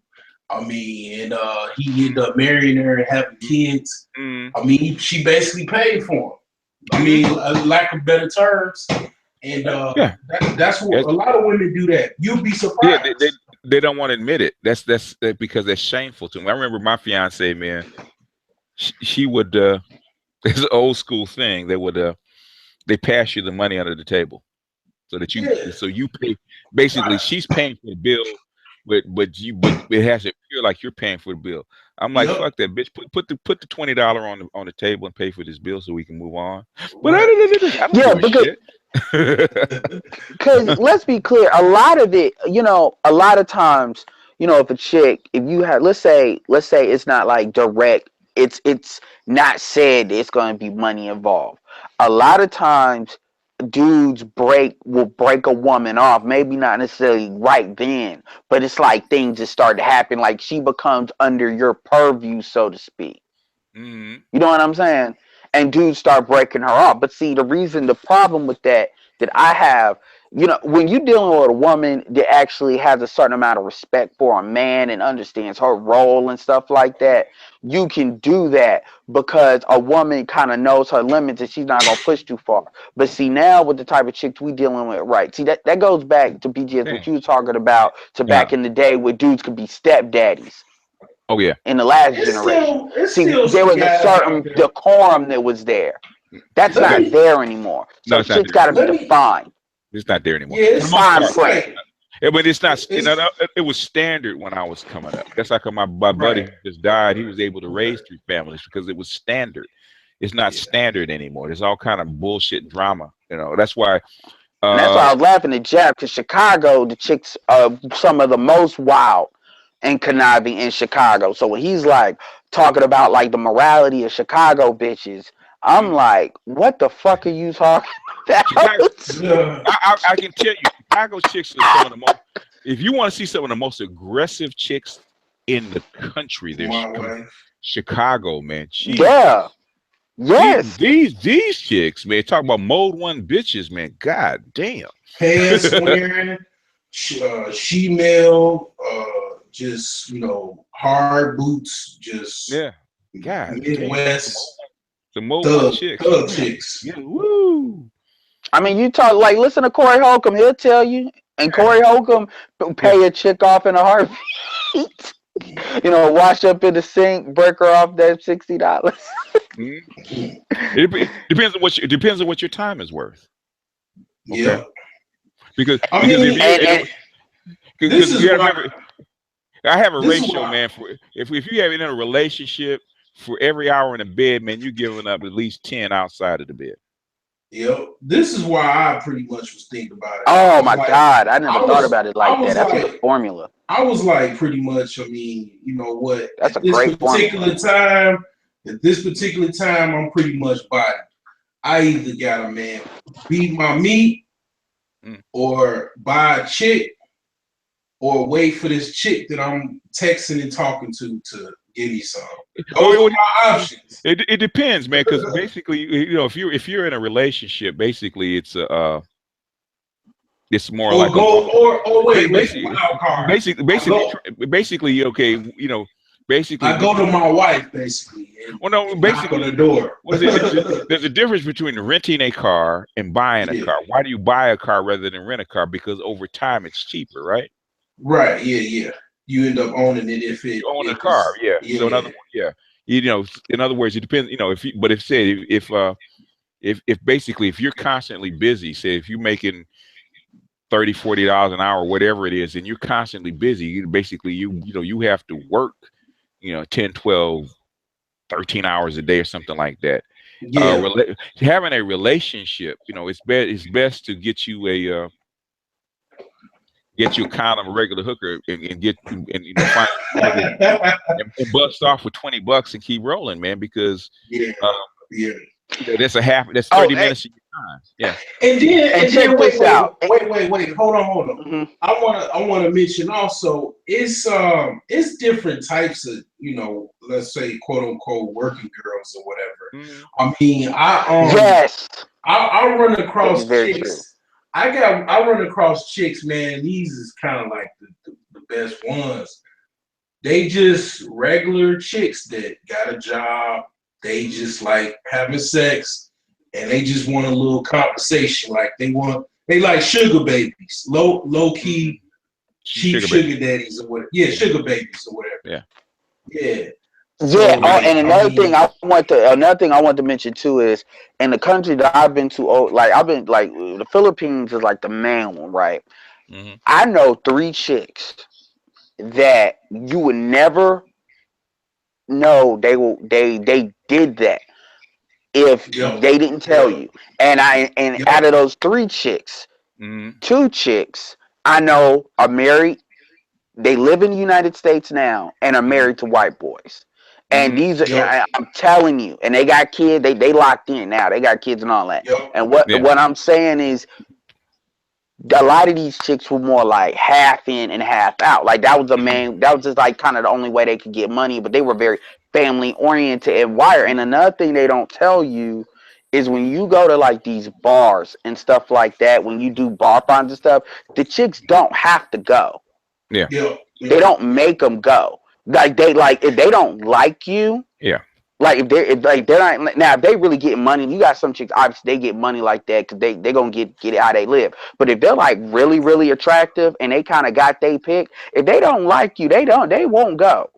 Mm-hmm. Yeah, and and that's what they don't tell you. See, you don't know these nuances if you've never been in those environments. So it's not like everybody's out here on a track like you see in Chicago, like that block shit that you used to. So you associate it with that. You know what I'm saying? That pimp shit. It's not the same. Yeah, Hugh Grant everywhere like that. Hugh Grant, when he was busted with that hooker in I think that was like L.A. That chick, she pretty much, I think she got a settlement because she sued him or something happened or whatever. I mean, they did a like where is she now type of thing. She's a housewife with kids, man. I mean, she was a hooker, and pretty much. I mean, I'm sure. I don't know. I mean, yeah, I guess her dude she's with now knows, or I mean, he has to know. And it's like Uber. She's like a regular house chick, man. You people wouldn't even know. She go to PTA. People probably don't even know, man. Like Oh, that's a lot of white women. But because a lot of these conservative, like for instance, a lot of these conservative white women, they got like soul pole, past it. They don't want white boys to know about. Even like women like Ann Coulter and stuff like that. Not saying they hookers, but I'm just saying there's a lot of chicks in their past. But the point is, there's degrees to it. But we can talk about that all day, man. One thing I'll talk about is these finals, man. these finals. finals. Yes. What about it? Yes. That well, you know, obviously the Cavs will get their ass kicked. But I want to talk about this Thunder Coon that is Jason Whitlock. That's who y'all never mentioned his name, Why but would that's who you was talking about. why should we? Why? Yeah, right, right. Jason Whitlock was the dude that was basically trying to say that LeBron James can't really experience racism because he got money. And he's the same dude that basically was on LeVar Ball. And Chris Bouchard actually cussed his ass out on his show. Basically yelled at him and everything. And Jason Whitlock was like, "This is my show." And he was like, I don't care if this is your show. Nobody give a fuck Said about you that. can't. Every time somebody brings up race, anything Don't, racist, like with this don't nobody racist, you give a fuck knock it about down. that fat sloppy dude. Nobody give a fuck about that fat sloppy dude. Like, I mean, Man, that dude is a traitor, man, and he's a coward. Because if that was like I like what you said, BGS, about the swastika. Because Jason Whitlock would never fix his mouth to say something like that if it you, was a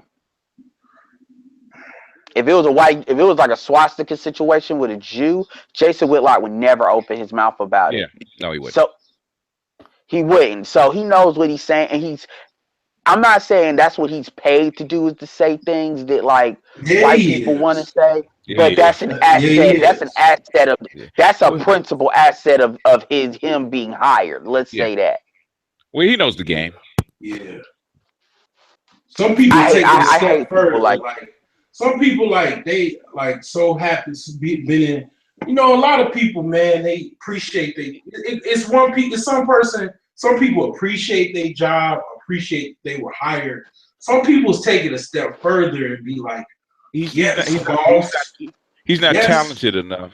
yeah, He's not talented enough to get away with it any other ways. He's not. Stephen A. Smith is talented enough to be able to speak his, for the most part, speak his mind. But Jason Whitlock Well, that's why they has to had be the a bulldog. program Stephen A.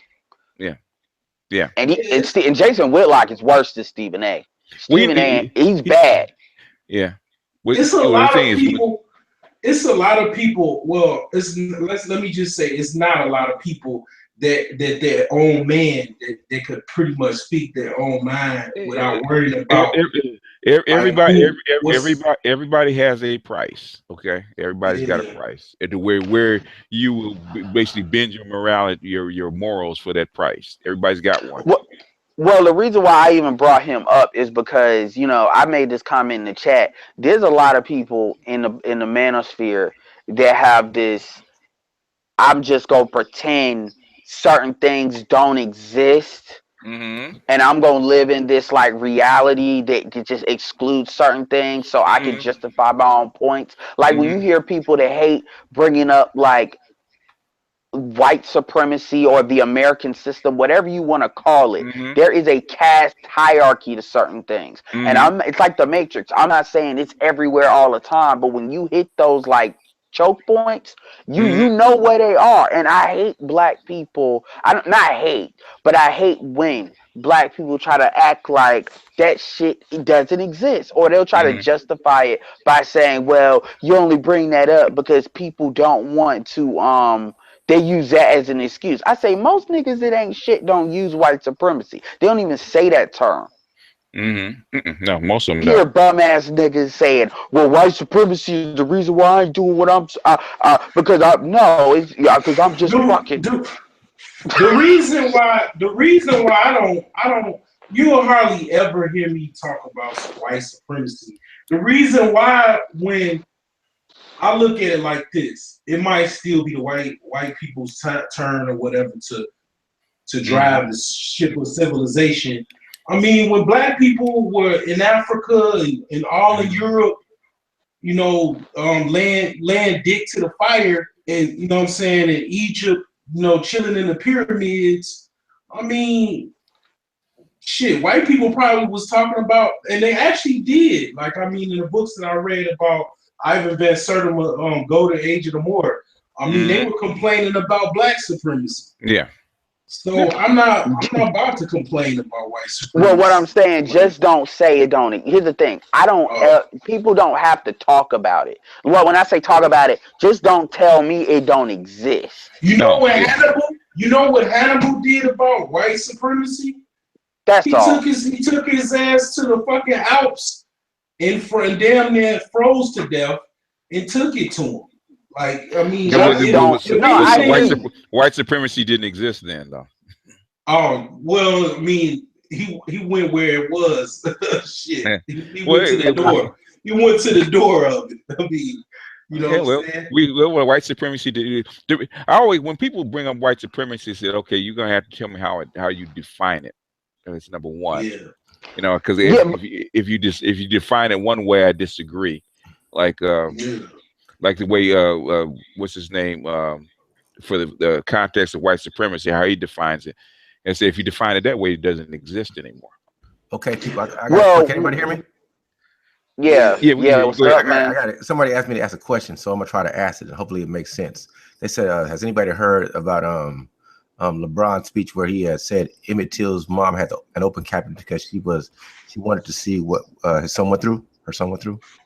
She wanted to see the result of Jim Crow racism. She wanted everybody. In other words, she wanted all the good, all of a sudden the good the so-called good white Southerners that kept their sheets tucked in their back pocket to actually be put on blast by opening the casket to see what the results of it was, so that the world could see. That's what she did. By the way, that white bitch admitted that she lied. By the way, that happened like I think last year, where it was like news reports talking about she admitted it. You know, so I mean. Well, and like I said, Jason Whitlock loves to bring up Emmett Till, like that's his like standard bearer to try to knock stuff down. Look, LeBron James is when it comes to like stuff like that, I'm very torn on LeBron because on the one end, I'm gonna be honest with you, LeBron actually strikes the kind of core I actually think most rich black people should do a lot of shit on the back end. Don't really put your money. I don't expect these rich people to put their money to do what Colin Kaepernick did. I do not expect and would never ask them to do that. But I do expect them to do what they can in the back end. As much as they can in the back end, where these white folks ain't paying attention to your ass. And on the front end, say what you can say every now and then. You know, like for instance, LeBron, this would be a great opportunity for LeBron to really talk that shit a little bit because they put swastika in his house. So it ain't like he just bringing it up. And so I give him credit for saying that then. So, but it's kind of like with LeBron, I feel like sometimes it's like he has this I want people to like me thing. So that's always driving certain aspects of his behavior. That's the only thing. But other than that, I actually like the way he, you know, does it. That's how most rich black people should do on the back, do this, the real shit behind closed doors. Yeah, well, you get people in the camp that agree with, and you got people in the camps. You know, it depends on a lot of times it depends on your age. If you're a teenager, and be in a position 20s. where you driving your own shit. That's the difference between LeBron and a lot of folks in Hollywood. A lot of folks in Hollywood, they balls are basically wholly owned by the system because they can get froze out. You can't really freeze LeBron out like that because he's too big at this point. Well, because the NBA and basketball is a global game now. So basically, if you could freeze LeBron out of the U.S. market tomorrow, he'll go to China and make more money. Plus when you look at what LeBron look, I don't like LeBron, you know, as a player. Let's full disclosure, but as a man, when you look at what LeBron has done, showing kind of setting the tone for like what these other players have done as far as controlling their stuff, because people got mad when LeBron left Cleveland, and then Dan Gilbert wrote that letter because they act like he was a runaway slave. That's how they treated him when they burned his jersey. Okay, look at what Kevin Durant did. Look at what these players are doing. So now when these white boys, let him finish. I want to hear finishing whatever got to say. No, what I was going to say is now all these white boys that own these teams or in these management offices, they actually have to give these players a reason to be there. It can't be, oh, I'm going to give you all this advertising and shit, because if the team sucks, then these players like, I'm just going to go with another team so I can win. and now these management back offices are on blast now. That's why the Lakers have been sucking, because all they used to be able to sell is the fact that you were gonna be famous, and people ain't buying that shit no more. Now they got Swaggy P and shit. There's a lot of reasons why the Lakers suck, and the biggest reason the Lakers suck is because Jeannie Buss and Jim Buss are fighting over the team. And everybody knew it. Yeah. Everybody knew it. Yeah. That's the reason. Because that's the real reason nobody wants to come to LA, because you have the two people that are supposed to be running the team can't come on the same accord. Hopefully now that Jeannie Buss has complete control of the team, a lot of that stuff will get squashed and settled. You know, in other words, now people feel more comfortable coming and play on a team because you don't have it divided. You have a lot If of they don't sign LeVar Ball, if they don't sign Lonzo Ball over that stupid shit, I hope they fucking suck for a while. Like, Why? I'm gonna be rooting Edward. because if they don't sign, because here's my reason why. If they're gonna say it's the reason, if they're gonna say, well, we're not gonna sign him because the Magic and Pelinka don't care. They don't the care. TV deal people. Well, what I'm saying is the TV deal people, because the TV deal people don't like the balls. That's what that is. It ain't even a matter if he's good enough. Time Warner, they don't care. Spectrum doesn't care. Yeah. Quick question. Spectrum. Well, that's what rumor mill is. Rumor mill is that they saying they're not gonna work with him for that. They're not gonna work with. They don't care. The thing is, if the Lakers suck, Spectrum has to pay the Lakers in the order of between 150 and 200 million dollars a year. If the Lakers suck, they lose money. They don't give a shit. Sign the guy. I'm just saying that's what they said. I'm just saying what they said. Yeah, that's what they said. And I'm telling you, I'm in LA, man. I've been a Laker fan since 1968. It's bullshit. Yeah. Okay. Yeah. I mean, to me, it don't make sense. Unless you gonna try to get Russell. But Edward, question. This is a quick side note. Have you ever thought about maybe being on radio? Because you could probably, man. I could see you making a lot of money on radio because you could just talk and talk and talk. Like you could like roll. Like you have a voice box, man, that you could probably make some money off of. Real talk. I need to stop being lazy and start putting out these damn YouTube videos. At least start there. let me talk good and bad about Edward. This ain't gonna be nothing bad though. Edward, to me, you're just unchained passion, man. Every time I hear you talk, dude, I start rolling because you got so much to say, brother. So I can't do that, and I think I can talk a lot. Yeah. Yeah, I mean, I'm just saying. I mean, it just is obvious to me, but it's like I work with a WVON in Chicago. It's like the only black radio station. And I thought about being on there as like talking about technology and stuff, but I ain't really no talker. I mean, I can talk, but I can't talk like nonstop. Like I'll be real. Like you. Oh no, man! When I was in like first and second grade, you know how they used to write them little messages, the teachers and shit. And this was when I went to school in Chicago.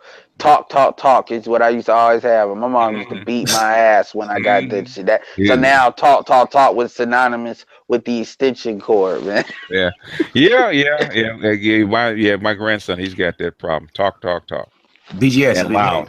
We got another question. You got some people who want to join the chat, but they having trouble joining the chat, so they asked me. They have to clear their browser. Okay, I can't do anything about that. Yeah. We go through this every week. Come on, man. It's 2017. There's nothing wrong with the link because there's people on the link. There's nothing wrong with the link. They have to clear their browser. We always say you got to clear your browser cache to get on. But I'm gonna ask a question. This question comes from SPI Latino, and he says, "So why some pro-blacks say that black people are not trying to blend in with the rest of American society? Because he believes it's a bunch of bullshit." Because you have this, because the society has been separate for so long that your black identity is as a separate nation, because you have been forced to be a separate nation for so long, and black people have basically built up a narrative and an identity that they don't want to be white. Okay, they don't want to be white. and the same thing with white people on the other side. They don't want to be black or whatever. Yeah. Black. Yeah, that's true. And then everybody else is caught up in between. And no, it's not everybody else. Most black people, if you poll black people, I would say 80% of them do not want to be white. You know, they might want to live near whites. They want to be on white jobs. They wanted the same education as white people. But as far as identifying and becoming a part of the white collective, I would say 80% of them don't. Yeah, you got white boys and stuff, white folks that don't even watch the NBA because they like it's too black. They'll just kind of watch hockey or whatever, baseball. Like it's and it's yeah. But I want to finish answering this question though. Mhm. That is it's culture and its identity, and culture and identity are very, very rigid, and it takes a long time for it to change. So that's how come it takes so you've kept built this culture up over 200-300 years, and trying to change it in a matter of 70 years is very, very difficult. Even though it is changed, even though 90% of your culture, black and white, are the same. You wear basically the same clothes, you drive the same roads, you drive the same cars, use the same technology, you speak the same language. 90% of your culture is basically the same. You see yourself as a separate entity or a separate country from the United States, and that's an illusion. You're not.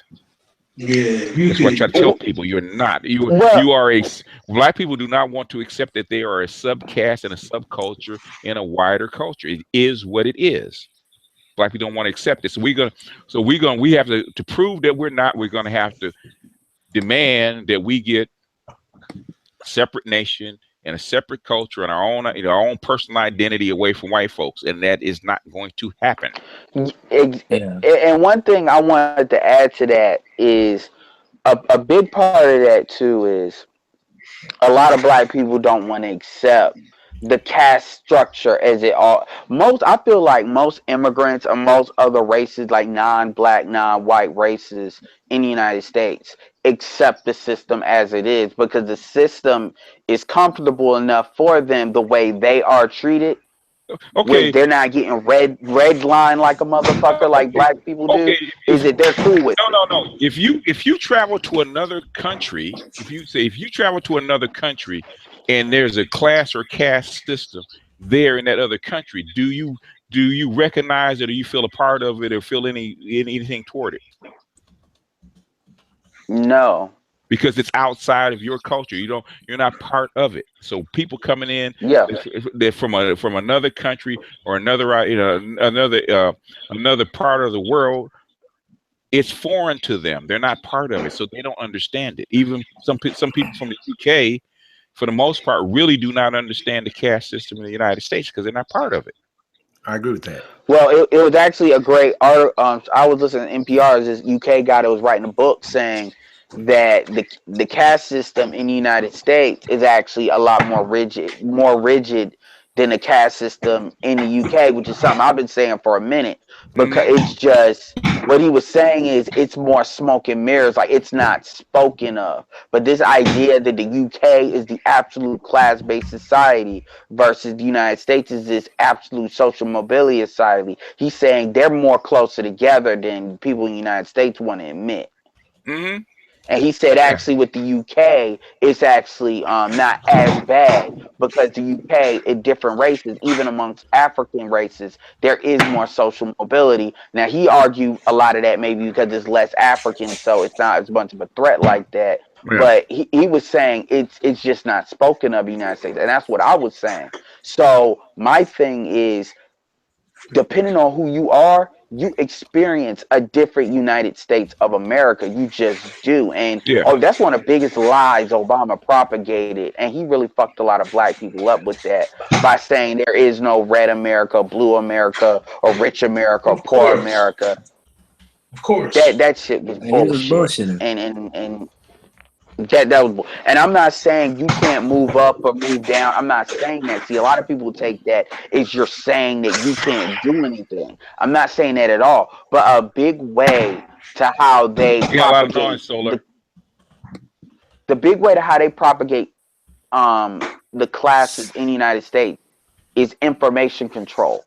So there's a lot of things a lot of black people don't know, and I'm talking about individually, they don't know. Like, for instance, we look at things like credit or certain like wealth building things. It's a lot of things they don't know.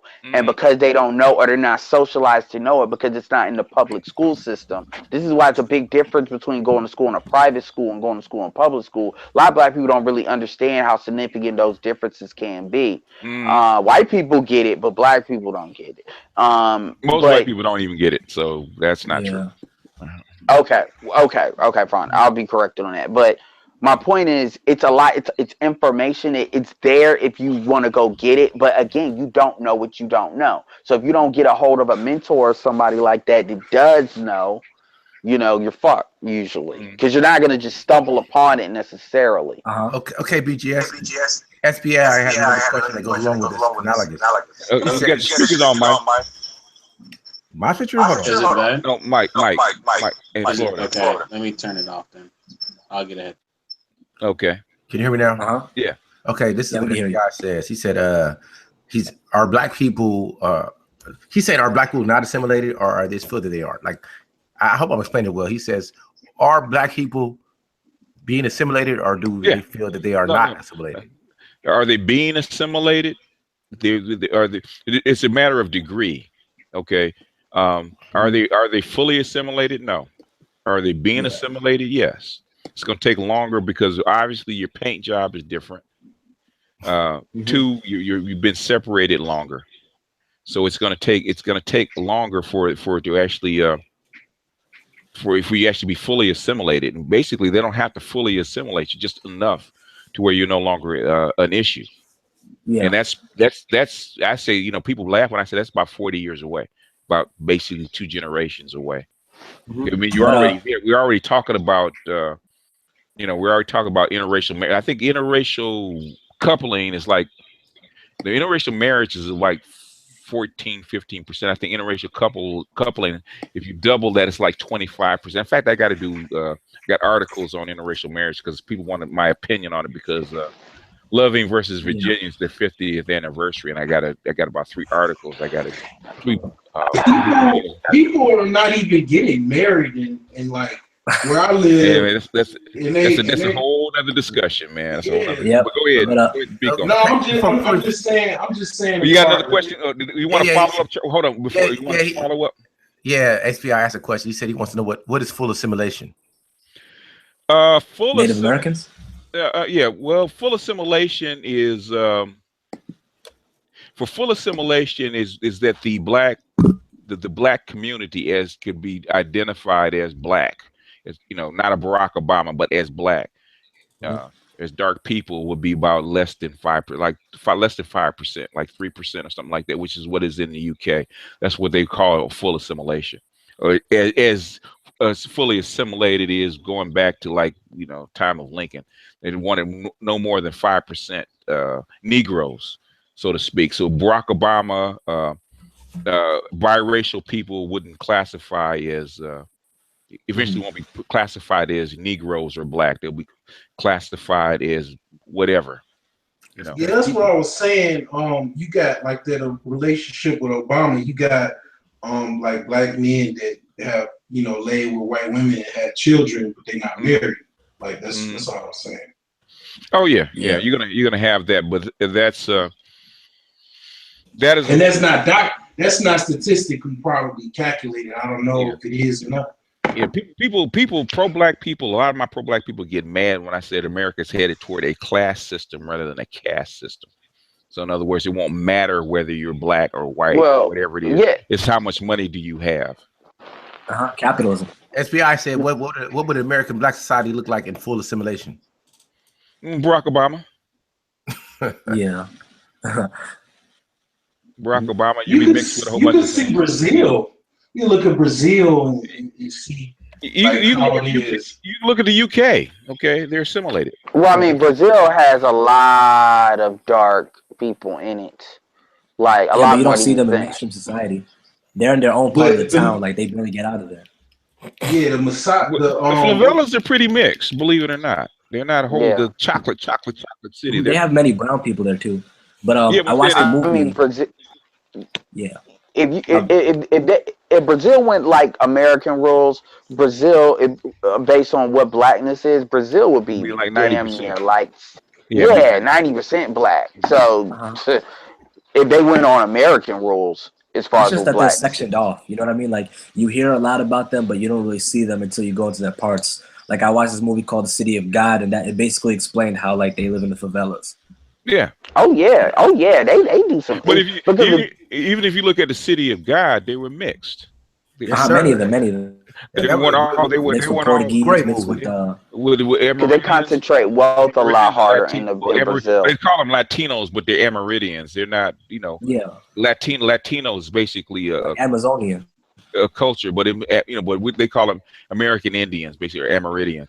Yeah, that's Uh-huh. why they So they're believe basically, in that, improve the race shit. You'll talk to some black women or the Brazilian, and they'll be yeah, like, "Oh, my mom wants me to improve the race and get a white boy, get a yeah. light skinned dude." That goes all the way back. That goes all the way back to the continent of West Africa. Because I was wondering how do all these light skinned people get in West Africa and in this chocolate. But the thing is, we realize over 400 or 500 years, man, they've been mixing in with the Europeans. Not to a great degree, but to a certain degree.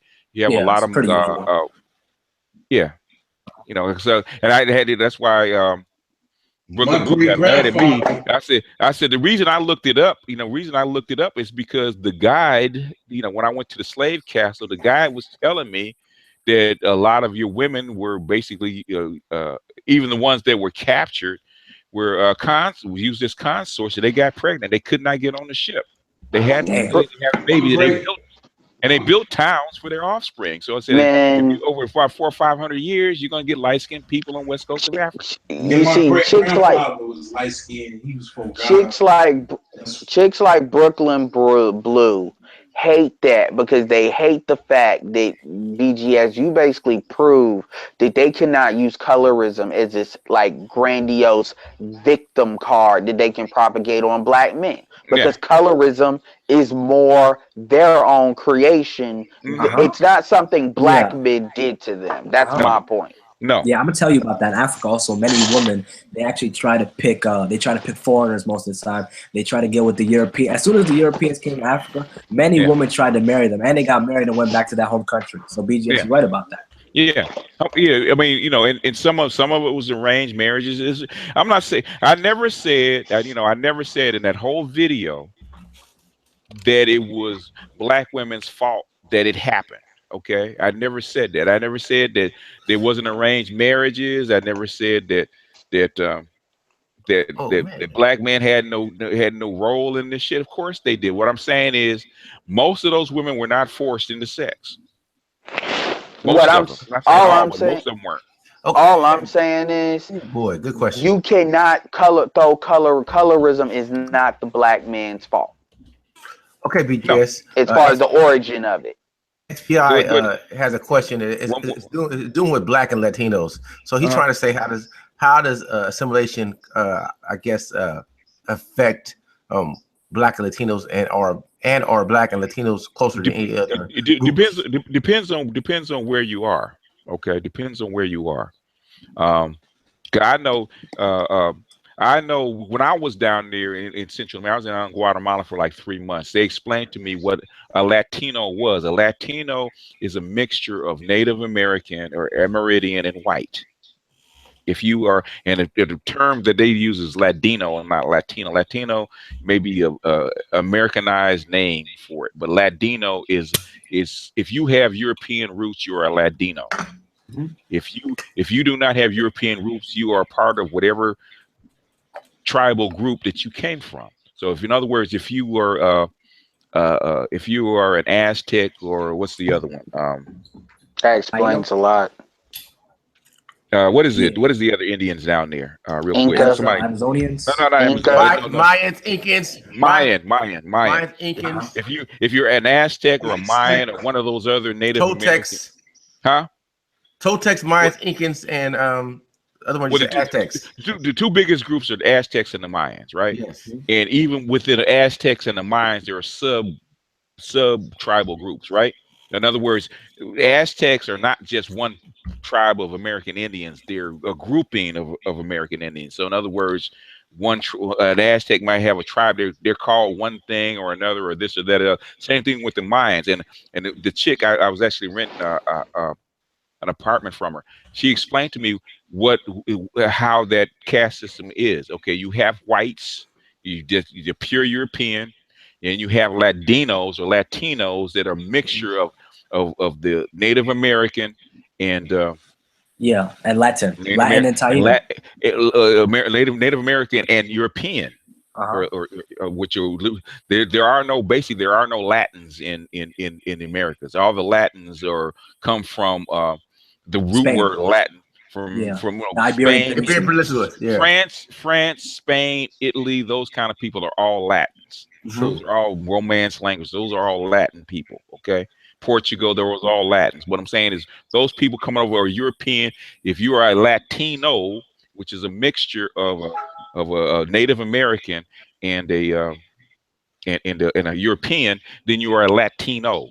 If you are not a Latino, then you are a part of the part of whatever tribal people that you come from, and they know what tribe they come from. Believe it or not, they know what tribe they come from. And then the blacks are at the bottom. And then the blacks are normally at the bottom. If you're mixed with it, or you mix with that, then yeah, you're at the bottom. Even in unless you're outside the culture, like me being black, going to Mexico or going to Guatemala, whatnot. As soon as I open my mouth, okay, you're not classified. You're classified as a North American. You're not part of the outside culture. the caste system. You're outside of the caste system. Yep. So what Hence I'm saying why is, but that is because George Lopez, okay, he's a Latino, so he did a DNA test. He's 55% European. Wow. That is a Latino.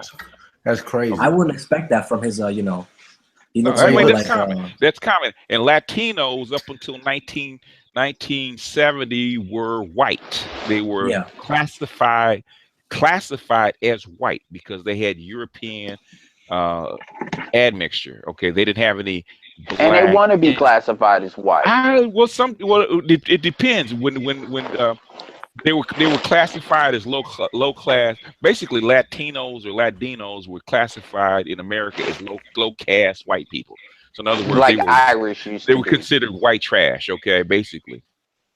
Yeah. Hey, BGS, yes, I'm just gonna make a statement that you probably didn't know, but do you know that you are so many people's favorite YouTube channel?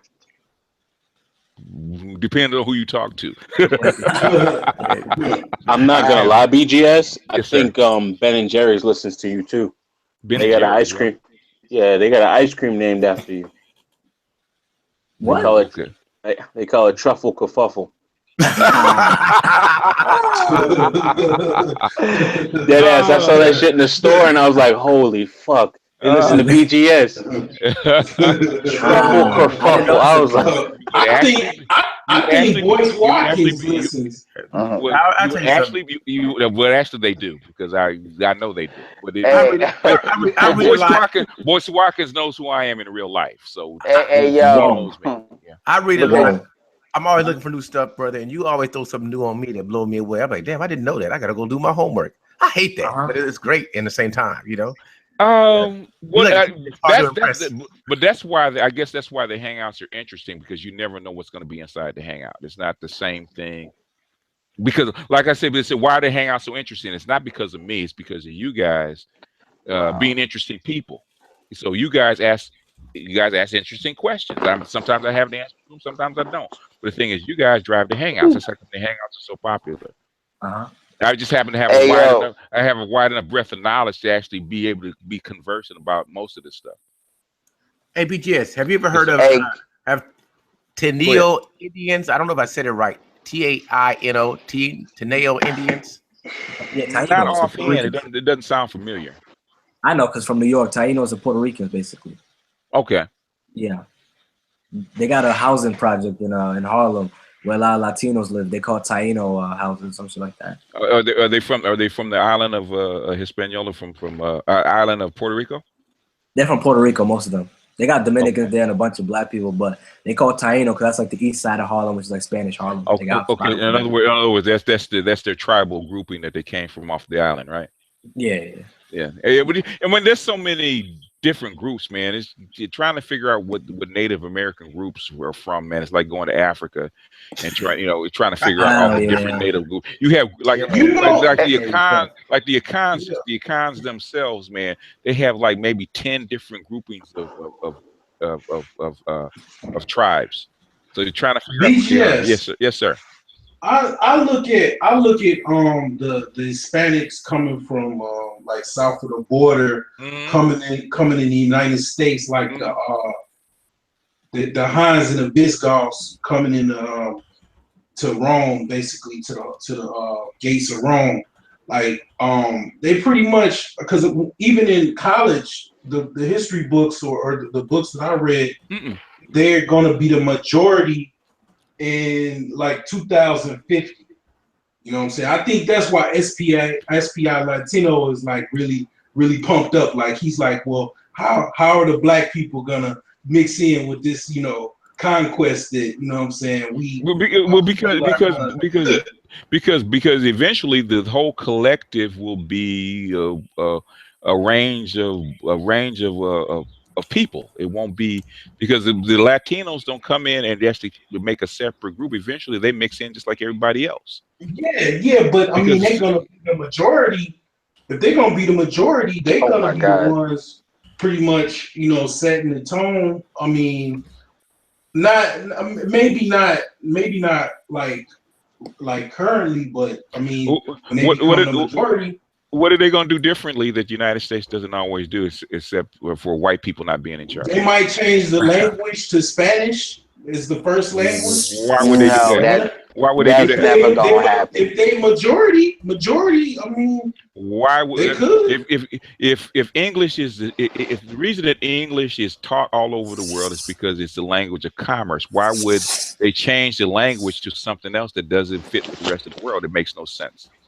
First of all, and also you're underestimating how much Hispanics identify as one block like that. They don't. You're completely, trust me. You got a lot of Hispanics that can't stand each other. You got the books, man. The thing is, you're in Chicago, bro. I am ground central for people coming over the border. I know better. Van Doogie man wanted me to say that.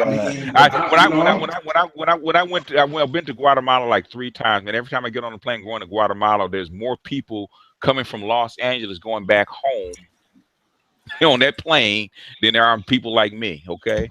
Taninos, the Indians are a group of Arawak Indians. Arawak. Yeah. Okay. Yeah. Now that's Jamaica, ain't it? Arawaks are those that grouping of islands that Columbus first landed on, Puerto Rico, Hispaniola, those kind of places. Those Dominican Republic. Dominican Republic. They were Arawaks. Okay, they were weak. Yeah. They were called Arawaks. I don't know where they got their name from, but it's a grouping of different peoples, like the Aztecs, like the Mayans. Okay.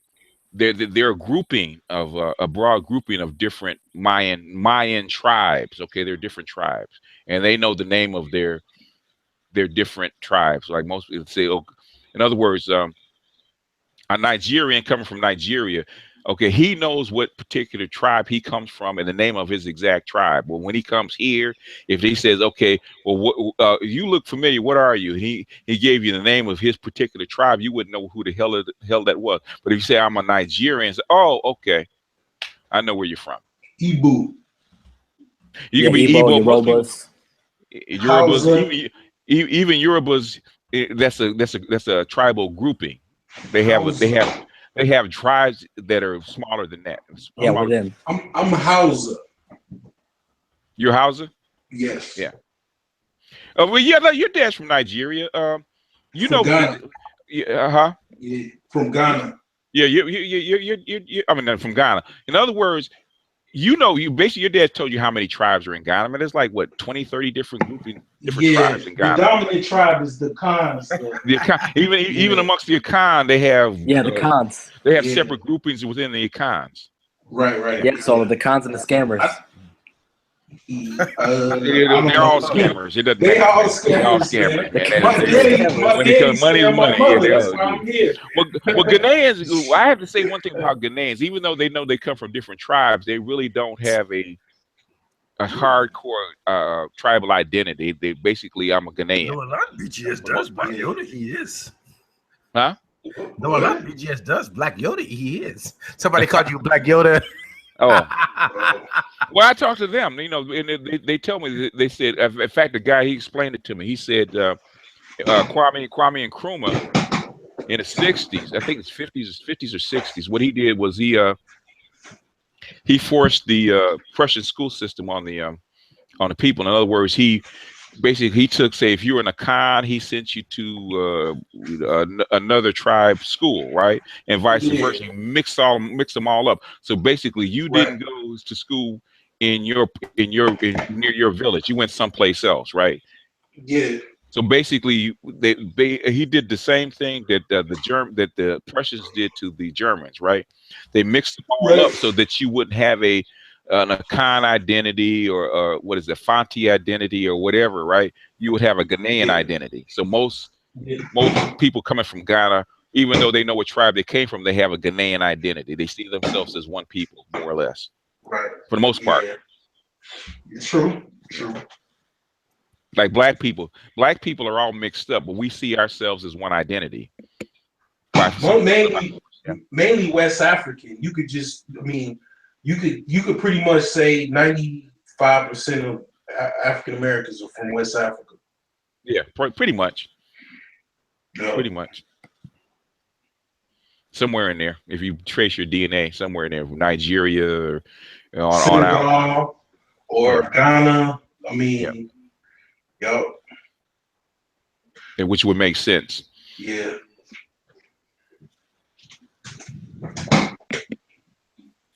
Where's Edward at? Where you go? He probably had to do some work. In fact, we're gonna give this another 20 minutes, man, and I'm gonna jump. So if you guys got something to say, y'all better jump in real quick. But Yoda is actually, they said, like a real strong demonic spirit. Like that they basically created a character, a Star Wars character out of. He becomes one at the end, supposedly. At the end of the Clone Wars. Yeah. Like, I think, or at the end of the Clone Wars.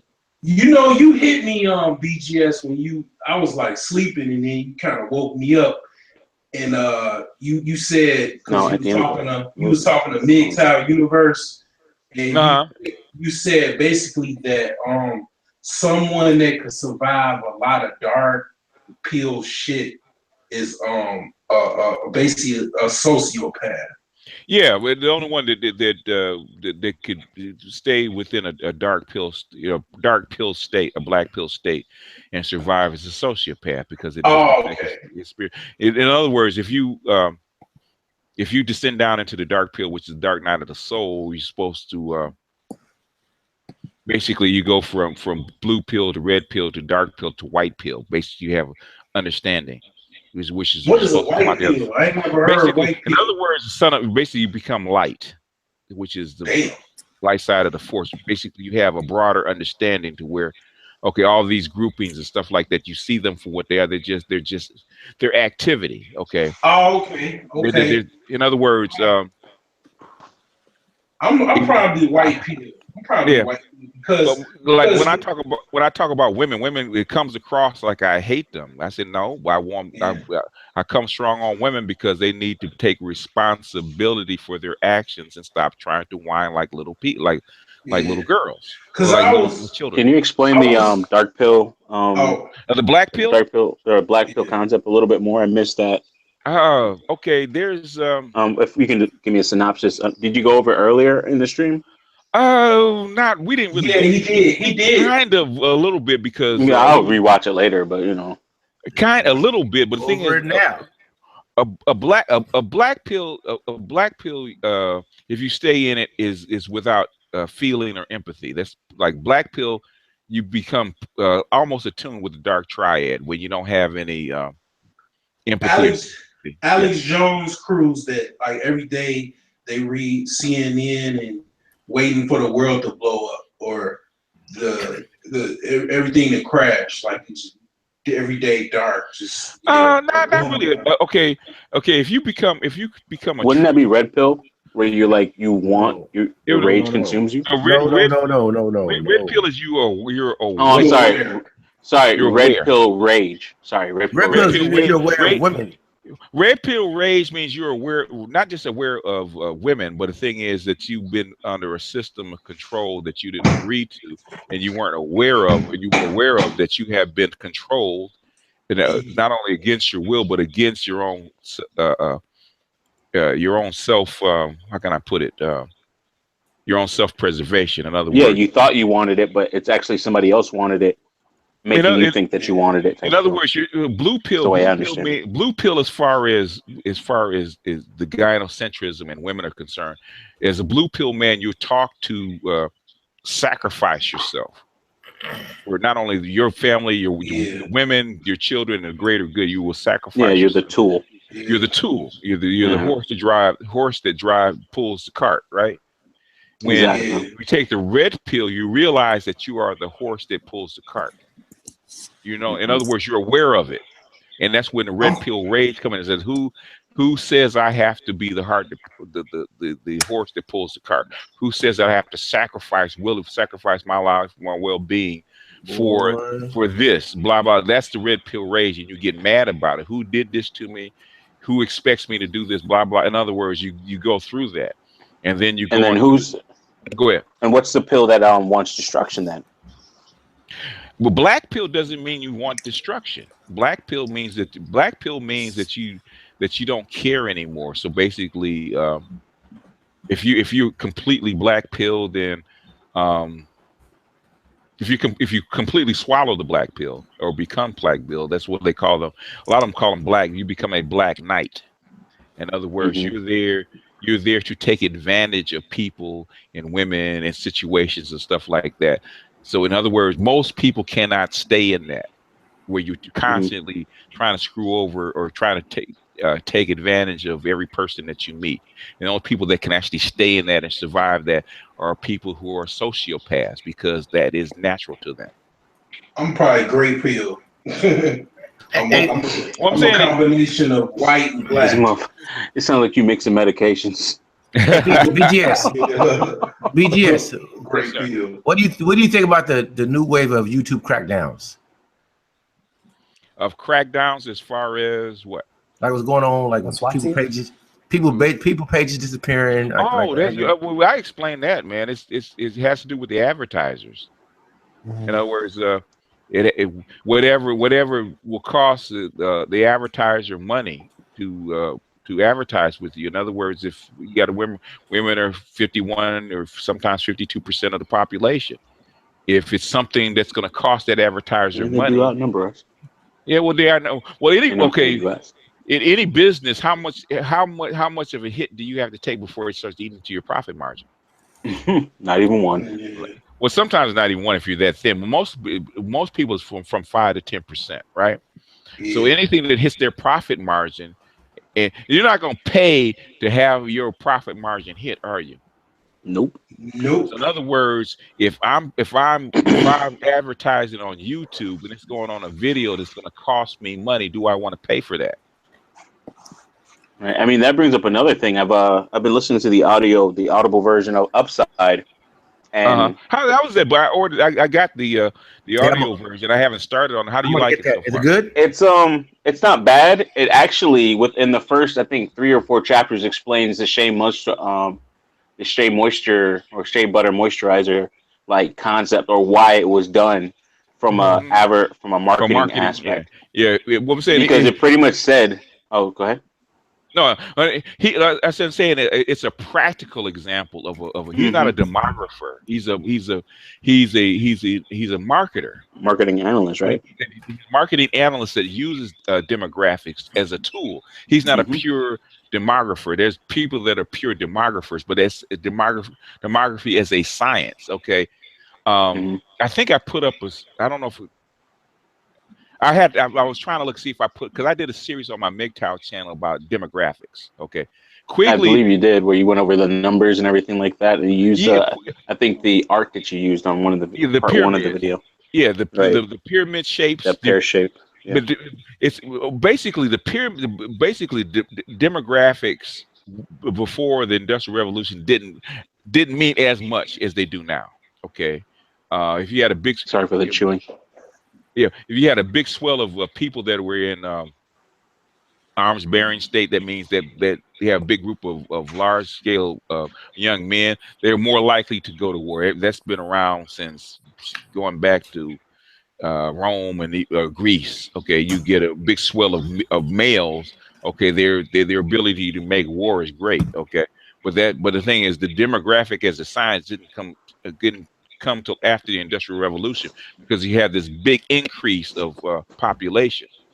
And basically your demographic cycle, for the most, as a science, determines where you are in a particular cycle, a particular industrial cycle is broadly defined. But there's also other cycles that are within that demographics, like that's how come you see a lot more activism and protests and stuff like that, is because in the United States, is because the baby boomers did that in the 60s, and guess who's doing that in the 21st century? It's the millennials. Exactly. Are a huge group of people. Yeah, that hippie statement, like, right? I was just like, oh wow, history does repeat itself. This shit ain't nothing new. It's a cycle, and yeah, that's another thing. Feminism in the West was a way to suppress males, a large group of males, from basically overturning the system. Okay, that was second wave feminism. How come third wave feminism shows up in the 21st century? Because you have what? Another large group of males, right? Yeah. So you have the same problem that's just repeated itself. So what do? You try to say, okay, what do we do then? Because we went through this. How do we, in other words, we've already seen this movie, right? We just saw this movie. So we have the same circumstance that we hear right now with the millennials. What do we do? So in other words, we're going to get ahead of this. We're going to start doing this beforehand. Like when Occupy Wall Street showed up. Okay, instead of bringing out nightsticks and dogs and water hoses, what did they do? They gave them jobs. They fed them. All that they took the leaders that were leading it. They fed them. They gave them a job. They dispersed it without a whole lot of co-opted them. 401ks or whatever. In other words, all the mechanisms that they figured out that, with the boomers, they put on the millennials. And then what did they do? You had the yes means yes, no means all that stuff. The feminism, third wave feminism, also rose up at basically the same time. Yeah. Because the same problems exist, the same conditions are there. That's what by looking at the demographics and really studying population conditions. Because a lot of human nature really does not change all that much. So you put the same environment, the same conditions with a few variables in it, you can kind of predict a direction, not absolute, but a direction. And sometimes that's all you need if you keep track of. I know which direction it's going in, so I'm going to see what steps they make, and so I can say, okay, if everybody's into smartphones, okay, who are into smartphones? Okay, I know what direction. Let me get out ahead of this, because I'm going to jump ahead of time and be there when they get there, because I know which way they're headed. It's a direction that you're looking at. So it's deeper than that. Well, I showed it to you guys. That's why I pulled it. Okay, this is what I'm talking about. This is how leaders think. This is how people that are on top look at things. So you get an idea of how to look at things from the top down rather than from the bottom up. Yeah, like I sent that whole demography part 1 and part 2 to a lot of like my close friends on WhatsApp. And I said, listen, man, it's macro, not micro. And a lot of the problems a lot of the ways we look at things is from a micro level. Right. And I tell them, like, literally the leader does not care about you. He cares about the people to some extent, but he doesn't really care about you. So if you die, that doesn't mean the people die. No. He keeps them going. If you guys want, if it's okay, I can play a piece of the audiobook where it actually... Okay, go ahead. If everybody's okay with it, go ahead. Everybody's okay, yeah? Yeah, go ahead. All right. Tell me if it's like... You can play some too loud. Say what? Play some porn? You can play some porn. I'll be just as happy. No. Come on, man. You can get that yourself, man. Hey, I'm going to get the video taken down. Go to a public school take it down, man. Yeah. All right, go ahead. This is the piece that this is like section 6, a minute in. Expected to increase another 19.9% to 280.5 million by 2050. So if you were forced by some arcane reason to market exclusively to only one of these groups, what do the above numbers mean? Stumped? Okay, let's start with an easy one. Which one is the biggest market? That's right, whites, inclusive of those also identifying as Hispanic. And it also represents a growing market. Here's another easy one. Which market is not growing at all? Correct, non-Hispanic white. If you were exclusively selling to this market and census projections hold true, your sales would likely decline in the coming years. Right there. At this point, you should be realizing that this demographic stuff is pretty easy. That's pretty much it, but I don't know. Did you guys hear that well enough? Yeah, I heard it. And that's like explain Shay. I heard that and I was like, yo, Shay Moisture right there. Mm-hmm. But go ahead. Same thing with if you look at the last election, it was demographic. Okay, you had two. Mm-hmm. You had basically you had the millennials voting for who? The Bernie Sanders crowd, right? Uh-huh. And you had basically, for the most part, you had the boomers voting for who? Trump. Donald Trump. That's demographics 101 right there. If you know what to look for. Yeah, you make them. You go for your market. It's a market. I mean, sex is on the mind here. A lot of women that are not satisfied sexually, they're filling that market. Just like Mike goes to strip clubs now before, male strip clubs. Mm-hmm. So do you think I just came from a strip club? Okay. The thing is, there's two different things. Okay. Demographics doesn't mean culture. Okay. Demographics does not mean culture. Okay. The culture, in other words, when you look but at it does help define it though, right? It will help identify it. In other words, it doesn't mean culture. In other words, if you see two different there's a distinct difference in culture between who? The boomers, who are the parents, and the millennials, who are children. And millennials, who are the children, right? Mm-hmm. Okay, there's a slight difference in culture. Okay, you figure out what market and what that particular group needs or something like that, and then you figure out what is their culture, what do they see as valuable, blah, blah, on and on and on and on, and you market toward their culture within their demographic. That's so what when advertising does. Identify a market, study the people that are within that market, their culture within that market, and then target it. Okay. What do they want? Start targeting some rich women. As far as the culture of sex is concerned, you have to. I'm saying you have to look at history and see how the culture has changed over time. Where did it? In other words, if you say, okay, how do I figure out sex thing, or how I figure out this thing? You got to look back and say, okay, what was it? What actually started the change, and what was it like before the change actually started? And then over time, you can figure out, okay, there's the momentum. Because if you deal with stocks or any kind of chart, if you look at a chart, the chart deals with momentum. Is it going up, or is it going down, or is it sideways? Right. Right. But a chart basically gives you a peek back into history. That's how come I love charts. Okay, if you have a drop, the chart says, oh, there's a drop here between, right before the World War II. Why is that? Then you can go back and I look at what happened with news articles, microfiche, and all that stuff. Figure out, okay, this is the reason that it dropped. In other words, the chart will reflect history. It doesn't cause history. It reflects history. The tripped out thing about this, my PUA friend, high school friend, he actually did this, man. It was kind of out of luck. He just pretty much was clubbing one night, ran into a chick that was a lawyer. Or they kicked it for about a couple years. He got married She made like a quarter. She made like $300,000 a year. Yeah, $10,000, share bank account, car, brand new Cadillac. Bought this other car. I'm cheating, and then it was pretty much gave him a second chance. Then cheated again. Then she's like, "Fuck it," and then gave 20 grand. You tell him bounce. Yeah. Yep.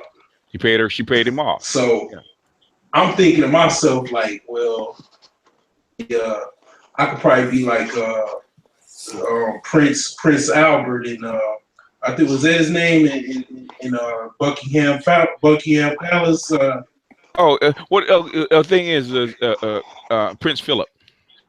Prince Philip, yeah, I could be a good hoe. Like, the thing is, with most guys, okay, if you're going to be the Candyman, when you flip it, okay, when you flip that and you become a seller rather than a buyer, then you have to conform to what the buyer wants.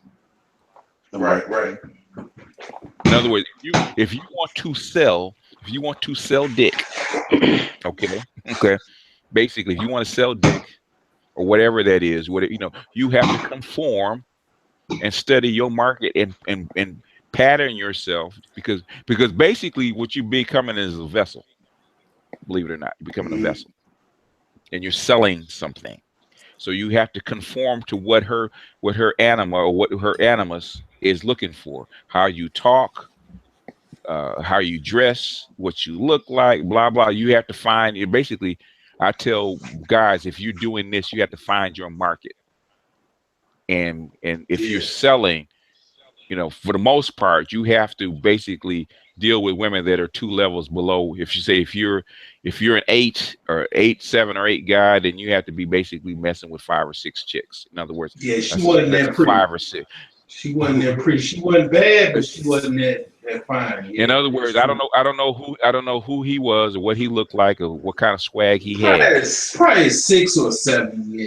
In other words, unless you're actually unless you like a swordsman par excellence and you actually hammering, you have her squirting so hard she's blowing herself to the other side of the wall. I ain't got no chick to squirt. I don't think.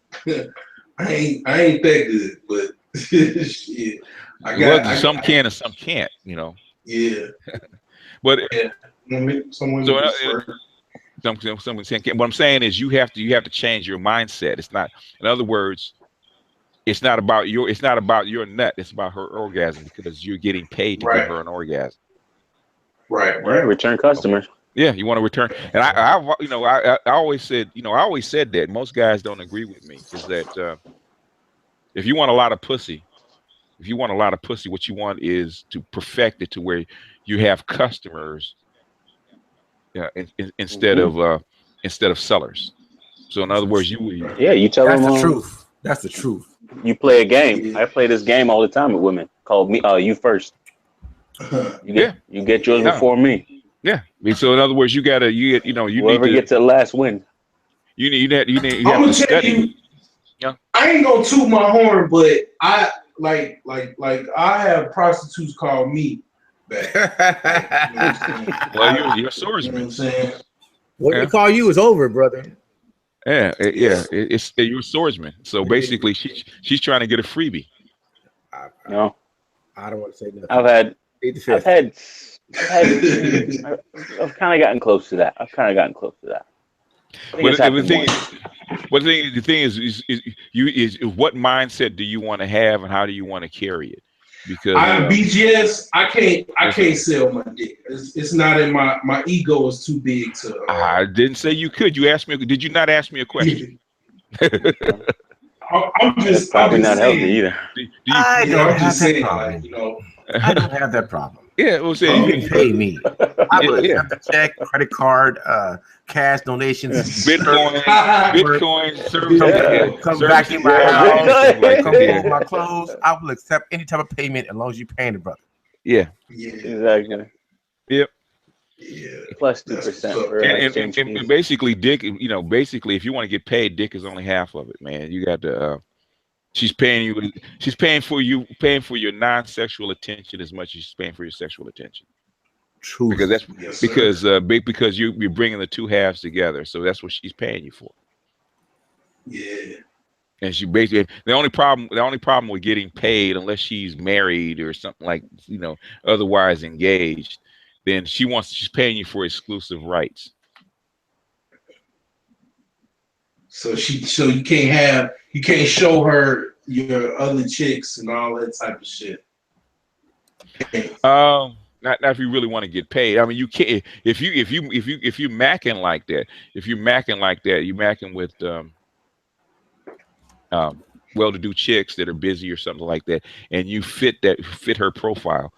You'll get make it easy and be available. You'll get money, but you will not get paid. Chicks just don't pay you. Chicks pay you for exclusive rights. If they're gonna really break you off like that, then they're gonna break you off because they're trying to add you to the nest, and the only way they can add you to the nest is basically pay you. So in other words, and it's not always cash in your pocket. Okay, most likely it's in kind. She'll get you a car. She'll move you in. She'll buy your clothes, all that kind of stuff. That's the kind of stuff that she's gonna do. But you'll get if you want maximum value out of it. Right, like Stedman, pretty much. Like Stedman, yeah. Yeah. But if you just want to get partial payments and stuff like that, you gotta either go full on pimp, or you gotta you're gonna get partial payments. It just depends. Unless you like Alan Roger Curry, who's made a business out of it, where that's what he sells. He sells he sells it to both sides, how to do it, and for the women, he basically sells it as a service. So yeah. But then you gotta have a good ass track record to do that shit. You gotta be goddamn good. Yes, sir. Because women are when it comes to the sex realm, that's their domain. So you're entering into their domain. You gotta be really, really good. Yeah. And most guys don't want to kiss the ring. Yeah, kiss the ring. You're a high class hoe, basically. Yeah. Yes, sir. You're basically $1,000. You're a high class hoe. And you know what's crazy? I was in the club the other day. And I didn't feel like dealing as usual. I didn't feel like dealing with Miami traffic coming back up north, and I was about to go to my metals dealer. And so I was like, screw this, I'm gonna go to the club for a little bit. And sitting in there, and this just goes to the duplicitous nature, or the duplicitous sexual nature of women. One chick, I'm like, yeah, what's the number? Let's go. Like, what do you want to do? Like, how much it's gonna cost, so on and so forth. Just negotiating the deal and shit. And then she was like, yeah, I can fuck with you. And I was like, all right, cool. And then I see her type in the number, so I'm telling her, yeah, it's the area code. And she's typing in the wrong thing. Man, I realized what she was doing because I'm looking at her phone while she hides it in her purse, so nobody can see what she's trying to do. Mm-hmm. And she has one of those apps, one of those like secret apps where it has a secret dialer, the secret messenger, and everything. So it's like a whole nother phone within your phone. And my homeboy used to use that shit when he was running around. And I'm thinking to myself, I'm like, she's got somebody else that probably checks her phone on a regular basis, and this motherfucker don't know the proper code. I'm like, damn. This shit goes so fucking deep. It's not even funny. She's good. She's like a spy. Well, you know what? Yeah, exactly. What saved me, man, is I've never trusted women. Period, man. As long as I can remember. That's good. That's good. Yeah. Trust me, man. It makes me. You know what? Sometimes it's a good place to be, and sometimes it makes you jaded because Yep. Because You know what I used to do? You can't tell a woman that you love her and really mean it, man, because she tells you, well, I love you, and you're like, okay. Yeah, that's bullshit. Solar, sorry, I gotta cut you on this one. Oh, no, go ahead, I guess. Sorry. Yeah. You might learn something from this young Mike, young Grizzly. Like I cleaned up, man. Call him Young Grizzly. Young Grizzly. Yo, that's gonna be my rap name and everything too. I might change it. Yo, this Young Grizzly on the mic. Young Grizzly in this bitch. I'm a maul that bitch.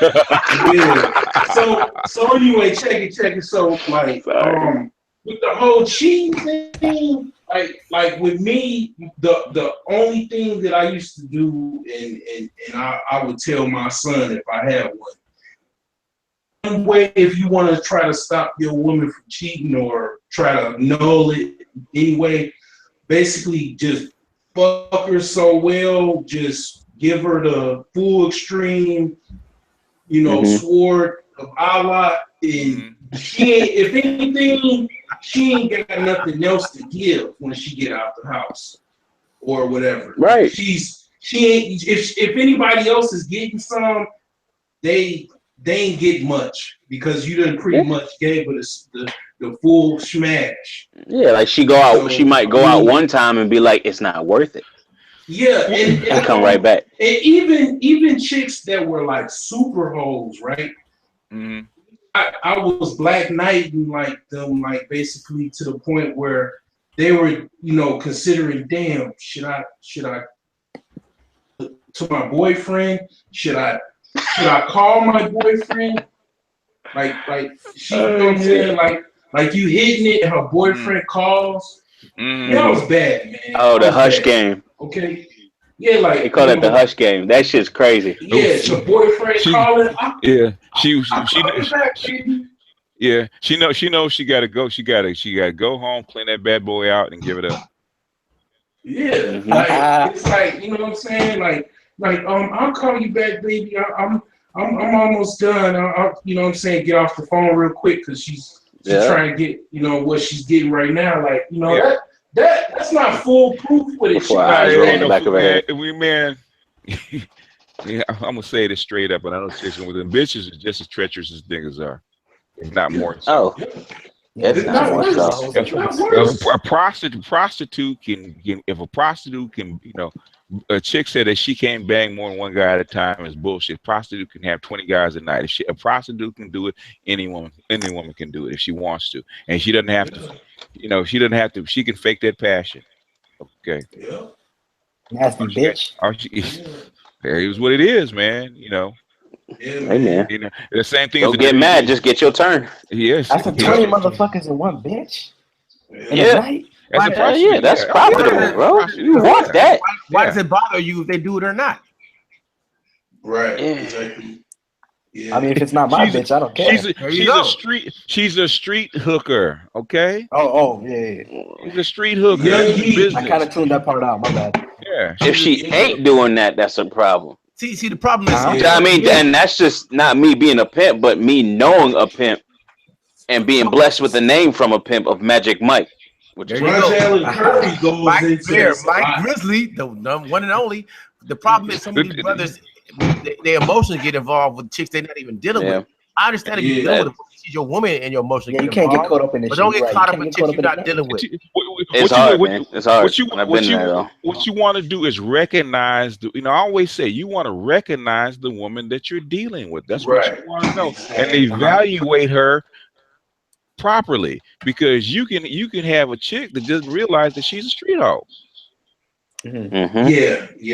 Oh yeah, I'm in the club tonight and feeling up on a stripper, on like not a stripper's ass, but on one of the waitresses' ass. And every time she tell me, I got a boyfriend at home, but she let me get a handful of that ass every time and check on me. Yeah, and she always checking on me. Like I don't buy drinks, and she's always checking on me. Hey, what's up? Do you need a drink? She know I'm gonna hug her up and like feel on my ass. She's in that position because she wants attention.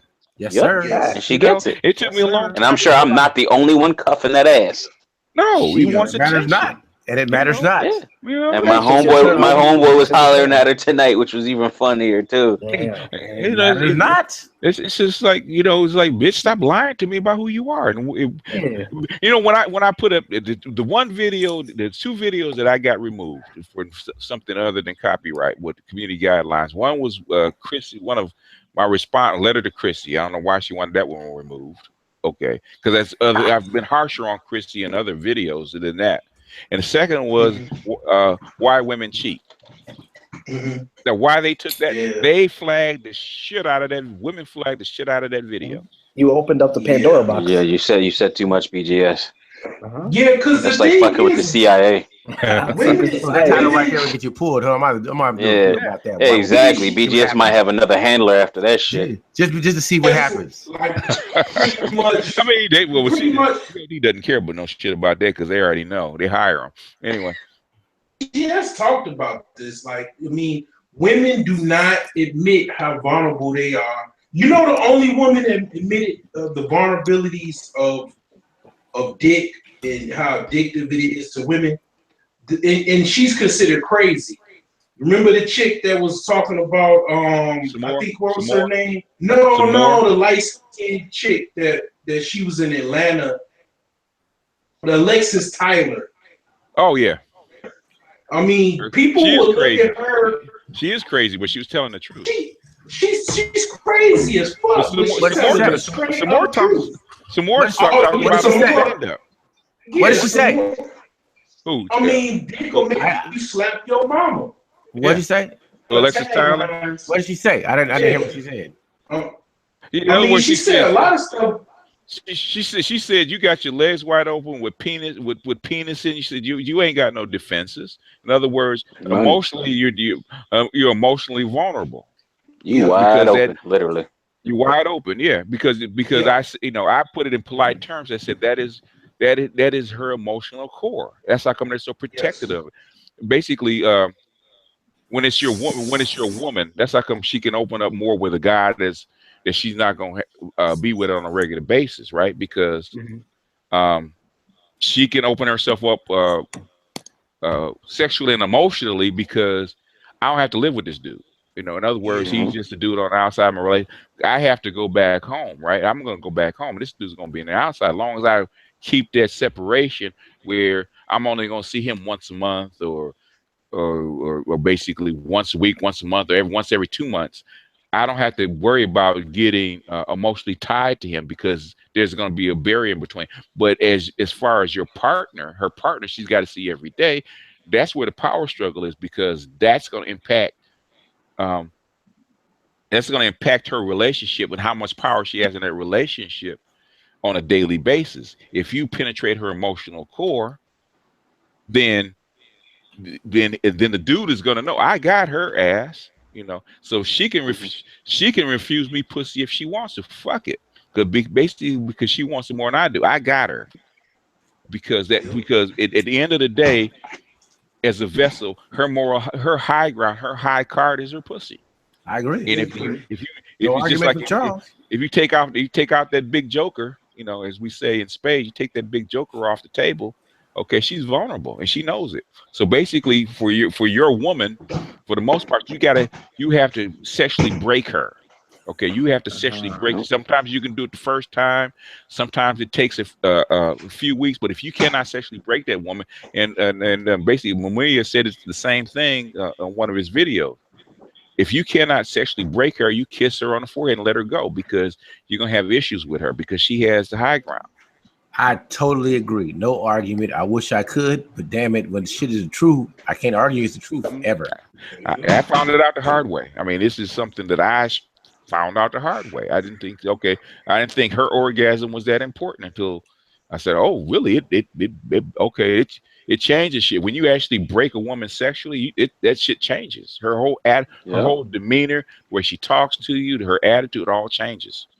BGS, you're speaking the truth, brother. Every time I got with a woman, I was trying to blow her back out. I was trying to blow her mind. That's me. But you said the truth. You trying to open her because that's a way of establishing dominance, especially at her weakest point too.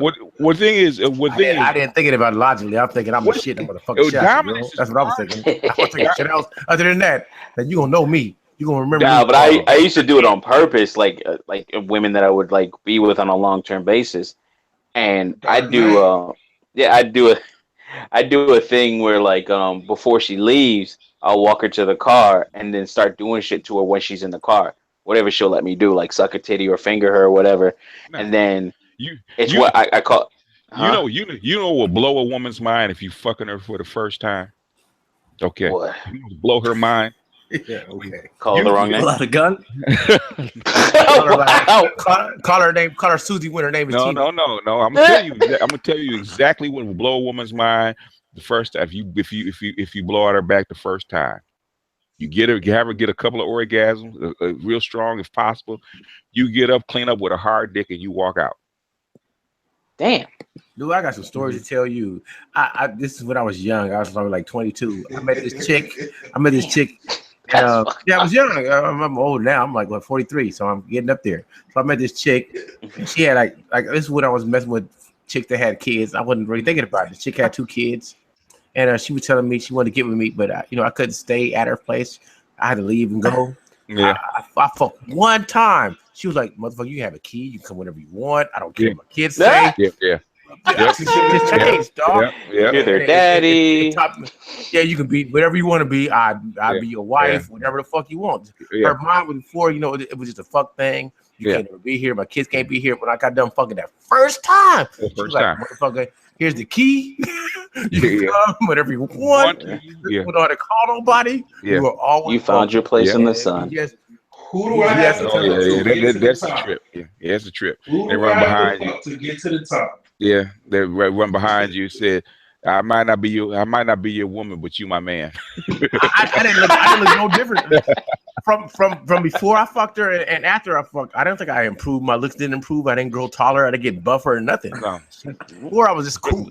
Yeah, black women are really sensitive. Once I tapped that ass and I got up in it, it was like, oh shit, this motherfucker here.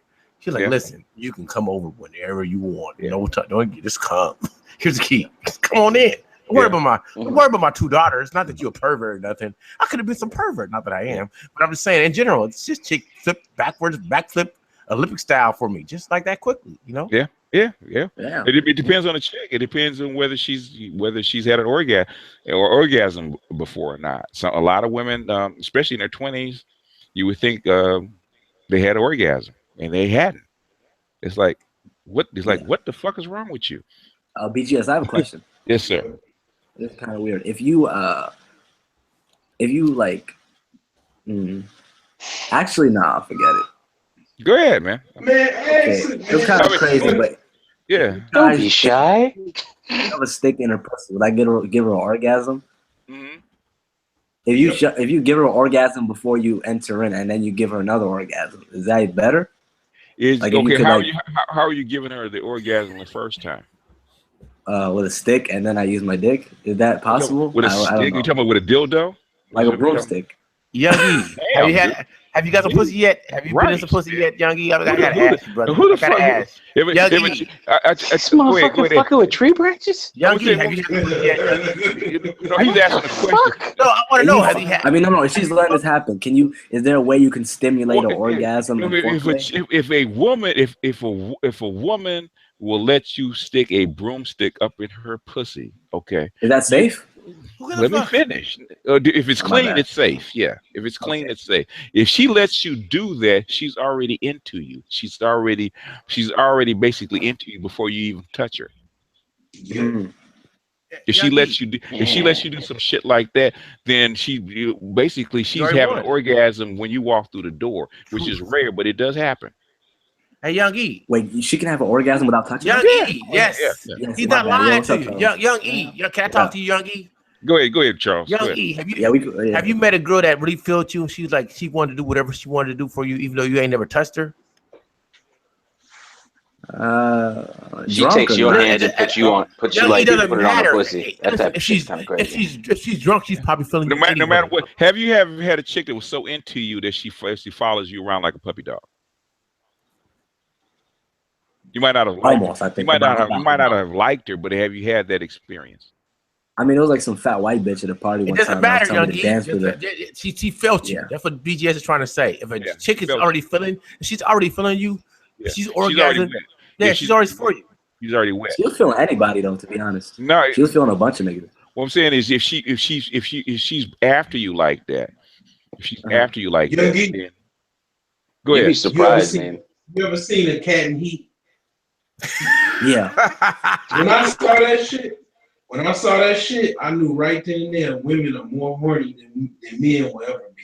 It's It's a different thing. There's a I don't know how to put it. And I my call ex, it. I call ex it, verified that. yeah. I call it when a woman gets your scent. In other words, when she gets your scent, she gets your scent in her nostrils. That's what I call it.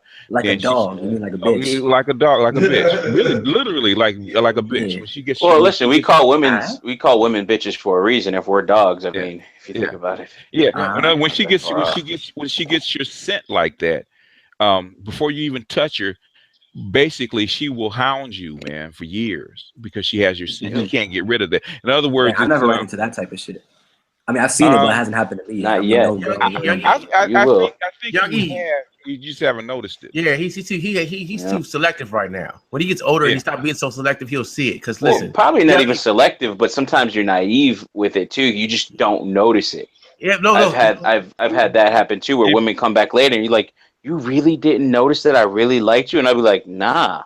Yeah, but it's so selective though, because you want to find this girl to have sex with the first. When you never had sex, you want to have the best chick you can ever have to have sex with. So a 4 or a 5, you don't even notice. She ain't a 7, you ain't even notice her.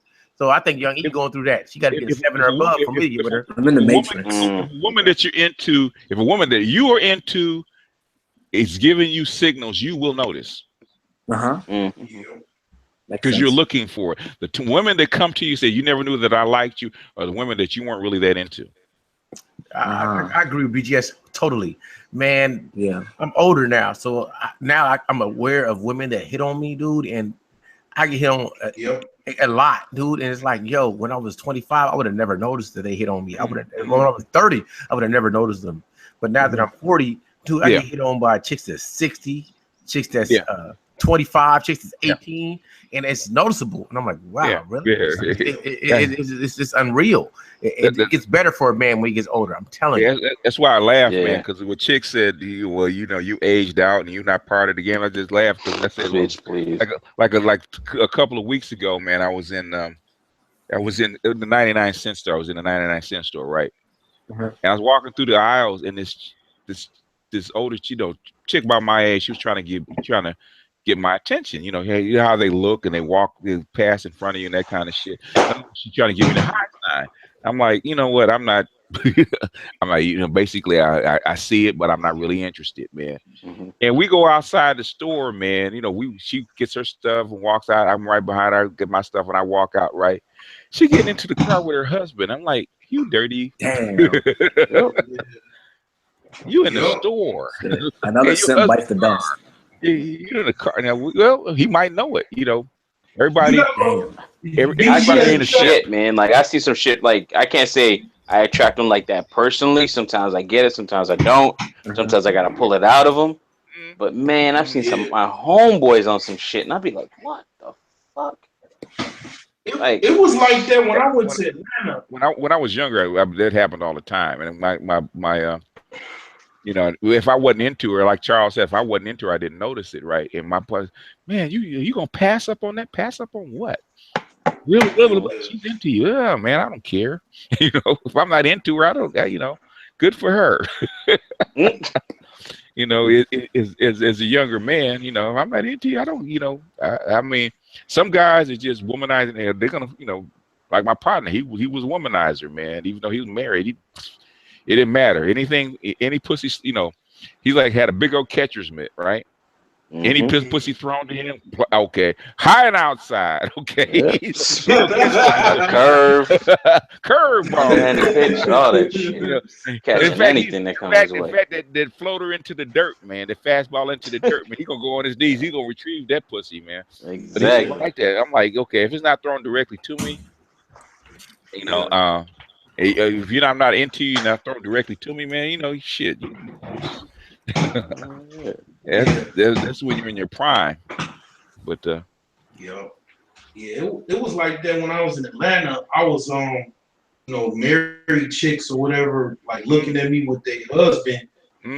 and their husband was looking like, you know, like motherfucker. I mean, shit. I was like, damn, man, I need to come back here when I'm shit, you know, by myself.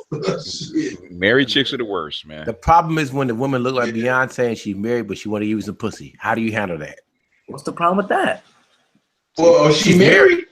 I break my rules. In other words, can you hit it one time and that be enough? That's what he's saying. Yep. Oh, yeah. You got to change locations on the bitch. Yeah, fuck yeah. Well, you're a swordsman, man. You don't shut up, Solo. You're a swordsman. You don't give a fuck. you know, you like my pride. I'm surprised, man. You don't catch fastballs in the dirt too, man. my friend was like that, man. He made me look like shit. He would catch anything, like ugly chick, 3, 2, 4. Then have a bad bitch. And like, what the fuck? Like, you know, he didn't care.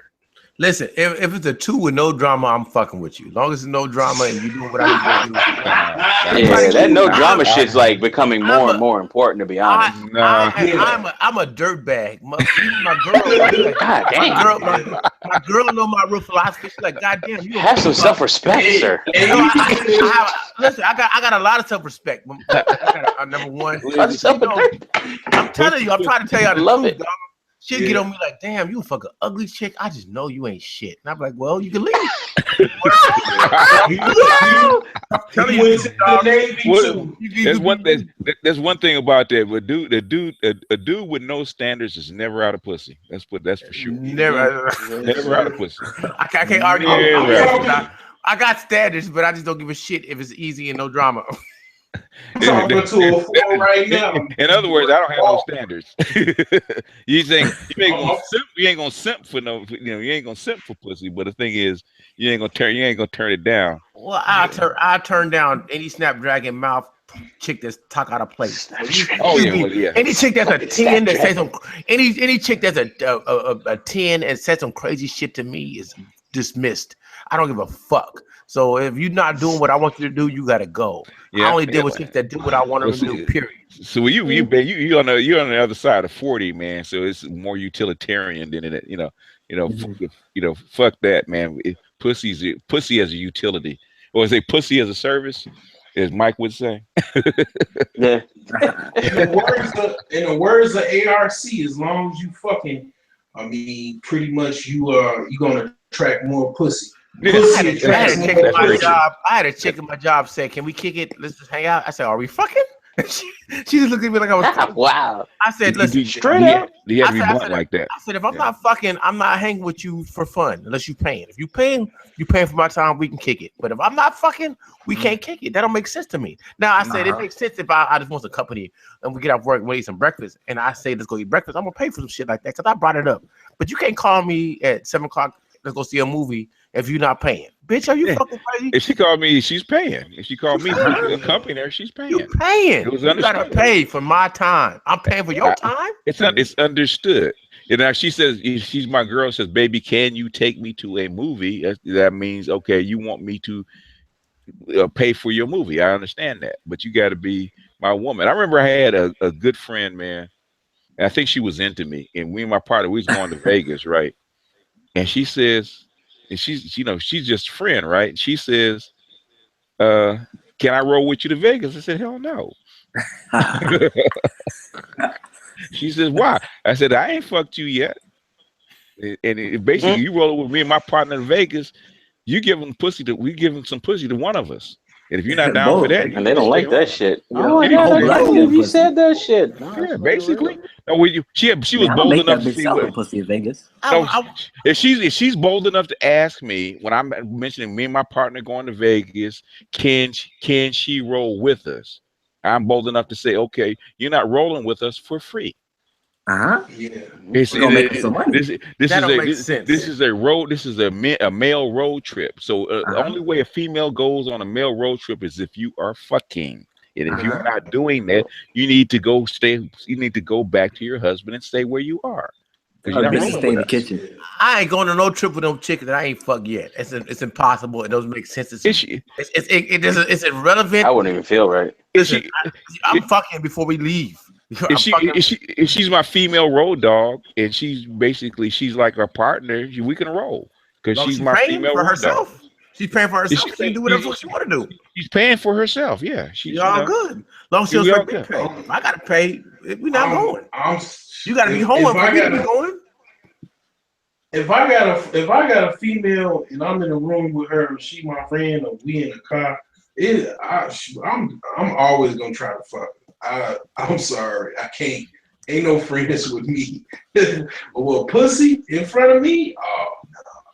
we know. Yeah, we know that. We know you, Solar. You and Charles and kindred souls, man.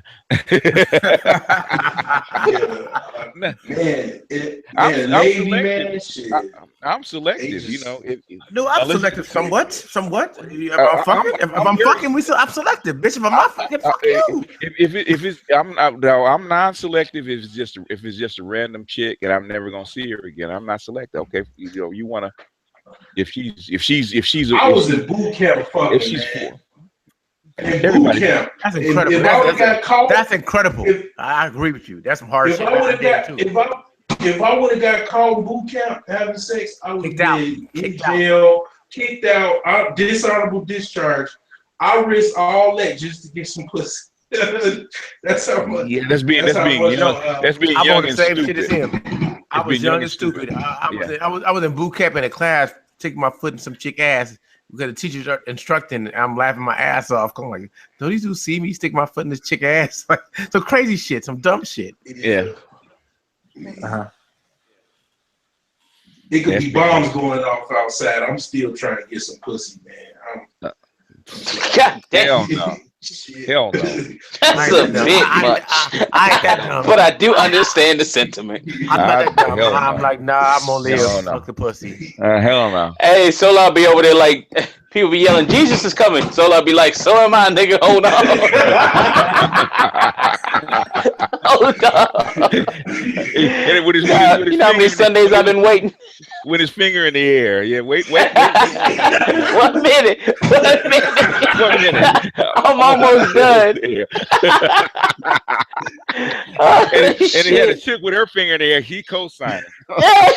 She like, tell that motherfucker. I was watching this World War I movie.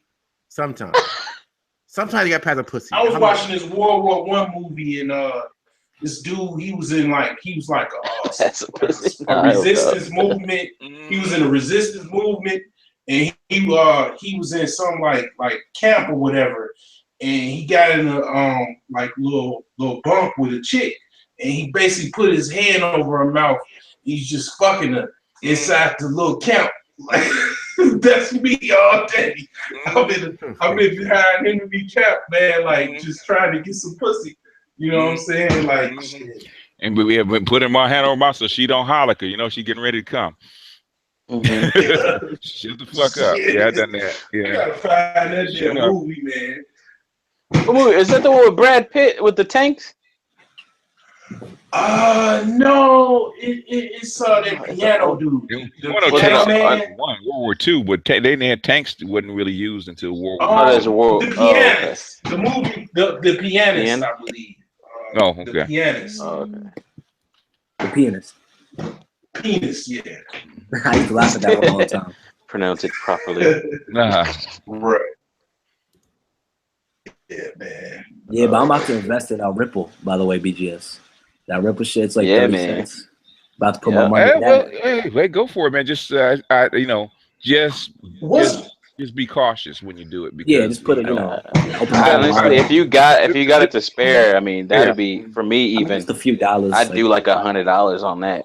Yeah, like $5. Whatever. In other words, whatever you think your risk tolerance is, because because the thing is, people brag said, well, cryptocurrencies are rock solid. I said, yes, they are, but their value is not. It could drop easy. It could drop easy.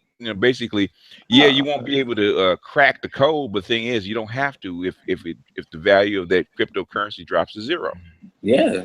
I mean, I doubt that it will, but the thing is, you got to, nothing goes up forever. Yeah. There got to be a decline eventually. You just got to sell when it's high as shit. Because when the currencies go higher than gold, you have to be I have to be cautious with it's about to be a drop.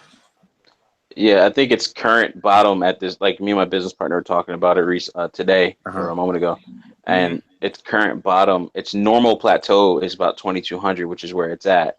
Yeah. But its bottom right now would be about, my business partner says 1,700, but I believe it'll be like 1,800. Oh, you're talking about Bitcoin, right? Yeah, I'm talking about Bitcoin alone. I'd have to track the chart, man, because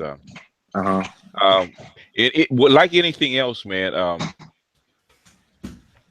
It's the environment that it's in. There's basically the reason that it's gone up so much because your currencies around the world are unstable. And they probably if the fourth industrial is to work, and it has to work, basically you're going to have to go to a crypto. You can't go. You got to go away from a cash base. You're going to go to the universal basic income. Yeah. I mean, I think Ripple is. Go ahead. Well, I think Ripple is great, and I've said this before because of its use case, and was like Wilsonian and then put me on after like when we went to OT. I didn't really know anything about it, and they mentioned it, and I started looking at it, and I was like, oh, okay, this use case is actually pretty good, and it seems like it's being adopted by banks.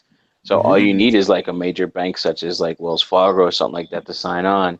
Yeah. And then you're like, if you get Wells Fargo, Chase, BOA, Bank of America, and then even Citi. You got to be careful with this stuff because it's not that they're signing on; it's why are they signing on? Right. Yeah. They're gonna In other words, they've cornered it at that point. Or basically they're driving up. They got new tulips to sell, and they're driving up the market. I'm not saying that it is or is not what I'm saying, because I haven't really looked into it that much. But I've seen this stuff before, and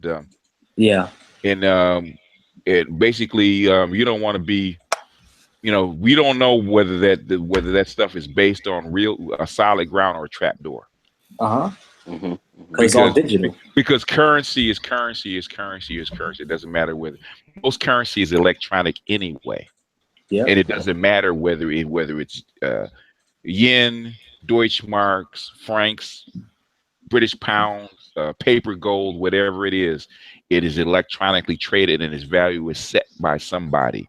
And if it's not set by a use case need where people actually need to have bitcoins or whatnot, then it's set by somebody. You don't know who that stuff is set by. The thing is, and right now it's China. We don't know. We don't know.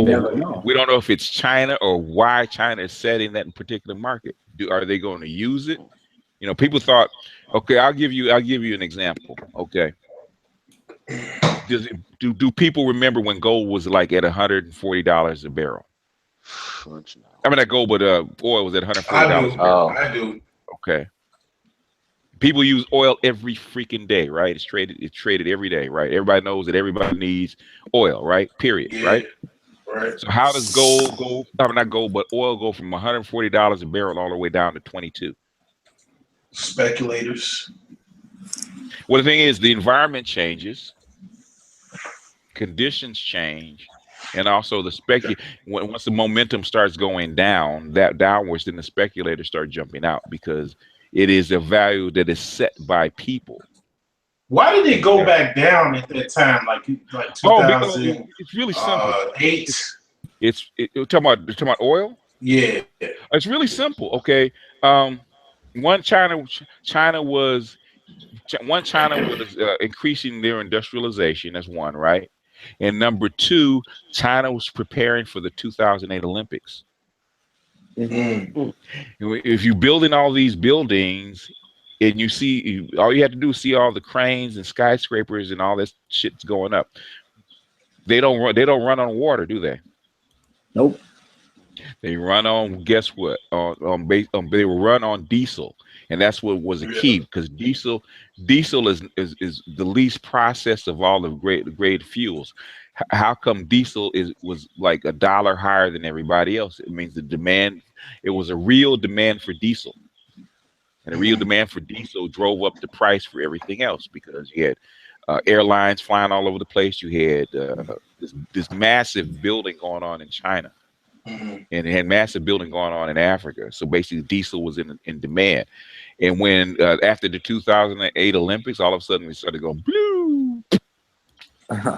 But that's understanding the market and understand the drivers behind the market. And I'm not saying, you know, I know Bitcoin is being driven by this new fetish for blockchain, because blockchain is everywhere. Yeah. It's not just currency. Yeah.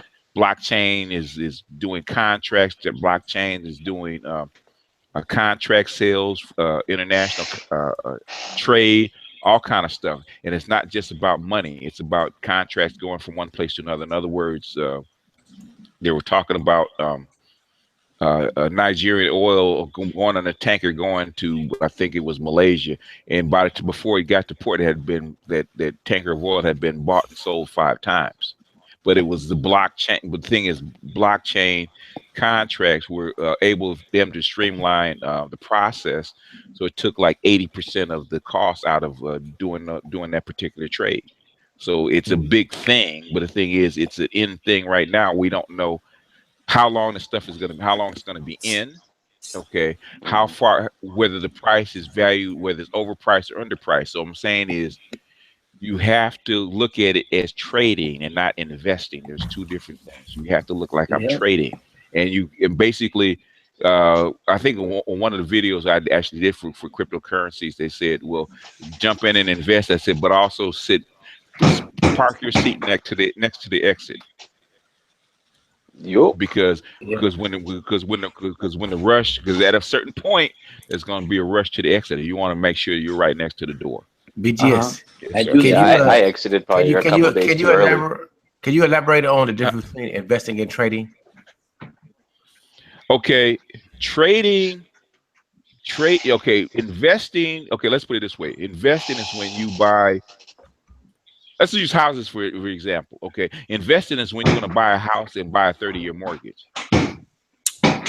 Okay, trading is when you flip in a house. Yeah. In other words, I'm gonna buy a house. I'm gonna put $10,000 into it, and I'm gonna sell it off for 30. That's trading. Yep. That's the difference between investing. Investing is a longer term. Yep. In other words, it's gonna appreciate over time. That's investing. Trading is flipping. Yep. To put it in the house vernacular. I'm not gonna hold it for more than for say, depending on the instrument. Okay, like Bitcoin, depending on how you trade it, you could flip it, you could basically flip it minute by minute, because it's a currency. It is a traded currency on whatever exchange that you're trading it on. It's a traded currency. So depending on the platform that you trade on, you could trade it minute by minute, hour by hour, day by day, month to month. Okay, if you're investing in Bitcoin, like say right now, nobody's investing in Bitcoin. Basically, they're all traders pretty much. Nobody's holding Bitcoin for the long term, because everybody has the same shaking their gut when they buy Bitcoin. Okay, and how long do I hold on to this? If you're asking how long do I hold on to it, that's trading. That's not investing. Yeah, like for me, like my purpose with Bitcoin has always been a bit of a temporary hold, or a savings vehicle of sorts. So I always knew my exit point, so I wouldn't lose money on it and at least get my initial investment back even after fees. Yeah, we call that a stop. BGS. Yes, what commodity, what instrument would you invest people to? Would you suggest people invest in? Because I believe everything we have today, I would say to people, would be to trade. I don't know anything that directly. Okay. That is a real personal question. Okay, I mean, it's a personal question as far as it varies from person. It's personal to that particular person. In other words, okay, a person buying a house to sell it off in a year or 2 years is trading. A person that's buying a house to live in because they want to lock in their rent is investing. Okay. So in other words, it's different. Some people buy gold because they expect gold to run up to another $600-700 and they're going to sell it off. Okay. Michael buys gold and silver as an investment because he's going to hold it. Right. Yeah. Because it's I use it as a transfer, a way to transfer wealth from myself to whoever's next. At least that's what I want it for. Yeah, that's investing because it's going to accrue over time. You're investing for a longer term. Right. Yeah. And you said it great on one of the hangouts, and you said, like, you know, if you're going to actually invest in silver, you should be buying COMEX contracts, not actual tangible silver. Yeah, if you're trading, if you're actually trading it. If you're trading, you shouldn't be buying you shouldn't be buying the physical metal at all. Yeah, that's when I just learned about COMEX contracts. Yeah. Oh yeah, I got a very, very. I learned about COMEX and paper, gold and silver by losing like $1,500, man. Oof. My last, in fact, not last, well, close to it, because I think I had like I had went up my account to like $5,000. I lost a lot of money on gold because the charts were saying one thing, and the environment was another. Because I was focusing on the physical metal. And I didn't know that there was paper contracts out there that they're actually manipulating. That's how that was a harsh lesson I learned in about paper.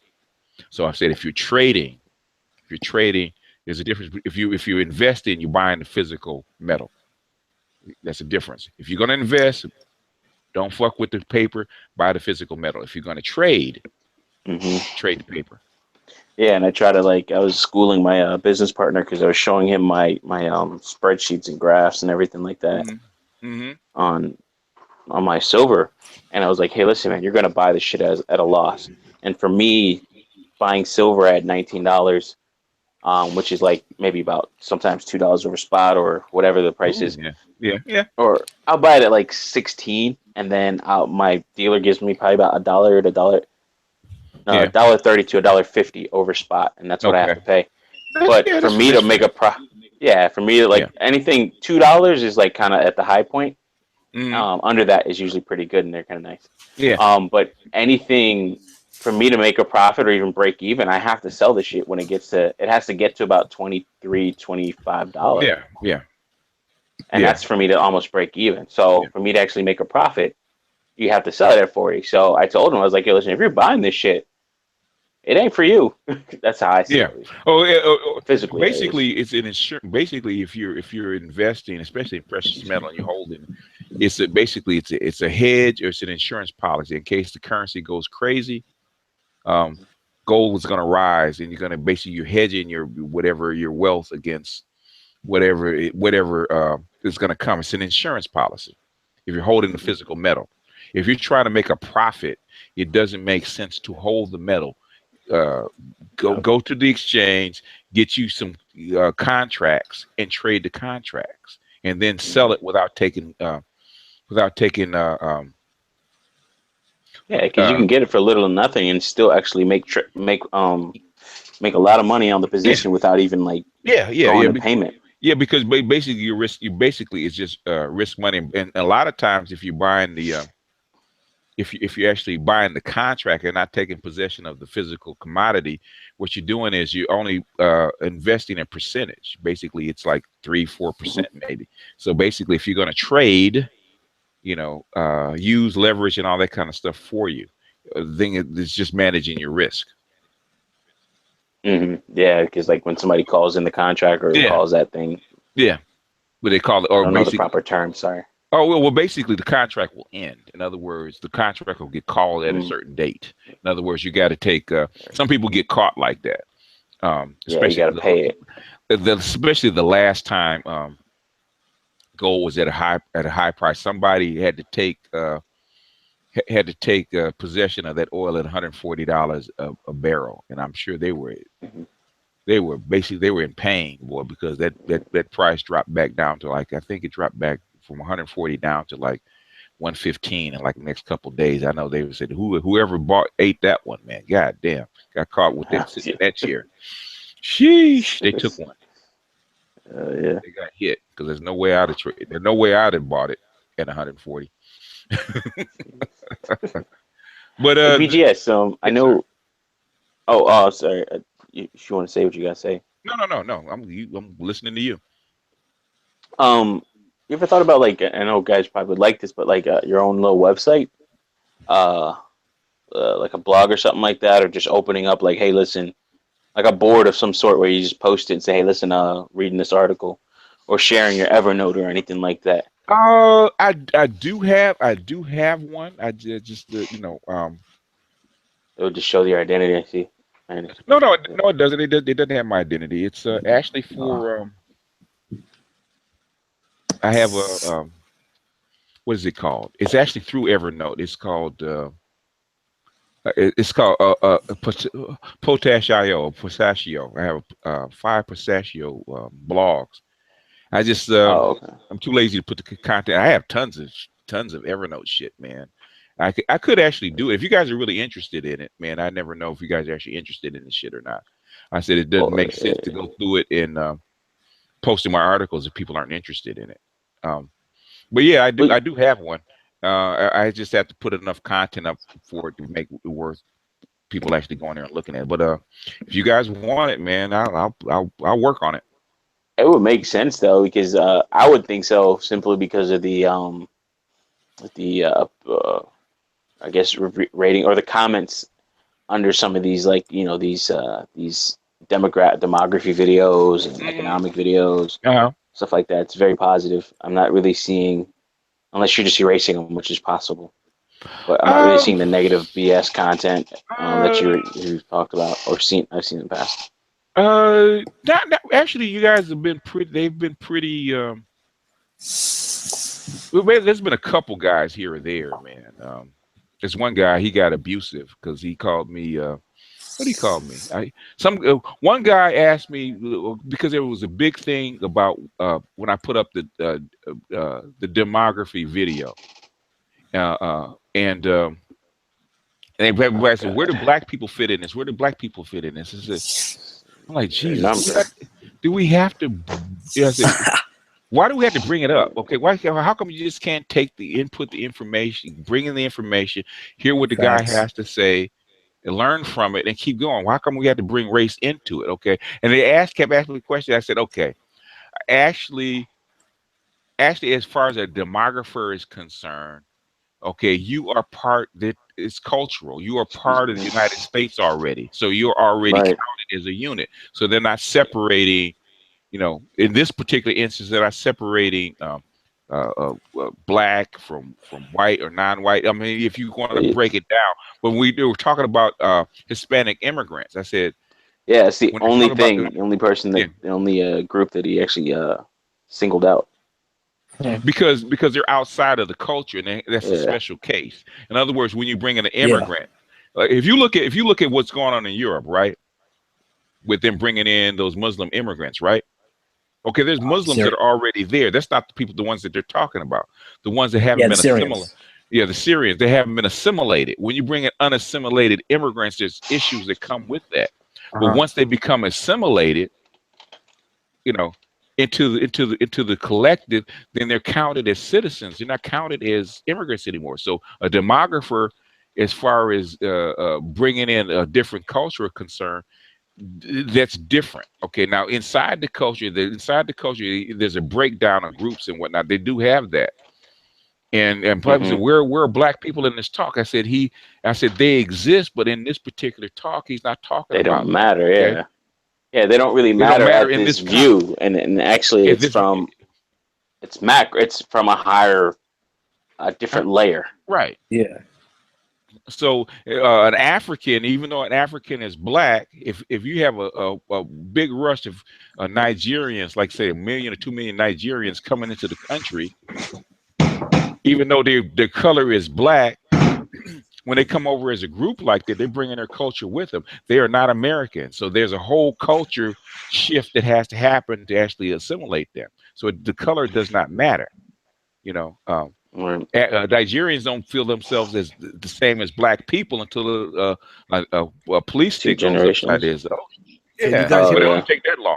It doesn't take that long. Oh shit, there's a like young E. I'm sure Well, he was born Shit, here, so man. it's different. I gotta interrupt. Can you guys hear me? Can you guys hear me? What's up? What's up? Oh, let's just check and see if you can hear me. That's all. I'm done. Yeah. Continue. Yeah. But one thing, being African born in America, like going with different cultures in school, I learned different languages by all the words I was called. Like with the Chinese, I'm Hakwai, which means nigger. With Spanish, I'm Negrito. With the Arabs, I'm a bead. It's just some fucked up shit out there, man. Yeah. Oh yeah. Well, yeah. And you have names for them too, so it goes both ways. But these niggas had a bunch of names. I learned different languages just by being called nigger in so many different languages. Well, that's called the melting pot, Yeah. In New York, you guys are all smashed together, man. Yeah, we live right up like right on top of each other. Yeah. Whereas LA, Los Angeles, even though there's more cultures, probably as many or more cultures in Los Angeles, we're all spread out. We have our own different segments. Oh yeah. There's probably more Chinese in Southern California than probably any place else in the United States. I would agree with that statement. Totally, I would totally agree with that statement. You go to the United States. You go to San Gabriel Valley, they own that, man. They own San Gabriel Valley. Shit. They got Koreans in LA too, right? Yeah, Koreatown. Yes, sir. Yeah, Big time. Japanese, Koreans, Chinese, Taiwanese, Filipinos, you name it. Samoans. Shit. Yeah, I never met a Samoan before. Come to Los Angeles, you meet a lot of them. You meet a lot of them. Because I met some in Missouri. Go to Carson, Hawaiian Gardens out there near Long Beach, man. There's tons of them. Shit, I heard they tall as shit though. Them niggas is huge. Big. Tall and big. Big and wide, yeah. Put it like this: a Samoan could be 400 pounds and move like he's 200. God damn. They're just big people. We had some on like the football team. They're just like, they're built for that shit. How do they look? Like Puerto Ricans, basically? They're like they're big. Man. They look like Samoans. They look like Hawaiian. They look Hawaiian. They look like islanders. Yeah, they look like Samoan. Yeah. Oh, okay. You can just tell. If you see a Filipino, like big ass Filipinos. Big ass Filipinos. You look at a Filipino and imagine him like double the size. That's the holy shit. Yeah, and they're like super jolly and shit. Like, one of them was like my dorm neighbor. God damn. And his name was Kaipo Nobrega. They go Kaipeezy, but he was like, "Yo, Bogo, Bogdizo, anytime you want to come and smoke, brother. Anytime, brother. Just come over. Man, smoke. My weed is your weed, bro. If you want to put a little something in the pot, bro, it's whatever. Make sure you bring bitches too, though." That nigga's cool. Kaipo. Yeah, to be as large as they are, they're the nicest people you ever want to meet. That's a fact. Yeah, it's like don't get on their bad side because then they come down like fucking sumo wrestlers. But for the most part, like they're super chill and they're very welcoming. It's not even funny. It's just how crazy they are at just being welcoming. Yeah, when you piss them off, the whole clan's gonna come after you. Oh yeah, and we had like a little mini population. I think there had to be at least, like 4 of them on the football team. And this is like in middle Missouri. 4 of them on the football team and shit like that. And I think 2 or 3 of them probably about 6 or so. And, some were tall, some were very tall and skinny. Some were like just tall and big. Kuiper was damn near 400 pounds during our football season and everything. Is The Rock Samoan? No, he's Hawaiian, right? Yeah, he's Samoan. Yeah, he's part Samoan. Should be Samoan. Yeah. Oh, okay. The Rock is American. That's why he see himself. I thought he was part black. Well, he is. He is part black. He black. sees himself as American. I'm telling you. Well, because it's American Samoa. He is American. Yeah, it's American Samoa. He is an American citizen.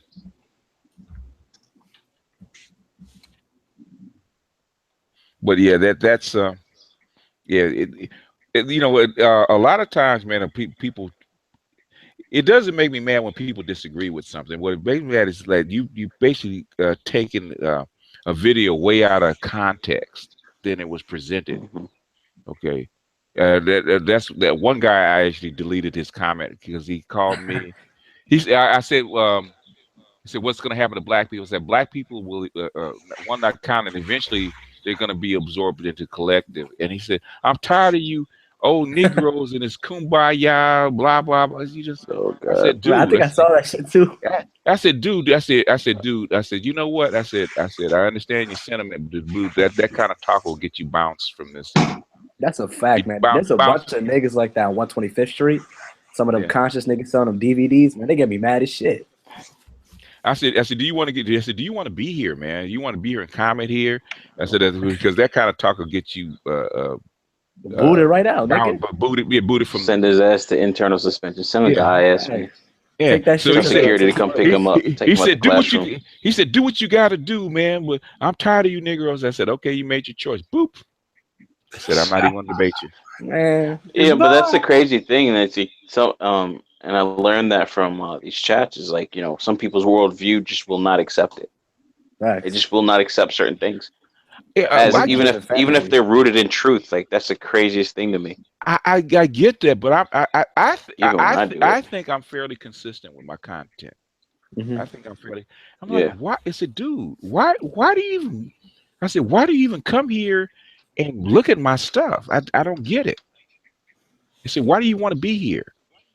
I'm just tired of you black. Okay, your comments duly noted. Do you want to be here? You should just say no. Yeah, you heard. Yeah, and leave. Always gotta say something. Always gotta get their damn opinion about shit they don't like. White MGTOWs coming to Ibmore video and saying it's racist. I said, dude, if you're a MGTOW, you know what Ibmore means. Every MGTOW knows what Ibmore means. Why are you here? I said, personally, I respect MGTOW enough not to put racial, what I consider race content in a MGTOW video. I don't put it there out of respect to everybody else that's in the community. When I put Ibmore place for it. When I have a Ibmore channel especially for black men, so we can say what the fuck we gotta say. And if you're a white dude, you don't like it, you can get the fuck out now. Right. Now I tell them, I said, we don't like. I said, well, if black people did this and black people, 90% of black people didn't vote for Republican, then these black folks would say, dude, don't even come here with that shit. Well, you hear what that racist talk. I said, dude, we didn't even talk about it. I said, have your partner shot, I'm gonna send you on your way. Man, that shit gonna be tight. They always blame the Jews and talk about the liberal slave plantation and how Republicans are gonna save black people. I'm like, shut the fuck up. I said, if you're a black man, okay, if you're a black man, you're in this circle, I'm gonna give you some leeway. Okay, if you're a sub and you're sub to the channel, I might not like what you. I might go back and forth with you, but I'm not going to delete your comment because you're a subscriber. Okay, I will give you a lot more leeway. But if you just a troll account or you white, get the fuck out of here. Okay, just go. Don't even come to this channel because I'm not talking to you. Same with women. I'm not talking to you. When you say mean shit against women, I'm not talking to you. Okay, you think it's mean, but the brothers know that I'm basically telling the truth. I'm not slagging on women. I'm telling the truth about you. You can't make this shit up. Yeah, that shit killed me, man. Yeah. A girl told me, she was like, and it's just like really changing my mindset. And I've said this before, even, but a girl's telling me, she's like, oh yeah, a lot of these ancient fathers out here, so on and so forth. And I was like, ancient fathers? No, you just chose the wrong one. She paused dead in her fucking tracks, and she was just like, oh yeah.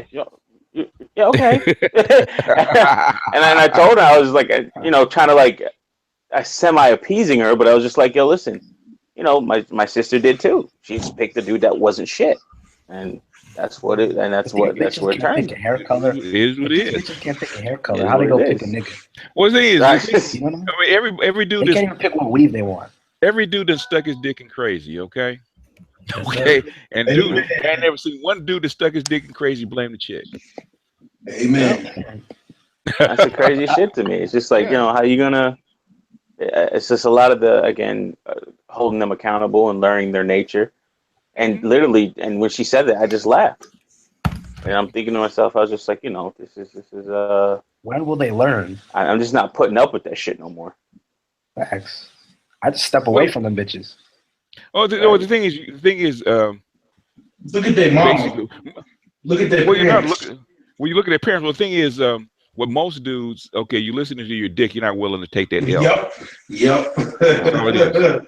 Yep. I'm gonna say what you know because I don't want to take that L. I'm gonna appease her, okay? Yep. But you can't, you know, you can't. And if you're my friend, I will be a little easier on you. You say some shit like, "Well, his father ain't shit," blah blah blah. I said, "Okay, so how did y'all meet?" Yeah. Right. Yeah, and that shit kills me. It's just like, you know, are you like How'd you you're meet? pretty much trying to like totally separate yourself from the fact Yeah, that you made a very bad decision, yeah. and just like we use our dick, you use your clit. Yeah, basically. Well, Like he was real it's what nice. you're telling me. And so when did you find out? Was it before you got pregnant or after you got pregnant? You found out it wasn't shit? Because there are dudes. There's some rotten ass dudes. It's like some rotten ass chicks. There's That not that hey, many of them. no, it ain't that many of them. What I'm saying is there are some. You Is know, that good? okay, he was cool.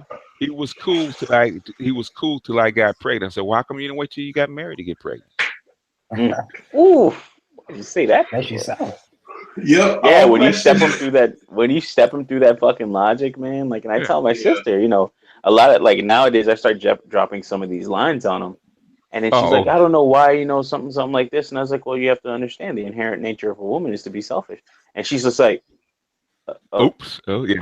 See, well, It's you know what, I'm like, Mike? all You right, know what, brother Mike? Mike. You know Walks down. what? You know what, Mike? People do not believe this shit actually works. It fucked me up, but I understood it. I was just like, it fucked me up because it was like, I can't believe I was that fucking naive and I didn't notice. Yep. Everybody's that naive, man. It has to be Yeah, taught. It has to be Uh-huh. taught. yeah, I it mean, really you does. know how long it took. You know how long it took me to find this shit out, man. I didn't find this shit. I mean, I didn't trust women to begin with for other reasons, but I didn't find out about their nature. I mean, I literally tell you, I read the Lucifer Principle. He started breaking that shit down. I said, oh fuck, this is just who they are. Yeah. I thought, okay, well, maybe it's how they were taught. Maybe it's their mother. Maybe it's this, that, or the other. Instinctual. Black women or women, just women that I'm running across. I started reading that shit page after page. It's like, they're really like that. Yeah. Like They you are can give really her like everything. that. You can give her everything she wants, and she'll still be a complete bitch, and Yep. then fuck you over and take everything. Yep. It's really weird because Shit's crazy. But the worst part is, and the weirdest part is that you have a society that backs it up. yeah, that's what makes it bad. They enforce That it. They is enforce. that They fucks enforce it that up. freaky Like shit. for you to like, you know, for you to be a strong, powerful black woman as a stripper, and then it's just like, Yeah, and you have a daughter, but almost you sound like also sell pussy. Like, almost sound like an oxymoron, man. A strong right, black woman, powerful black woman that's a stripper. It's like, right. wait a minute. Wait a And it's just minute. like, right. You're like, and you're like, that's why I tell people, man, like the strip club will give you the best. Like, okay, story tonight. Strip club will give you the best lessons, and the shit that I tell people, even like I try to teach my nephew, and I plan to teach him later on. A chick was in the club tonight, and I guess the guy didn't have all her money, so she was giving out free dances, and the dude didn't have enough to pay her. She's like, "Nah, motherfucker, you ain't going nowhere." And I'm talking like the music is loud now, and I'm still hearing this chick go off on this dude. Nah, you ain't fucking going nowhere. I can't believe you.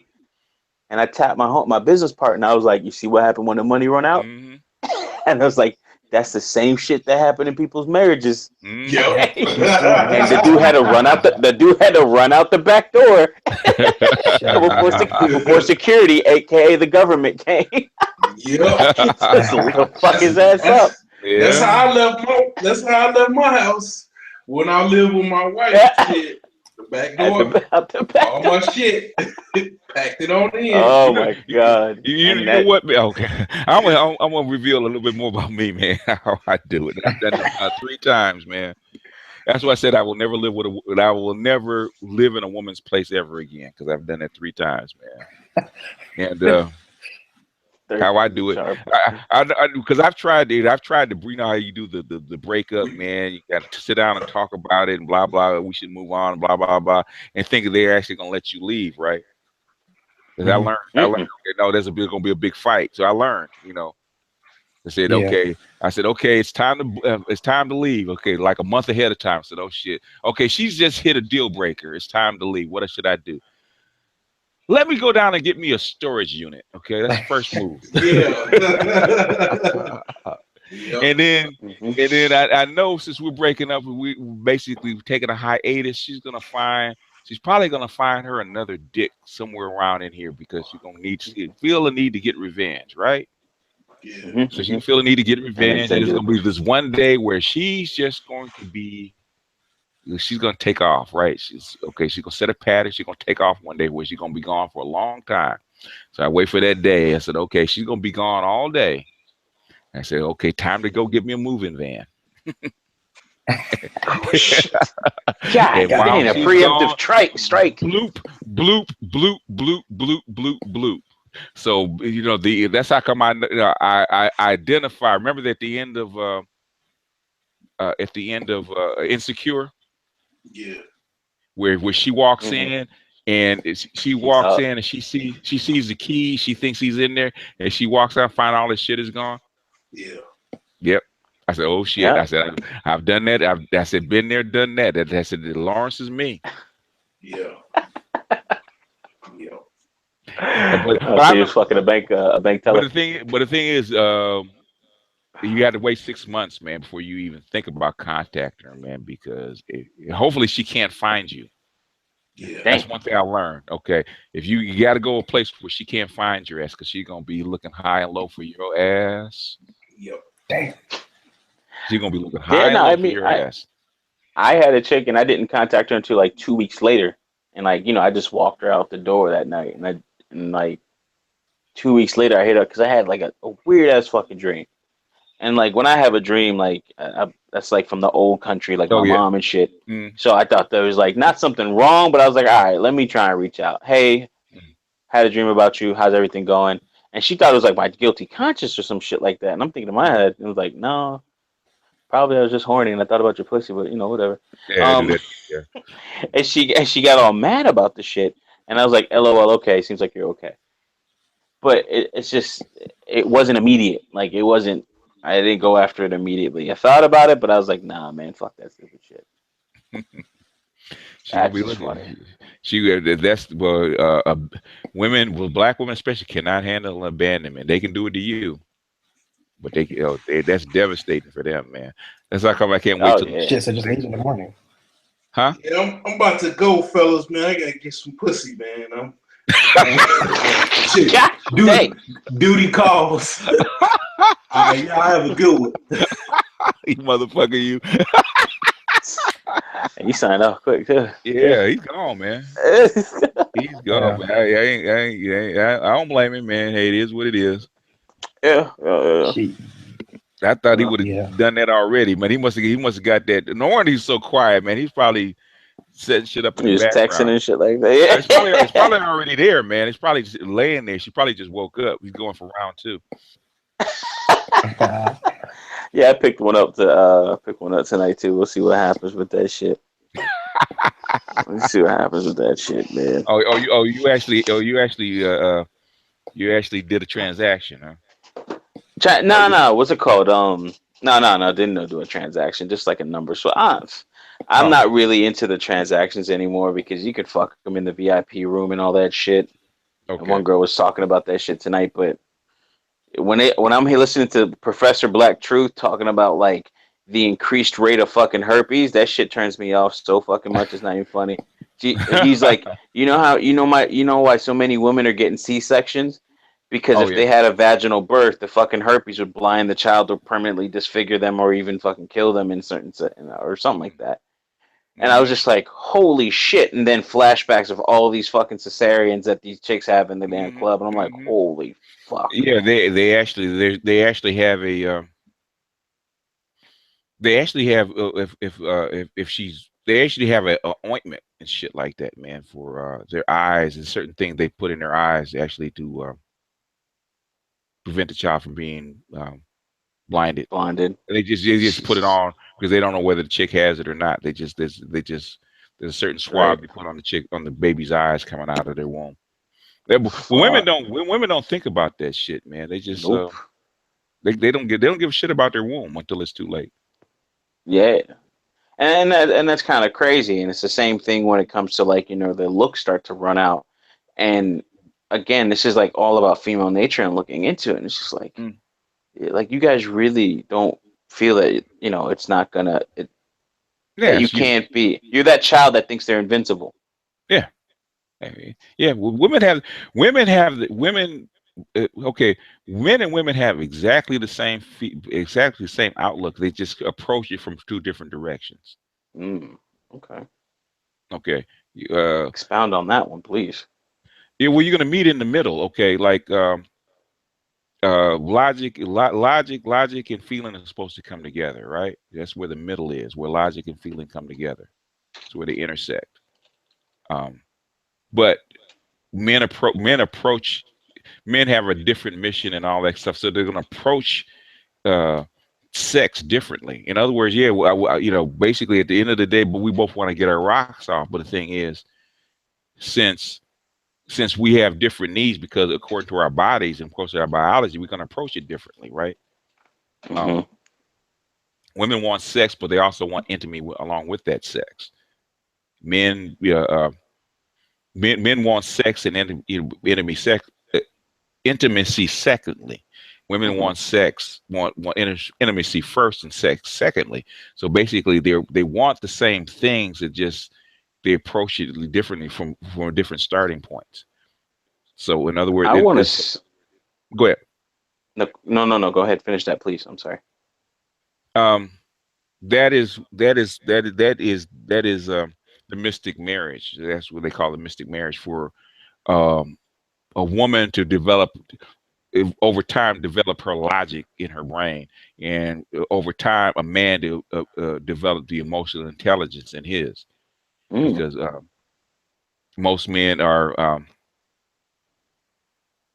emotionally stunted as far as empathy, as far as empathy or controlling their empathy, controlling their emotion. Most men are emotionally stunted, so they have a real tight rein on their emotions. In other words, they have a tight grip on it because they're not used to letting it out and having it controlling it, on its own. So they use their logic to put a real tight grip on their emotions, because if it spilled out of that rein, it would overwhelm them.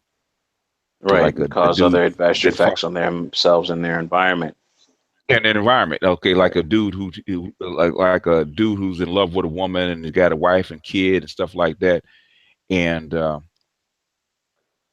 that basically that emotion, he gets hurt, it breaks out of the logic. What is he gonna do? Wind up killing his kids and his wife, because it's no longer in control. It burst out because he hasn't learned to work with it yet. So where he's older and that shit happens, man, she's a bitch. You know what? As long as the kid gets what he needs, that bitch can go wherever, man. I don't even worry about her. Just stay the fuck away from me. Whereas so is that a regression though? No, it's not a regression. You learn, okay, you put it in its place. Okay. Okay. In other words, I feel the emotion, but it doesn't overwhelm me. I see. Okay. So then when does it overwhelm you? Like towards the middle, like teenager, adolescent? Well, the younger you are, the younger you are, okay, the younger you are, the more that emotion will overwhelm you, because you don't know how to work with it. Okay. Most men get hurt by a woman. They'll use their logic to bury that, but it still creeps up and affects them. They've hurt 5 years later because they don't know how to work with that emotion and kind of let it go.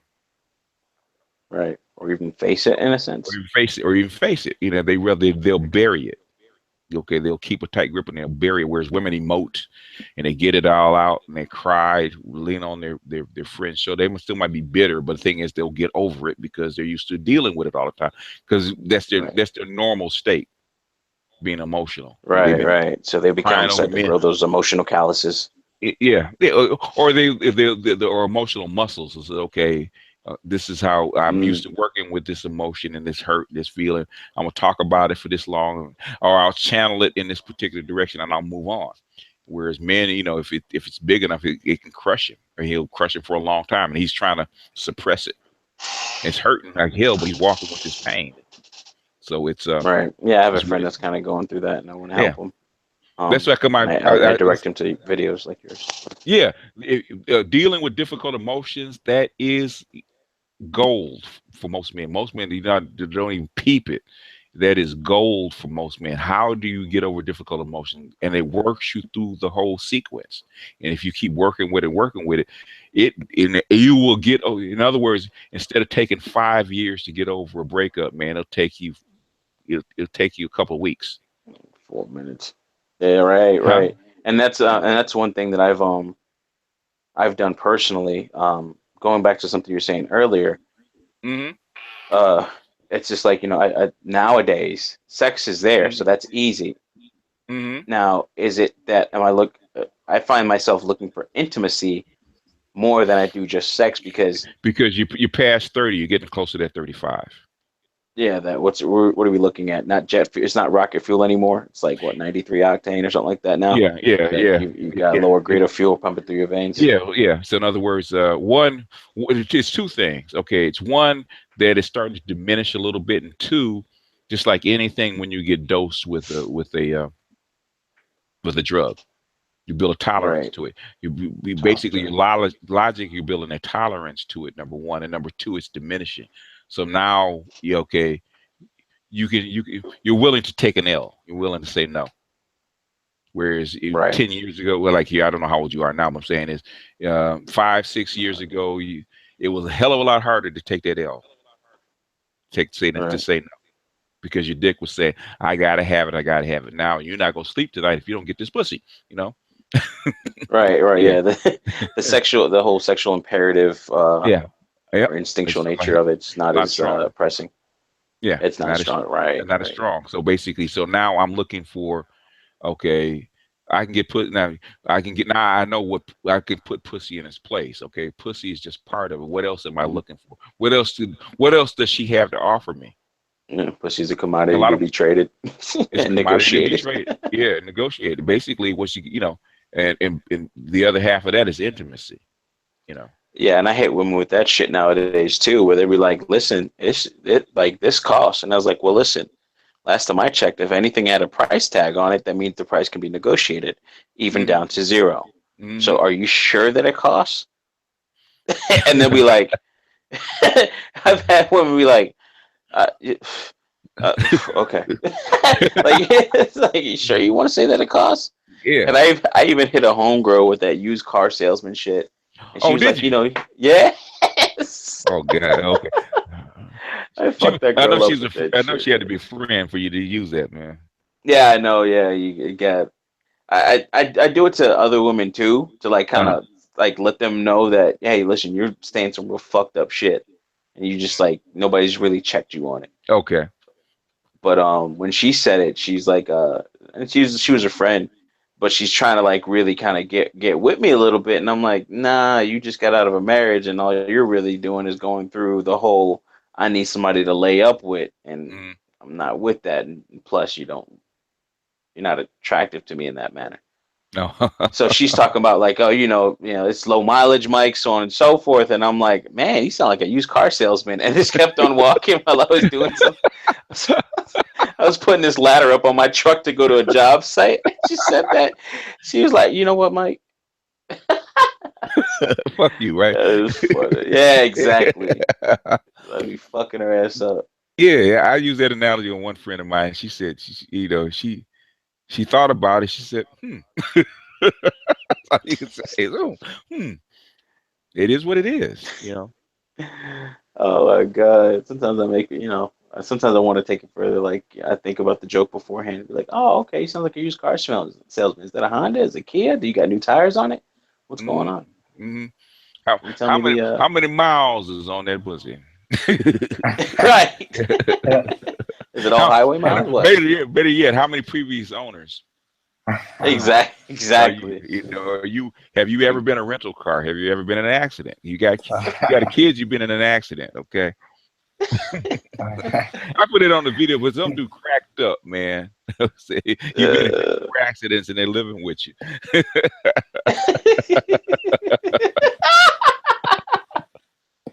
I think I remember that. Yeah, I remember that. Yeah, every now and then they get a moment of clarity, man. I say shit. I said, boy, sit down, listen back. I actually said that shit. Okay. I'm just rambling. Yeah, man. Yeah. It's some of that shit is hilarious. The Lucifer Principle book. Sorry to change the subject, but I think I'll probably get that on Audible. Yeah. I'll wait a little bit because money's getting tight. Yeah, I start paying back these fucking loans. And there's only so much you can actually read at a time.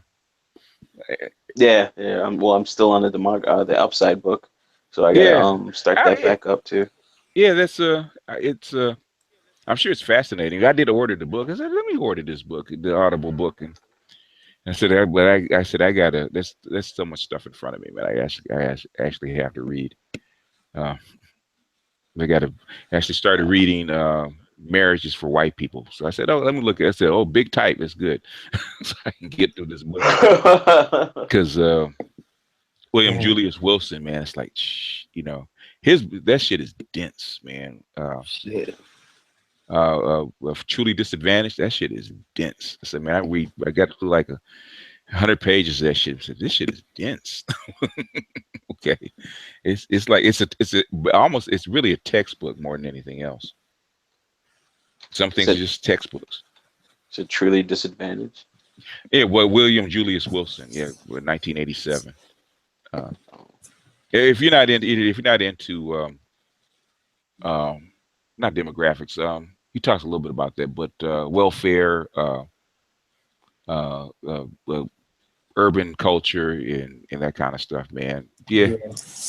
Put it on the back burner. BGS. Yes, sir. Yeah, what's crazy is like I know my generation, like we complain about the shit we go through, the conditions we live in, but to think about this shit like the past generation was living in. Back when the landlords, they could do anything, they didn't have to put in heat or like abandoned buildings and shit. And that's just crazy, man. Crazy just thinking about it. If you're in New York and you're a millennial, you are fucking lucky, man. Because New York, man, during the crack era, man, when they basically hollowed. I heard stories. Yeah, hollowed out, man. Yeah, they used to burn down buildings. Undercover police. I was working with the dealers. They used to burn down buildings for not getting caught and shit because they didn't want to get caught up. It is, New York is when New York went broke in the 80s and shit like that, man. Yeah, it was all hell. It's far cry than what it is now. So, the Warriors, all that shit. I'm sure you guys are gonna have your challenges, coming up, because you're going through a big change. I mean, there's a bunch of like non-paid interns and shit, and all these niggas is on loans and shit. So, I tried to get my daughter. She got caught up a little bit. She didn't get she didn't go crazy with it, so she didn't have a huge bill. And I was trying to the thing is she was hard headed. Everything I tried to tell her to do, man, it got to the point like she got to be, because she actually started, because she started taking college courses when she was 16.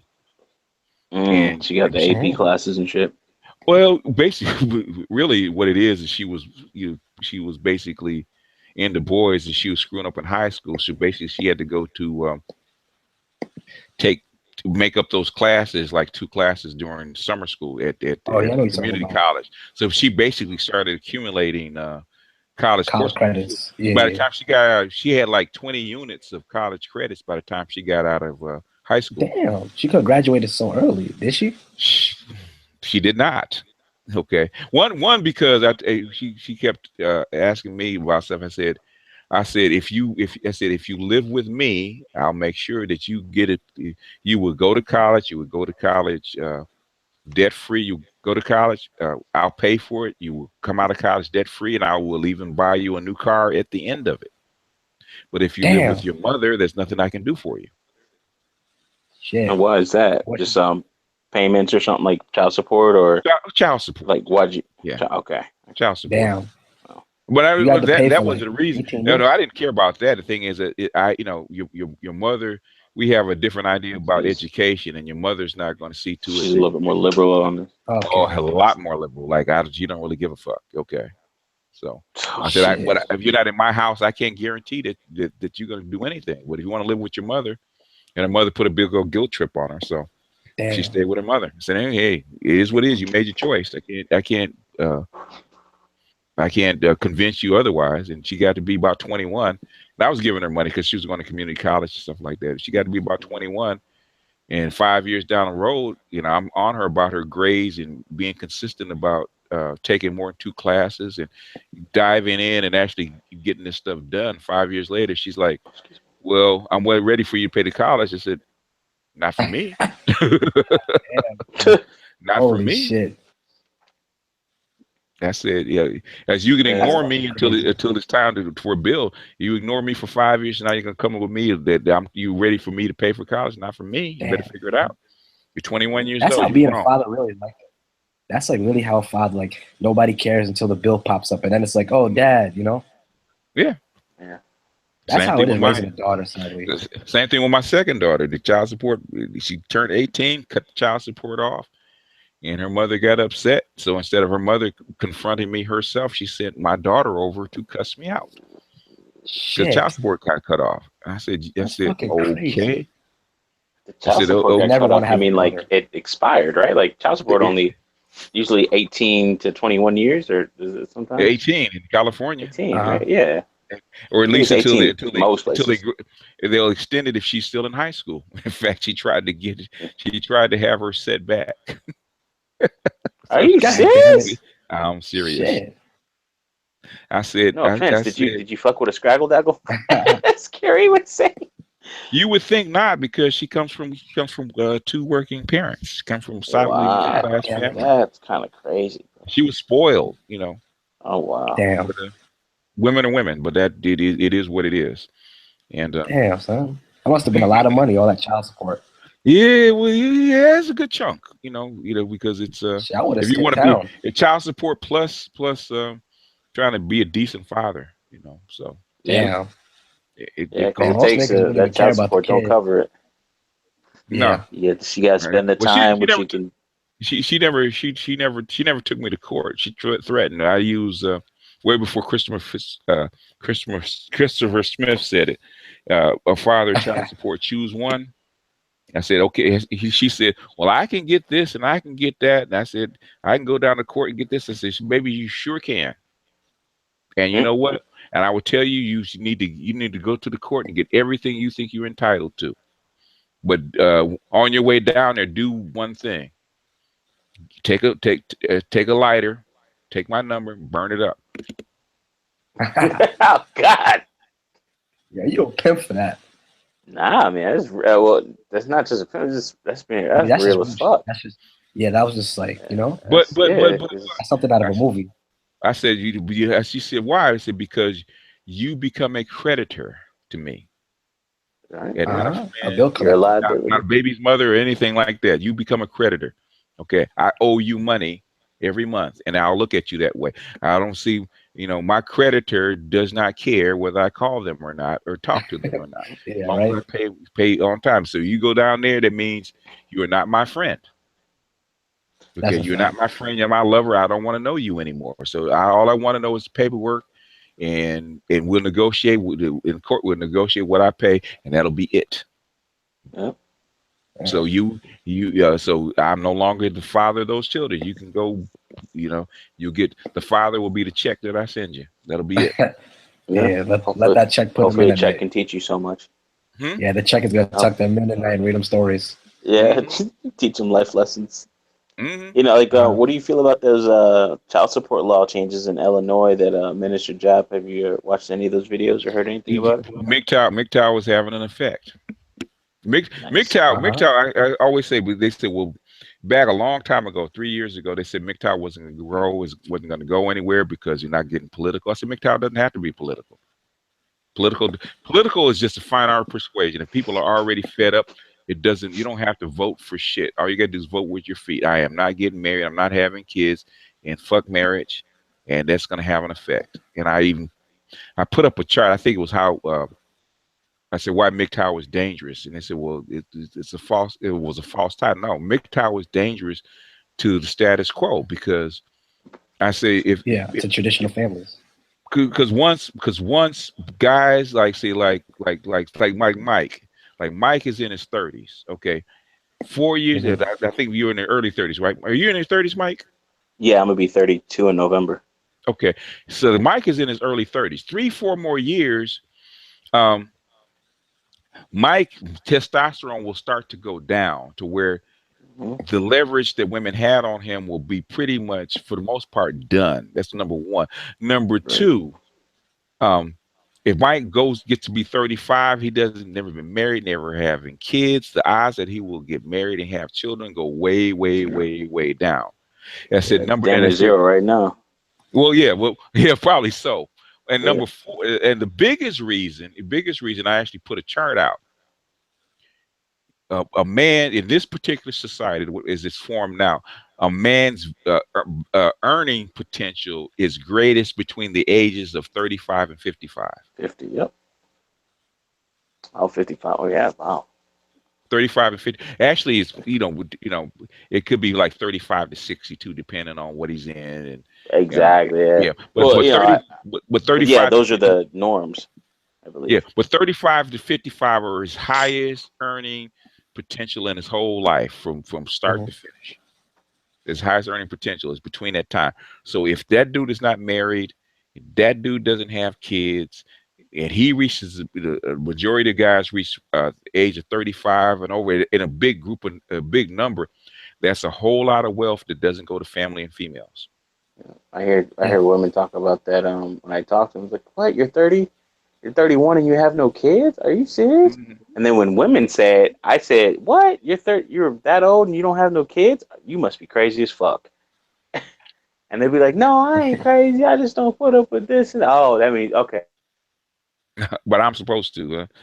In other words, in other words, that's a good. Believe it or not, that's a for a woman, that is a good sign. For people say, well, why do you say feminist supremacist? I say, why do you tell women that if you're gonna pick a guy that's over 30, he doesn't have any kids, that she shouldn't, she shouldn't be with him? I said, the thing, as far as a woman is concerned, for what she wants out of a man. Okay, Michael's a different case because you actually have a child that you're responsible for, even though you don't have any of your own. Right.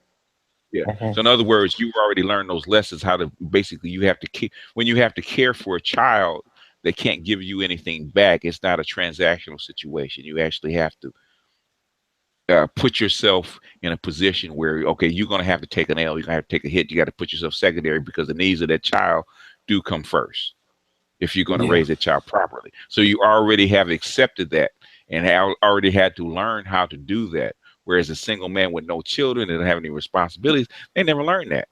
Okay, it's right. It's not something that's dangled over his head as well. Like, oh, you don't want kids and so on and so forth. We were talking about it in one of my customers' offices today, and they were like, I don't miss my kid being small. And I was like, I do. Like, I remember when my nephew was real small, but now he's 15. He's a fucking asshole, and he sneaks and he starts doing sneaky shit. He's not bad. Damn. He just be sneaky about shit. But he's a teenager. He's a teenage boy, and that's what we do. Exactly. He'll start weed and drinking and getting girls and shit. I mean, he'd start doing stupid shit. You come home with a D, and you're talking about I want to play PlayStation 4, and it's just like, nah, bro, shit don't work like that. You fucking crazy. But that's what happens, and that's what you have to deal with. That's funny, man. Was when it would say when my children used to. In fact, I did this when my children. I also did it with I think a girlfriend I was going with. Right. They came home in midterms with like a bad grade. And they thought, and it looked sad. I said, "Don't look sad now." I said, "You look sad afterward." So we went to had parents, teachers, counseling, and said, they said, "Well, what's the reason he's failing? Well, missed assignments." Okay, we want all the assignments. Oh, goddamn. Or they were incomplete. And even though, he can't get credit for them. We're not trying to get for credit. This is a lesson. Holy shit. Right, yeah. Damn, You may BGS. as well finish it. You may as well get credit for them. And That's do a them on fact. time and get credit for them, because guess what? If I find out about them, you're gonna have to do them Do it anyway. anyway. Yep. So basically, all your weekends will be tied up doing what? Doing catch-up work. Yeah, I mean, even the lady at the doctor's office today, she was just like, I showed her, I was like, yeah, he has a C, 2 D's, and then all the rest are B's. So like, he didn't do bad, but these aren't good either, and that's passing, sadly. Yeah, it's like average. Right. So like, he's doing, like, he got in geometry and honors biology, and I'm like, she's like, yeah, you might as well let him play it. School's already over, because like next week is like they got 3 more days of school down here in Florida. And I looked at it, I was like, and I'm thinking about it, I was like, oh, hell no. I looked at it, I was like, fuck no, you're still not getting fucking PS4 access. Oh no, okay. This is what I would do. Okay, all the remedial work that he needs to do.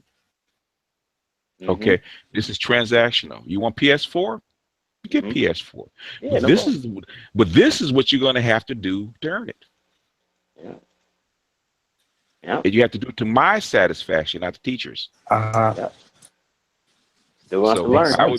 I would go into the teacher. What is he missing? What does he need to learn? If you have any homework assignments that he has missed or dropped or not done, if you can give that to me, I'd be grateful, because he's going to learn it. Because at the end of the day, I don't give a shit about an FDC, whatever it is. Did he learn what he was supposed to learn? It is in his head, because he can get an A. If it's not in his head, it does no good. So basically, he wants PS4. Guess what? PS4 is right there. You want to play? In fact, I got a shiny new game for you. You like this one, right? Yeah. Wait, damn, he got a PS4. In fact, guess what? No, I got one. Guess what? Plug this game in. Give it a shot. Go ahead and play. Damn. Boot it up. Man, I got A's and I didn't get a PS2. 15 minutes, all of a sudden unplug it. Boop, bling. What the? Okay, you got your taste, right? It's a test. Taste. Now, this is what I need from you. They said you need this assignment done, this assignment done, this assignment done, and I'll give you another hour of play. All right. Shit. Anyway, if really selling, that's what he wants to do. It's just like, and you got the PS4. That's crazy. Oh yeah, I got all the. I always get the new systems. I got a bike. I got mad at my nephew because he was living with me, right? And he loves football, and he was in like park league football, right? And he pissed me off. I said his grades are down. I said, okay. I said, I'm not gonna take you out of football. he said, and he looked at me. He said, "Oh shit, there's a catch to this." I said, "What I want." I said, "Your punishment is that I said you're gonna read a book a week, and I'm gonna get a book report on Friday night. God damn it! You can practice because you practice 4 days a week, but you cannot play unless I get my book report." Shit. You're gonna do all that for nothing? You're gonna read that book all week. You're gonna read all. It'll basically you practice to do what? To play. And you want to play on Saturday, but you can practice all week long. But if I don't get my book report at the end of the week, God damn, you don't play. You do not play. It's up to you. Now you can cuss me out and say you don't want to do it. That's fine. But you just don't play. It's up to you, man. Thursday night, man. He'd be up half the night, man, reading. He'd like sleep with the book cocked. You know? But I get my 2-page book report, man, that on basically Saturday morning. I'd read it. I said, okay. Right. And a lot of these kids don't understand those lessons, and then you got a lot of people that'll be soft on them as well, and it's like they don't need that, man. Yeah. Not in all cases, Sometimes you want to talk to them, and then sometimes you really just gotta ratchet it up instead of scaling it back. But you always you have to do it like the military does. The military does the best job of brainwashing people in the world. And the thing is to give them a choice. There's a hard choice and there's an easy choice. And eventually people will just start gravitating toward the easy choice. Right. Which is what I say. What do you think about this? What do you think about the Side Chicks of Charlotte show? God, is it a real thing? I saw the trailer. I saw that. Yeah, I saw they put it in the Hangout chat because I was still kind of a part of it. Yeah, and I looked at it and I was like, "What the?" I put a comment on there. I was just like, oh, okay, this makes sense. And I was like, can a woman with a degree please explain this to me? Like, And the bitches have degrees themselves. yeah, exactly. You know, That's the shameful part. I understand it because that's where the culture is going. There's no shame. Right. So if you Makes have sense. slut Yeah. walks, well, who cares about a side chick? That's You a know, fact. in fact, Paris is, you know, in France, it's understood. Hmm. What I'm saying is, do you really want to open up this can of worms? Women don't realize what kind of can of worms they're opening. This is Yeah, the Pandora box. and that's the shit that got me. I was just like, do you understand what you're actually doing? Like, you're really fucking things up, even for. So I put out that this is like what I wrote under the video on the BET channel. I'm just worried how this will affect the price of prostitutes. Will it raise it because their importance will be validated by the shows like this, or will it lower it because more women will be okay with being side chicks and thus flood the market with pussy? Yeah, Can a woman with a degree assist me in breaking it down? I'm Like, laugh my fucking ass off, y'all sick. I'm just shocked that the price of pussy has remained as high as it is. Because basically, Well, go ahead. Okay. No, go ahead. No, I was gonna say I'm surprised that it remains as high as it is because the market is basically flooded with pussy. Really, Right. you have to try not to get pussy. You know, you have to have You know what? your standards have to be extremely high not to get pussy. I think we're looking at pre-bubble conditions. You think so? I think we're looking at pre-bubble conditions. It's so high right now. Really? That, the price of pussy is that high? yeah, like it's so high in their minds. Like, Oh. it's not that high, especially if you're making a certain amount. It's really not that high. But it's so high right now in their minds. It's so propped up that I think it's just gonna crash in a sense, and the crash will be brought on by other women. I believe, saying that, yo, we're tired of you guys doing stupid shit. Like, it's not gonna be just Black Lives Matter. Like, it's gonna be like, yo, listen, there's gonna be a new rise of. I could be dreaming here, but a new rise of somewhat black elites that are like, yo, are you fucking stupid? And they're just going off on everybody, and you're already seeing it with YouTube channels, Jason Black, yourself, you know, Tariq Nasheed, Obsidian, like, where they're putting this shit on blast. Right. Callers are coming out with it, and people are just saying, like, yo, listen, we're tired of the fuckery. Like, you guys are supporting the scourge of our fucking community, and we're tired of it, you know, like. Yeah. And, you know, people can come from outside of the culture and be assimilated within the generation itself. And, you know, it's just kind of crazy. Yeah, I think it's really going to crash. We need Bill Cosby, Harry Belafonte, Sidney Poitier. We need all these motherfuckers to say, everybody's like, oh yeah, Bill Cosby's shitty. But, you know, Bill Cosby's shitty. He did this. He raped girls. Blah blah blah. But then it's kind of like, you know, how many? And it's not to say, okay, hey, and he's alleged to have done this, right? Like, I don't know if he's got cleared or not. But he's mostly gotten cleared. It's just like, but it doesn't matter. In the social court, he did it, and it's just like, yo, how are we how are we still doing this? Yeah, because you could die off just that shit. Because the narrative, because they're placing 1970s 21st century morals on the 1970s behavior. Like, he joked about Spanish Fly on TV, and Larry King did the same shit. Yeah, because it used to be like, you put Spanish Fly on, go drink. Yeah, because women willingly taking that shit. It wasn't anything. He wasn't. They weren't taking it unknowingly. They were taking it willingly. Right. They took LSD, all that shit. They were getting high as shit. No, man, it's like fucking mollies and cocaine, even to this day, and other opioids. Yeah. You guys are going on. You guys are going crazy. And again, you know, you always have to put that stupid ass fucking disclaimer in there.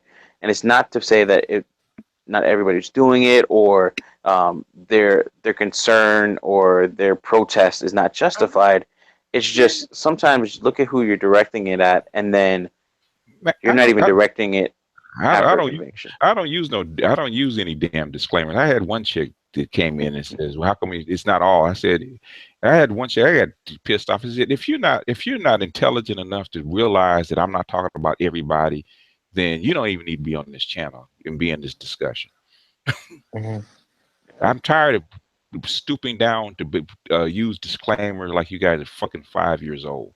You understand what I'm talking about? Yeah. Right. You know what I'm talking about, especially if you're a black woman, because you see your sisters do it on a regular basis. Well, I don't know any bullshit. Don't even try that shit. You know, you act like you're sheltered. Bullshit. If you found me, you're not sheltered. Okay. They know what they're looking for. You know, if you're not clutching, you know, basically they seen their girlfriends do it. They all do that shit. Yeah. Right. That's what they talk about. But when you get in public, you're acting like you like I don't know anybody that does. That's bullshit. Okay. You guys talk about this on a regular. If you don't know them, you guys gossip about them. Don't give me this crap. Be honest if you're gonna be on with me. Shit is crazy. But the side chick, I'm not surprised. You know, it's been coming for a while. Yeah. I am not surprised. If I get married, I'm gonna have a side chick then. Fuck it. In another country. Nah, that's kind of dumb. I don't know. Side chicks been around for a long time, and when side chicks knew their place, man, now they want to be. They're like they want to be honored. They want a trophy for it. They're like transgendered women. They want to, transgendered people. They want to come out of the shadows. They want to, they want to have their shine. So now side chicks want to come out and have their shine. Bask in the sunlight of gayness, I guess. Yeah. Okay, I'm a side chick. There's no honor in being no damn side chick though. Yeah, she's a side bitch. Because there's no future in being a side chick. But now the laws are, I can have a side baby and get a part of his wealth. Man, they're just trying to get paid off that shit. They're getting careers. They're trying to get on reality TV just off being somebody else's bitch on the side. Because where's the logic? Because women like that shit. Women with vessels. That's what they matter with the light. They like it. Yeah, they wanted. That's what that they just shows how much these bitches hate each other. These bitches don't even respect other women's relationships. What women say they respect and what they actually respect are two different things. Yeah. If you don't know, if you don't learn anything else, that's what you can't. Half the stuff to come out of women's mouths, you have to dismiss right off the bat. It's a whole different language. What they say, what they actually he's not no, that's not a different language. Yeah, he's not my type, and then it's called lying. Okay. They lie all the time. It's called lying. Facts. They call it playing coy, playing it safe, all that stuff. It's called lying. Straight up, you're lying. It's a lying bitch. She's supposed to lie. I don't know why. Whether they're a bitch or they're not a bitch, they lie. Okay. Yeah. When can they stop lying? Because it's in their when they get found out, they stop lying. They start crying and they say, "Oh, I did it because of this." No, I didn't want to let him know that I liked him until 10 years later. Well, how come you didn't say something? Damn it. How come you didn't say something? Yeah, right. You could just, told somebody.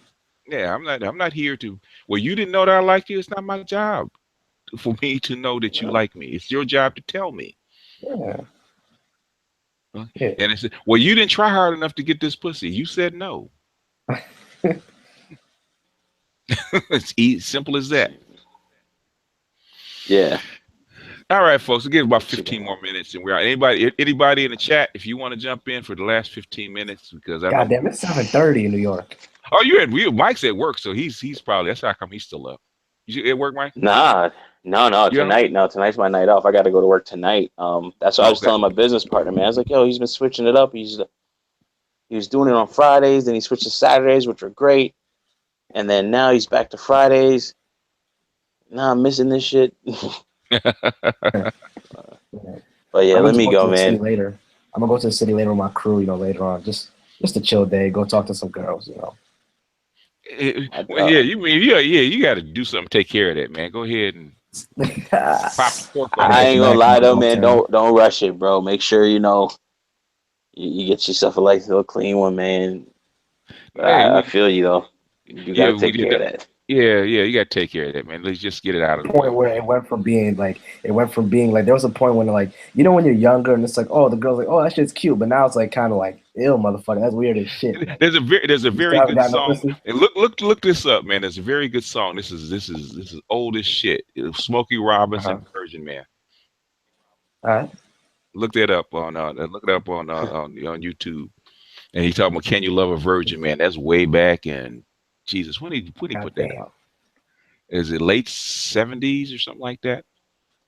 In other words, you should have done by the you reach the age of 21. So shit, time's closing down. No, I gotta hit the buzzer beater. No, you just have to just get it out of the way, man. What is it called? Smokey Robinson? What? Smokey Robinson, Virgin Man. Yeah. Virgin. Oh. Yeah. And homie got the afro and shit. With that, I'm out. All right. See y'all. Thank y'all, as always. Closing questions before I roll out, man. Got about 10 more minutes. Question. Yeah, I'm about to be out too. A couple minutes. All right. Go ahead. Modern technology, cloning or surrogacy, good choice for men. Okay. What's the time horizon that we're looking at?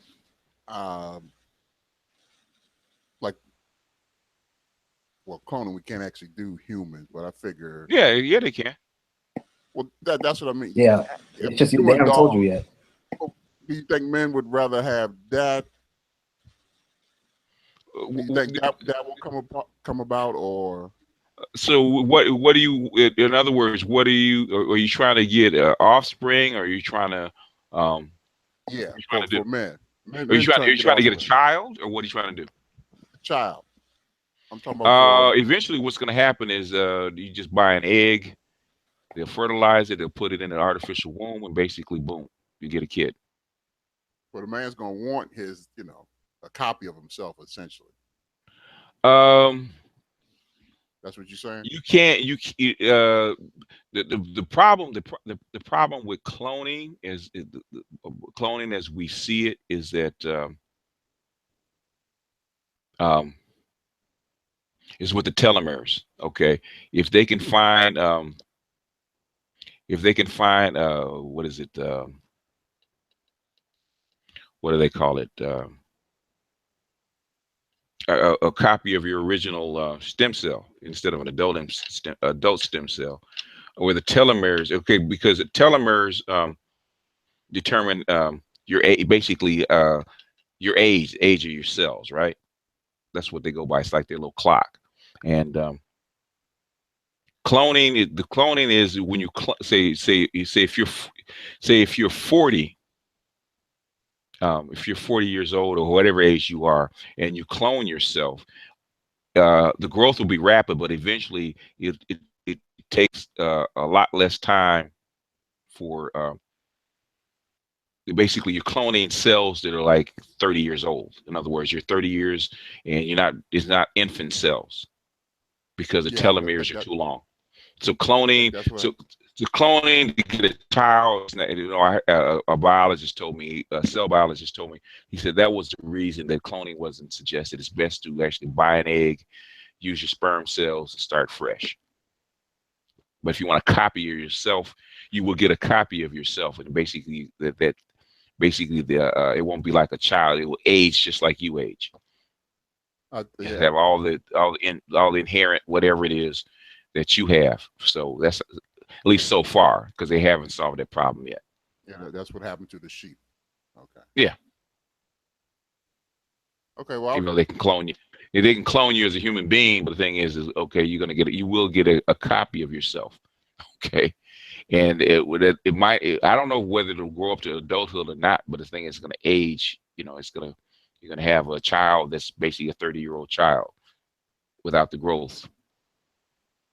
So I was just saying, because it seems like that's what, as a man, that's what you want. You want a little copy of yourself that you can improve upon.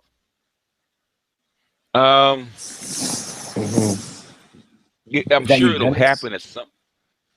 So that, we always sit around like, if I had a new XYZ, then what I know now, by cloning yourself. That's a good idea.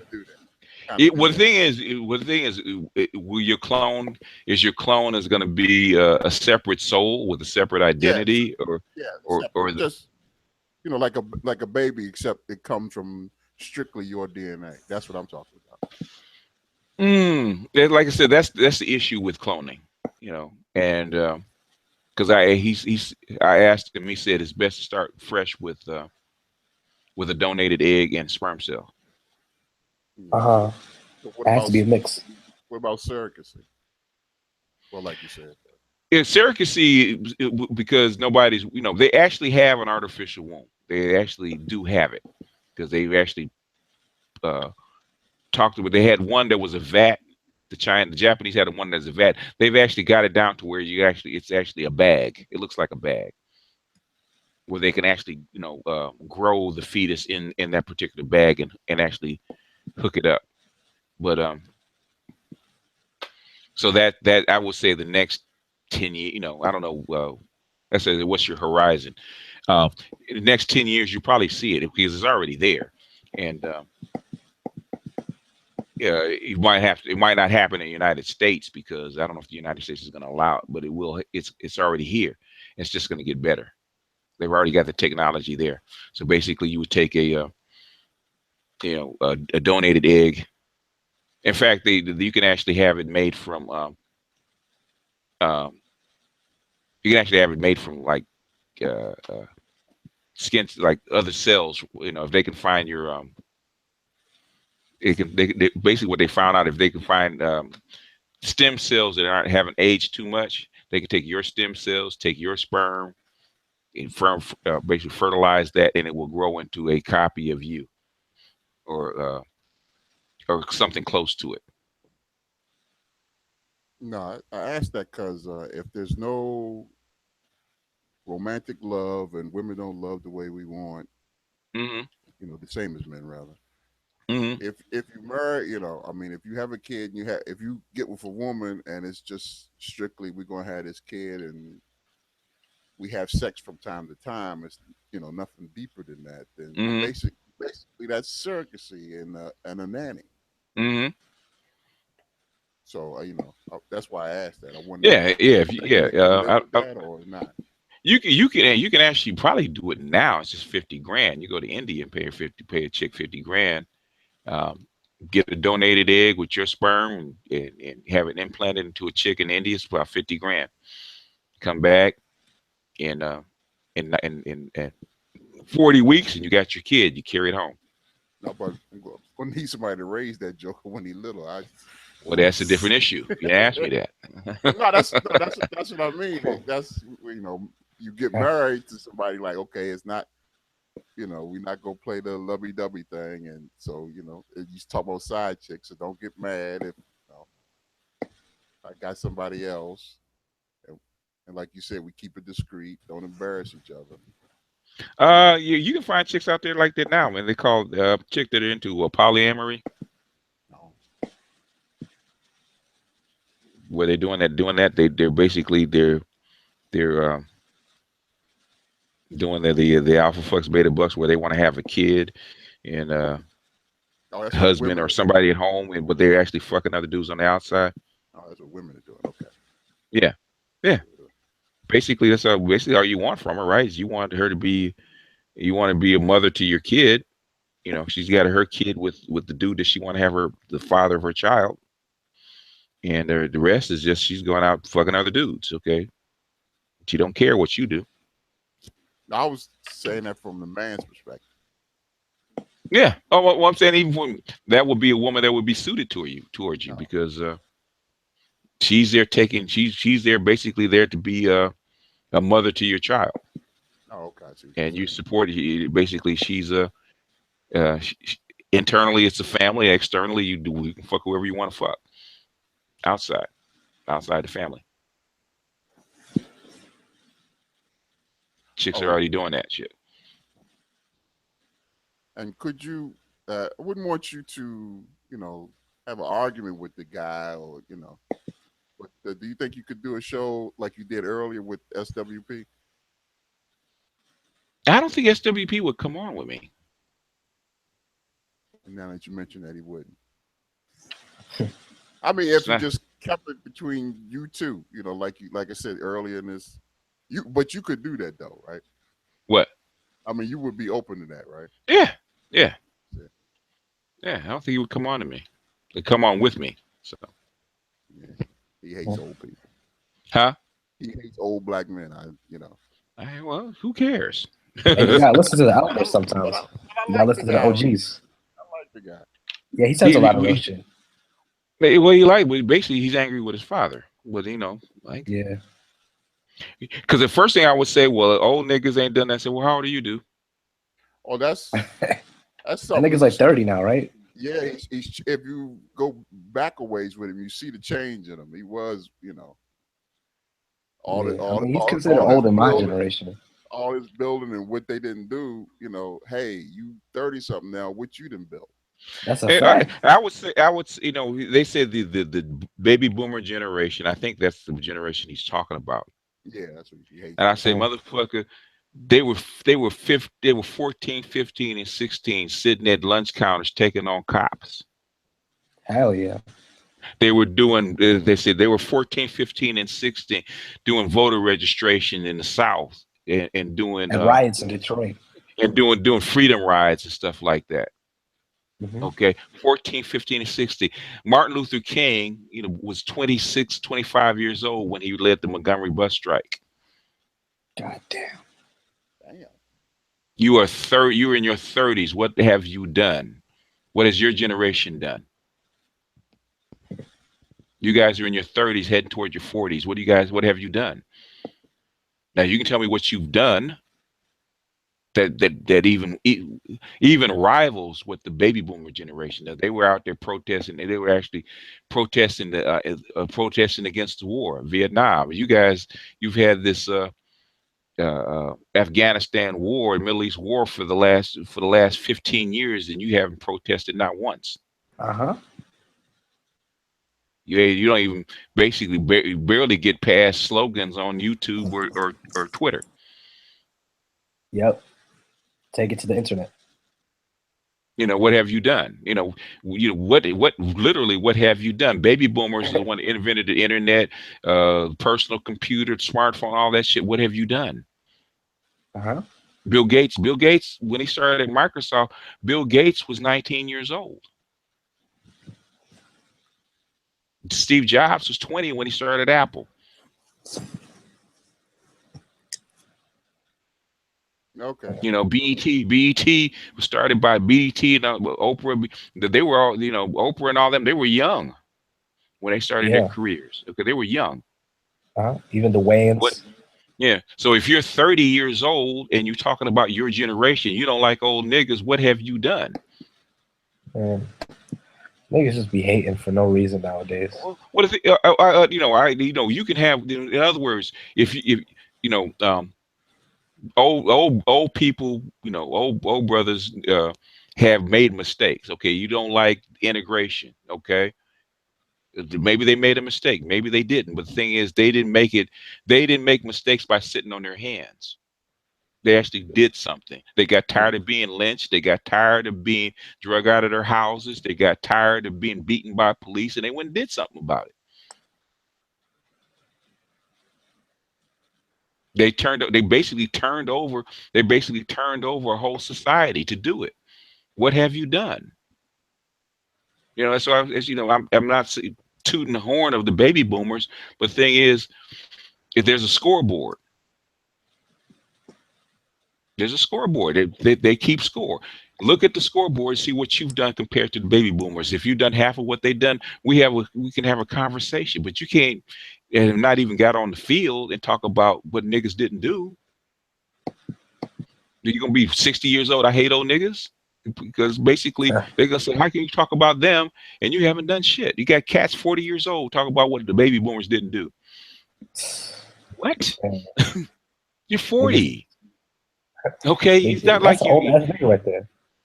What I'm saying is, you talk about guys, most of the wealth is tied up in baby boomers. Okay, they bought houses and all that stuff. They bought houses. they went to work. They went through. You know, they wasn't they had jobs that they could walk into. Bullshit. We went through. You know, after they took us off the gold standard, we went through two oil shocks. We went through 13 years of basic stagnation. What we're going through now is called stagflation, right? We went through 13 years of that shit, man. Where there were no jobs, especially black unemployment was double. Was double what it was from 1970 and 1980. It peaked in 1980. There wasn't any jobs out there. I was out there. There were no jobs out there for boomers. Nobody had work, man. You had to scrape. And the crack But we didn't blame anybody. It is what it is. You just have to go to work. We didn't blame the previous generation. So what? You know, it is what it is. But you guys are the most, especially millennials, you're the most educated. They coddle this shit too. The most connected, have the most resources, the least amount of racism that you have to deal with. I do mean the least. It's almost basically the little racism that passes for racism now is so minuscule, man. It's so minuscule compared to what it was when I was a kid. And you have none of these barriers. You got a global market, not a local market, but a global market. Yeah. Okay. And you have all these advantages, and you worry about what the baby boomers did. The thing is, who set the platform for you to do that? Oh, because we didn't pass down wealth. We couldn't have done it. Yeah. You said, well, y'all didn't pass down wealth and jobs for us to do. What do you think was passed down to us? Okay. Nothing. It is what it is. Okay, we'll take that. We'll take that hit. But you're 30 years old. When are you gonna stop? That's a fact, man. I just hate when niggas diss the OGs for no reason. Well, y'all got information to pass down. You know what I mean? Well, the thing is, they can diss boomers all they want. Okay, but boomers, you know, you get somebody like SWP up in the barbershop, and they look at how old you are and said, okay, you're 30 years old. You ain't never been married. You don't have kids. You don't have a family. You don't have a business. You don't have this, that, or the other. They say you ain't shit, nigga. Now get out of here. No. One thing is, okay, so tell me what's different. If we didn't do any of that, what's the difference between me and you? Yeah. What have you done? What have you done? I haven't even heard of him in a long time. I mean, he still has videos, but he had that whole he's still talking the same stuff, man. It's like you don't have to listen. Yeah. The thing is, and I say the same thing, man. I'm not trying to toot my horn and make myself special or anything like that. I said, a lot of guys my age said we don't want to die with the knowledge that we have. Okay, we don't want to die with it. Yeah. It's best to give up what little that we know and spread it to guys that they actually do something with it. Because if we look at it, let's say like a young E, I look at myself like, okay, if I were young E's age, what would I want old guys to do? Okay, you can't help me financially, you can't do that for me, but you can tell me where you went wrong. Okay, what the fuck did you do that went wrong in your life so I can avoid that shit? Shit, right? The obstacles and shit. How did you get sick? You got to put on child support. What the fuck did she say she knew that you actually learned later on that she did that I can avoid that same trap? And that's all old guys are doing. We're not trying to say we're superheroes or anything like that. Nah. We're trying to say, okay, this is where we fucked up. This is what women told us, and we believed that shit. And this is what we learned later on. And if you don't want to follow in my footsteps, this is what you need to heed. And if you don't want to heed it, man, go for it. Nah, hell no. I ain't going down that road. Well, at the end of the day, you're a goddamn man. At the end of the day, you're a goddamn man. And after you get past 21, basically you're alive and you're fed. And if you're educated, basically the rest of the shit is on you. Blaming somebody else, and especially somebody like SWP, you have absolutely no reason to blame anybody. Yeah. Blame the boomers because you were middle class. You're a grown-ass man. Yeah, your mama was. You're a grown man. Your mama was your daddy has a master's degree. Your mama had a PhD. Okay, what? You grew up in a solidly upper middle class family. Come on. You did not have to come out of one red cent for your college education or anything else like that. What the fuck do you have to complain about? Oh, you don't listen to old niggas, okay? Yeah. How come you're not a billionaire? Shit. You look at basically you look at like I say, you look at Bill, you look at Bill Gates and you look at Stephen Jobs, man. They didn't even finish college, okay? You didn't have 100,000 people investing in them. They started from scratch. They started from nothing. There's a whole lot of black companies started from nothing that you don't even hear about.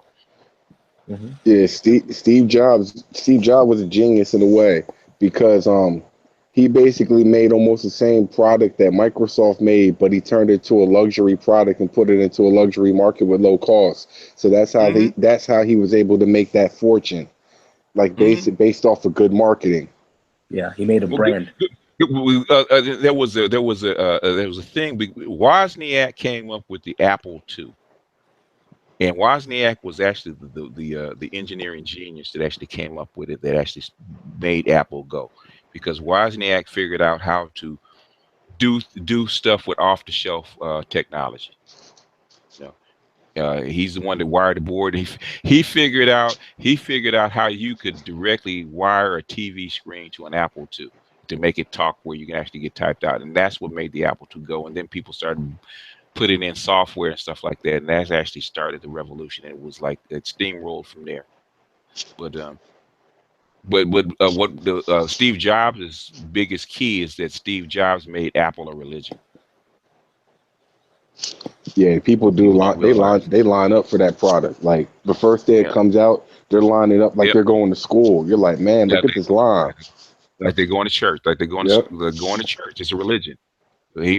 That's how come it suffered when he died, because he was basically a religious leader, because he learned that from being because he went to his thing is he went to the Buddhist temple to eat, because they fed him, and he went to the Buddhist temple and he learned from that, and he just applied that the certain look, certain feel, and all that stuff basically, and he basically started Apple as a religion, and that's where it took off. But they made a great pair. But what I'm saying is that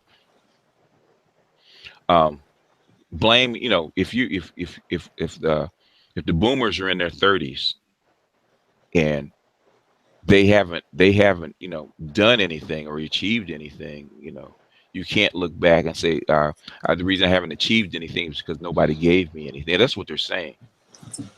Nobody gave me anything. Okay, in other words, I'm not in business because my daddy didn't give me a business to run, or I'm not successful because my daddy didn't give me the, I'm looking at Donald Trump and see how his daddy gave him a boost to get him where he was. I said, everybody's not Donald Trump.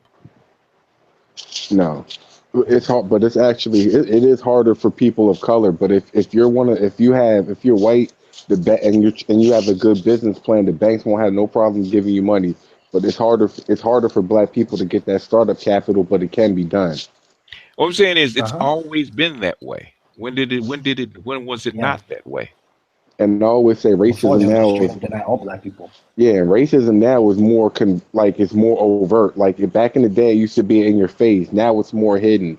It's more subtle. Covert. It's more subtle. In fact, even subtle racism is not nearly as bad as it was, man. Not even close. Yeah, at least you're not getting chased out of a town and the whole shit. They're shooting at you. Well, there's some places. Have you ever been to Georgia? There's some parts in Georgia where it says niggers don't cross this line. Yeah. Oh, yeah, some downtown, right? They still got those? But not like how they used to have, but they still exist. And the thing is, back then, if you couldn't sell your products here, you have a global market to actually sell that shit into. There's always ways around it, tons of ways around it, and how to connect to your customers. That's Michael Jackson right there on the T, because he did an interview and says all across the world my album's the #1 seller except here in America. Yeah. And basically, that's how come the NBA players make so much money, because it's a global game. Mm-hmm. It's like rappers that that don't make any sales. Either 40 years old, don't make any sales in the United States. Ain't sold an album in the United States for 10 years. Still make $1 million a year because it's a global market. Yeah, Yeah, you just go to that's Europe and Onyx. China. That's Onyx right there. Onyx be touring in Europe all day long. They don't do anything here in America no more. Yeah, Nas, all these people. Yeah, well, if you look back, man, if you look at hip hop when it first started, man, they didn't have shit. Yeah, like NWA, they used to sell the Compton swap beat. I did my research on that when BJ told me about that. That's the Compton swap meet after they got started. Man, they used to sell that shit out of their trunk. Shit. Ever heard out the trunk? That's what out the trunk means. I mean, literally, you do a gig and you literally go out to your car and they want you selling your mixtape out of your trunk. Literally. Shit. So that's I understand SWP, but okay, at some point you gotta stop. He can't even blame his father because guess what? You're you're privileged and you're whining like a little baby. Because I'm in this white community and I don't have any black people to work with. Get out of Philly, man. Shit. Oh man, Philly's full of black people. What is he talking about? Let's go to north, south, west. If the people in Philly are not conducive to work with, go someplace else. Yeah. Philly is not the world. It's not. But they got some good food though. Damn cheesesteaks. Yeah. Mm-hmm. Well, that's the whole thing. Stop, I understand belly aching, but stop belly aching, dude. Dog. Women don't appreciate us because we that fuck them. Go get some chicks that will. Yeah, back in the day. Back in the day, if you have to pay a chick to actually respect you,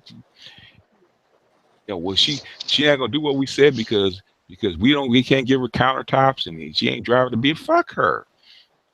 Go get you a chick. Yeah, build you. That's gonna help you build from the ground. If she doesn't want to help you build from the ground up, fuck her. Yeah, because nobody wants no gold digging chick because as soon as those chips fall, she's gone. She's gone. Because they're only she's gone. She's going right to that next dude. She's only as faithful as your money. That's and you trust a chick like that, you're gonna get with a chick like that? Are you kidding me? That's just lame. That's lame. I want the first thing people need to first movie every guy should watch is that movie Casino to learn what woman not to look for. Mm-hmm. Well, Sergeant Willie Pete is hung on those baller chicks. He wanted them same chicks that the athletes get. Okay, man. If you want those kind of chicks, you should be at that level. Man, yeah, you better go get them chicks checked. You better take them to the hospital too. Well, even they know even though when they married them, they know what it is. They know what the deal is. Yeah, they know the game. They know what she's in it for. Yeah, she's in it for. Look at Dennis Rodman. Yeah. Not Dennis Rodman. Yeah, he knows what that bitch is. Scottie Pippen. Man, Scottie Pippen's better than me. He actually took her back. I don't think I could have did that. Man, I would have thrown that bitch out and got another bitch. I mean, what's the... Well, we have to look at your bottom line, man. How much it's going to cost you to get rid of her? Oh, that's true. But she cheated, though. I mean, is she man, still going to get half if she cheated? The red flag is Kim Kardashian's her best friend. That's the red flag. Oh, yeah, I saw that. Okay, when it comes down to marriage and that kind of shit, you have to look at your bottom line. Uh-huh. What is it going to cost me to get rid of her? I remember this dude I worked with. Now he's a self-made millionaire, right? Mm-hmm. And he complains about his wife every day. Say, man, why come? He used to joke with him. Say, man, well, how come you just don't leave her, man? Just get rid of her and get you another one. Because I'm in love with both halves of my money. That's real pimp shit. That's genius. And don't let that bitch get half. Don't let nobody get half. Well, Robin's wife, not Robin, Pippin's wife, she's gone for good now, ain't she? Oh, is she gone now? Yeah, she left again. Wow, he bought her a diamond ring, though. He bought her a diamond ring. Well, that's a gift. Okay, he tried to bribe her to come back. It didn't work. Okay. That's what Kobe did that. Kobe bought that. You seen that ring he bought Vanessa? Yeah, he fucked up though. Yeah. And plus, Kobe, it was more about his brand than it was about her. Yeah, true. They didn't want to ruin his whole because reputation. recently he was going to get divorced again, and she called it off. So either Yeah. either the lawyers came in and said something to her, or she decided it was more profitable to stay with him. She Oh, saw the bigger picture. Yeah, it's more profitable for her to stay with him because now he's starting to. Didn't he start this investment group where he's investing in like technology and all these investment? Kobe Inc. Yeah. Kobe Inc. Yeah, I saw him do a because video, Marcus. Probably. because he's huge in China. So basically he can open up the Chinese market for him. So yeah. Yeah. He's Well, into some different stuff. Well, I was just mainly concerned, wondering about the surrogacy and the cloning question. I ain't really been on SWP. It's that is the that's the answer. It's depending on your time horizon because like I said, they're gonna open. Like for a young man in his like say 27, he's just starting making money, you know, should he be concentrating, looking for that, or same old, Well, there's two things that are going to happen that was going to change a lot of men's minds. Is one, your life expectancy is going to go up. If you're 27, more than likely your lifespan won't be 70 years or 70 years. It'll be more likely anywhere from 90 to 120 years. So your lifespan is going to be longer. So if you're 27, normally you would be thinking of marriage, having kids, because you want to at least have children before you get too far along in the tooth to actually start raising them. You don't want to be 40 and start having children, back in the day, because by the time that child gets to be of age, you're like getting close to your end of your lifespan. So basically, there will be no life after children. Well, I guess that's fine if you've had a life before children. You've done all that before, but since your lifespan is going to be longer, the possibilities are wide open. You can have it with a woman. You can have it without a woman. Cloning probably will be, if it's not perfective, it will be.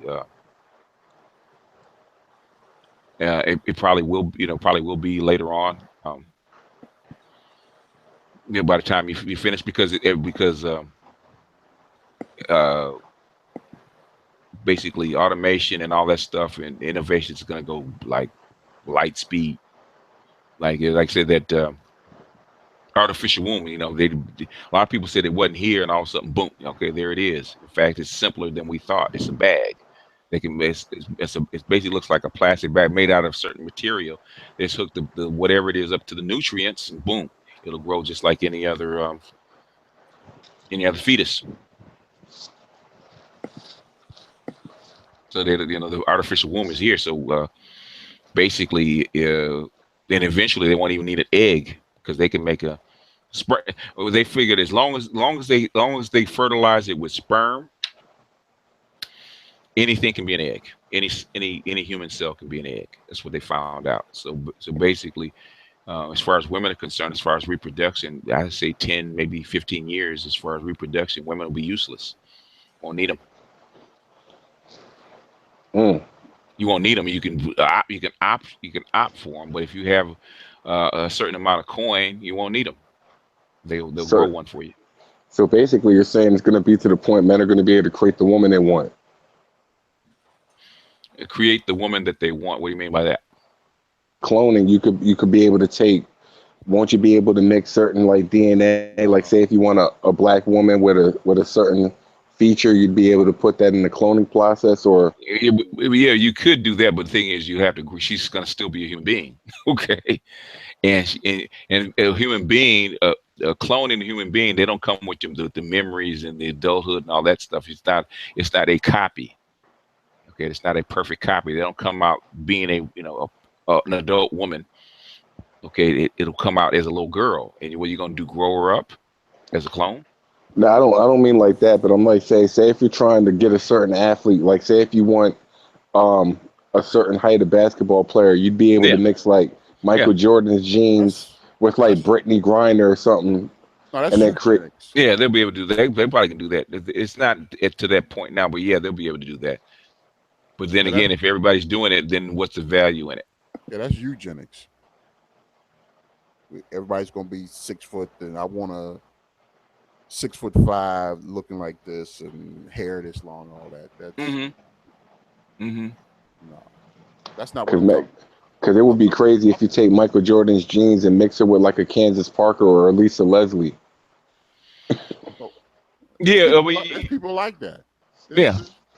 I would say I would argue say Usain Bolt is you know, I mean, I'm not saying he could. I believe he's been designed. They call it engineering. It's not eugenics. It's engineering. Okay, I believe Usain Bolt is engineered what because as a runner, man, he's like, okay, you're tall. That kind of strength and that kind of turnover, that kind of speed, man, is like unreal for a runner. Well, what do you think they're doing down in Jamaica? That suddenly this one little island got sprinters that can't be touched. Yeah, they're doing something down there. That they got to be doing something. They're doing something down there. It can't just be running the beach. Yeah. Yep. I mean, yeah. I look at Usain Bolt. I said he's not human. Okay. There's nothing about him that's human. That he is the perfect runner. Long strides, quick turnover, and power. I said that doesn't normally exist. I've never seen that in a runner. Those three combinations in a sprinter. You think it's some drugs or something? They giving him something like some? No, there's nothing in drugs, man. Some They, pills? if they put you on pills, a certain kind of drugs, you tear the hell out of your body trying to do that. Oh yeah, that's true. Yeah. Like that girl who died, the one from LA. They named the project after her. I forgot her name. Oh, Griffin, Flojo. Yeah. Yeah. All right, I'm gonna sign off here and. All right, folks. Yeah. Yo, BGS, that Smokey Robinson song was dope, yo. I'm listening to it right now. Did you? Okay, yeah. Yeah, I gotta sing this to a girl. I'm gonna sing it to a girl on the street. I'm gonna have to. Yeah, that's old school, man. That's real old school. Yeah, man. I'm just showing that this question is just not new, man. It's been around for a long time. So. Thanks, man. I've been thinking about that shit, man. Thank you, man. All right. When I think Smokey Robinson, I remember him with that cover, that fur mink. I'm like, yeah, Smokey Robinson was a pimp back in the day. Yeah, they basically, Motown, man. They had their share. Yeah, Detroit. They had their share. Detroit, you know. Yeah, they was pimping out there heavy. Yeah, they had their share. Let's put it that way. He got green eyes and light skin. You know, he had his share. Hey. All right, peace, everybody. All right, folks. Great talk. I'll check you guys later. All right.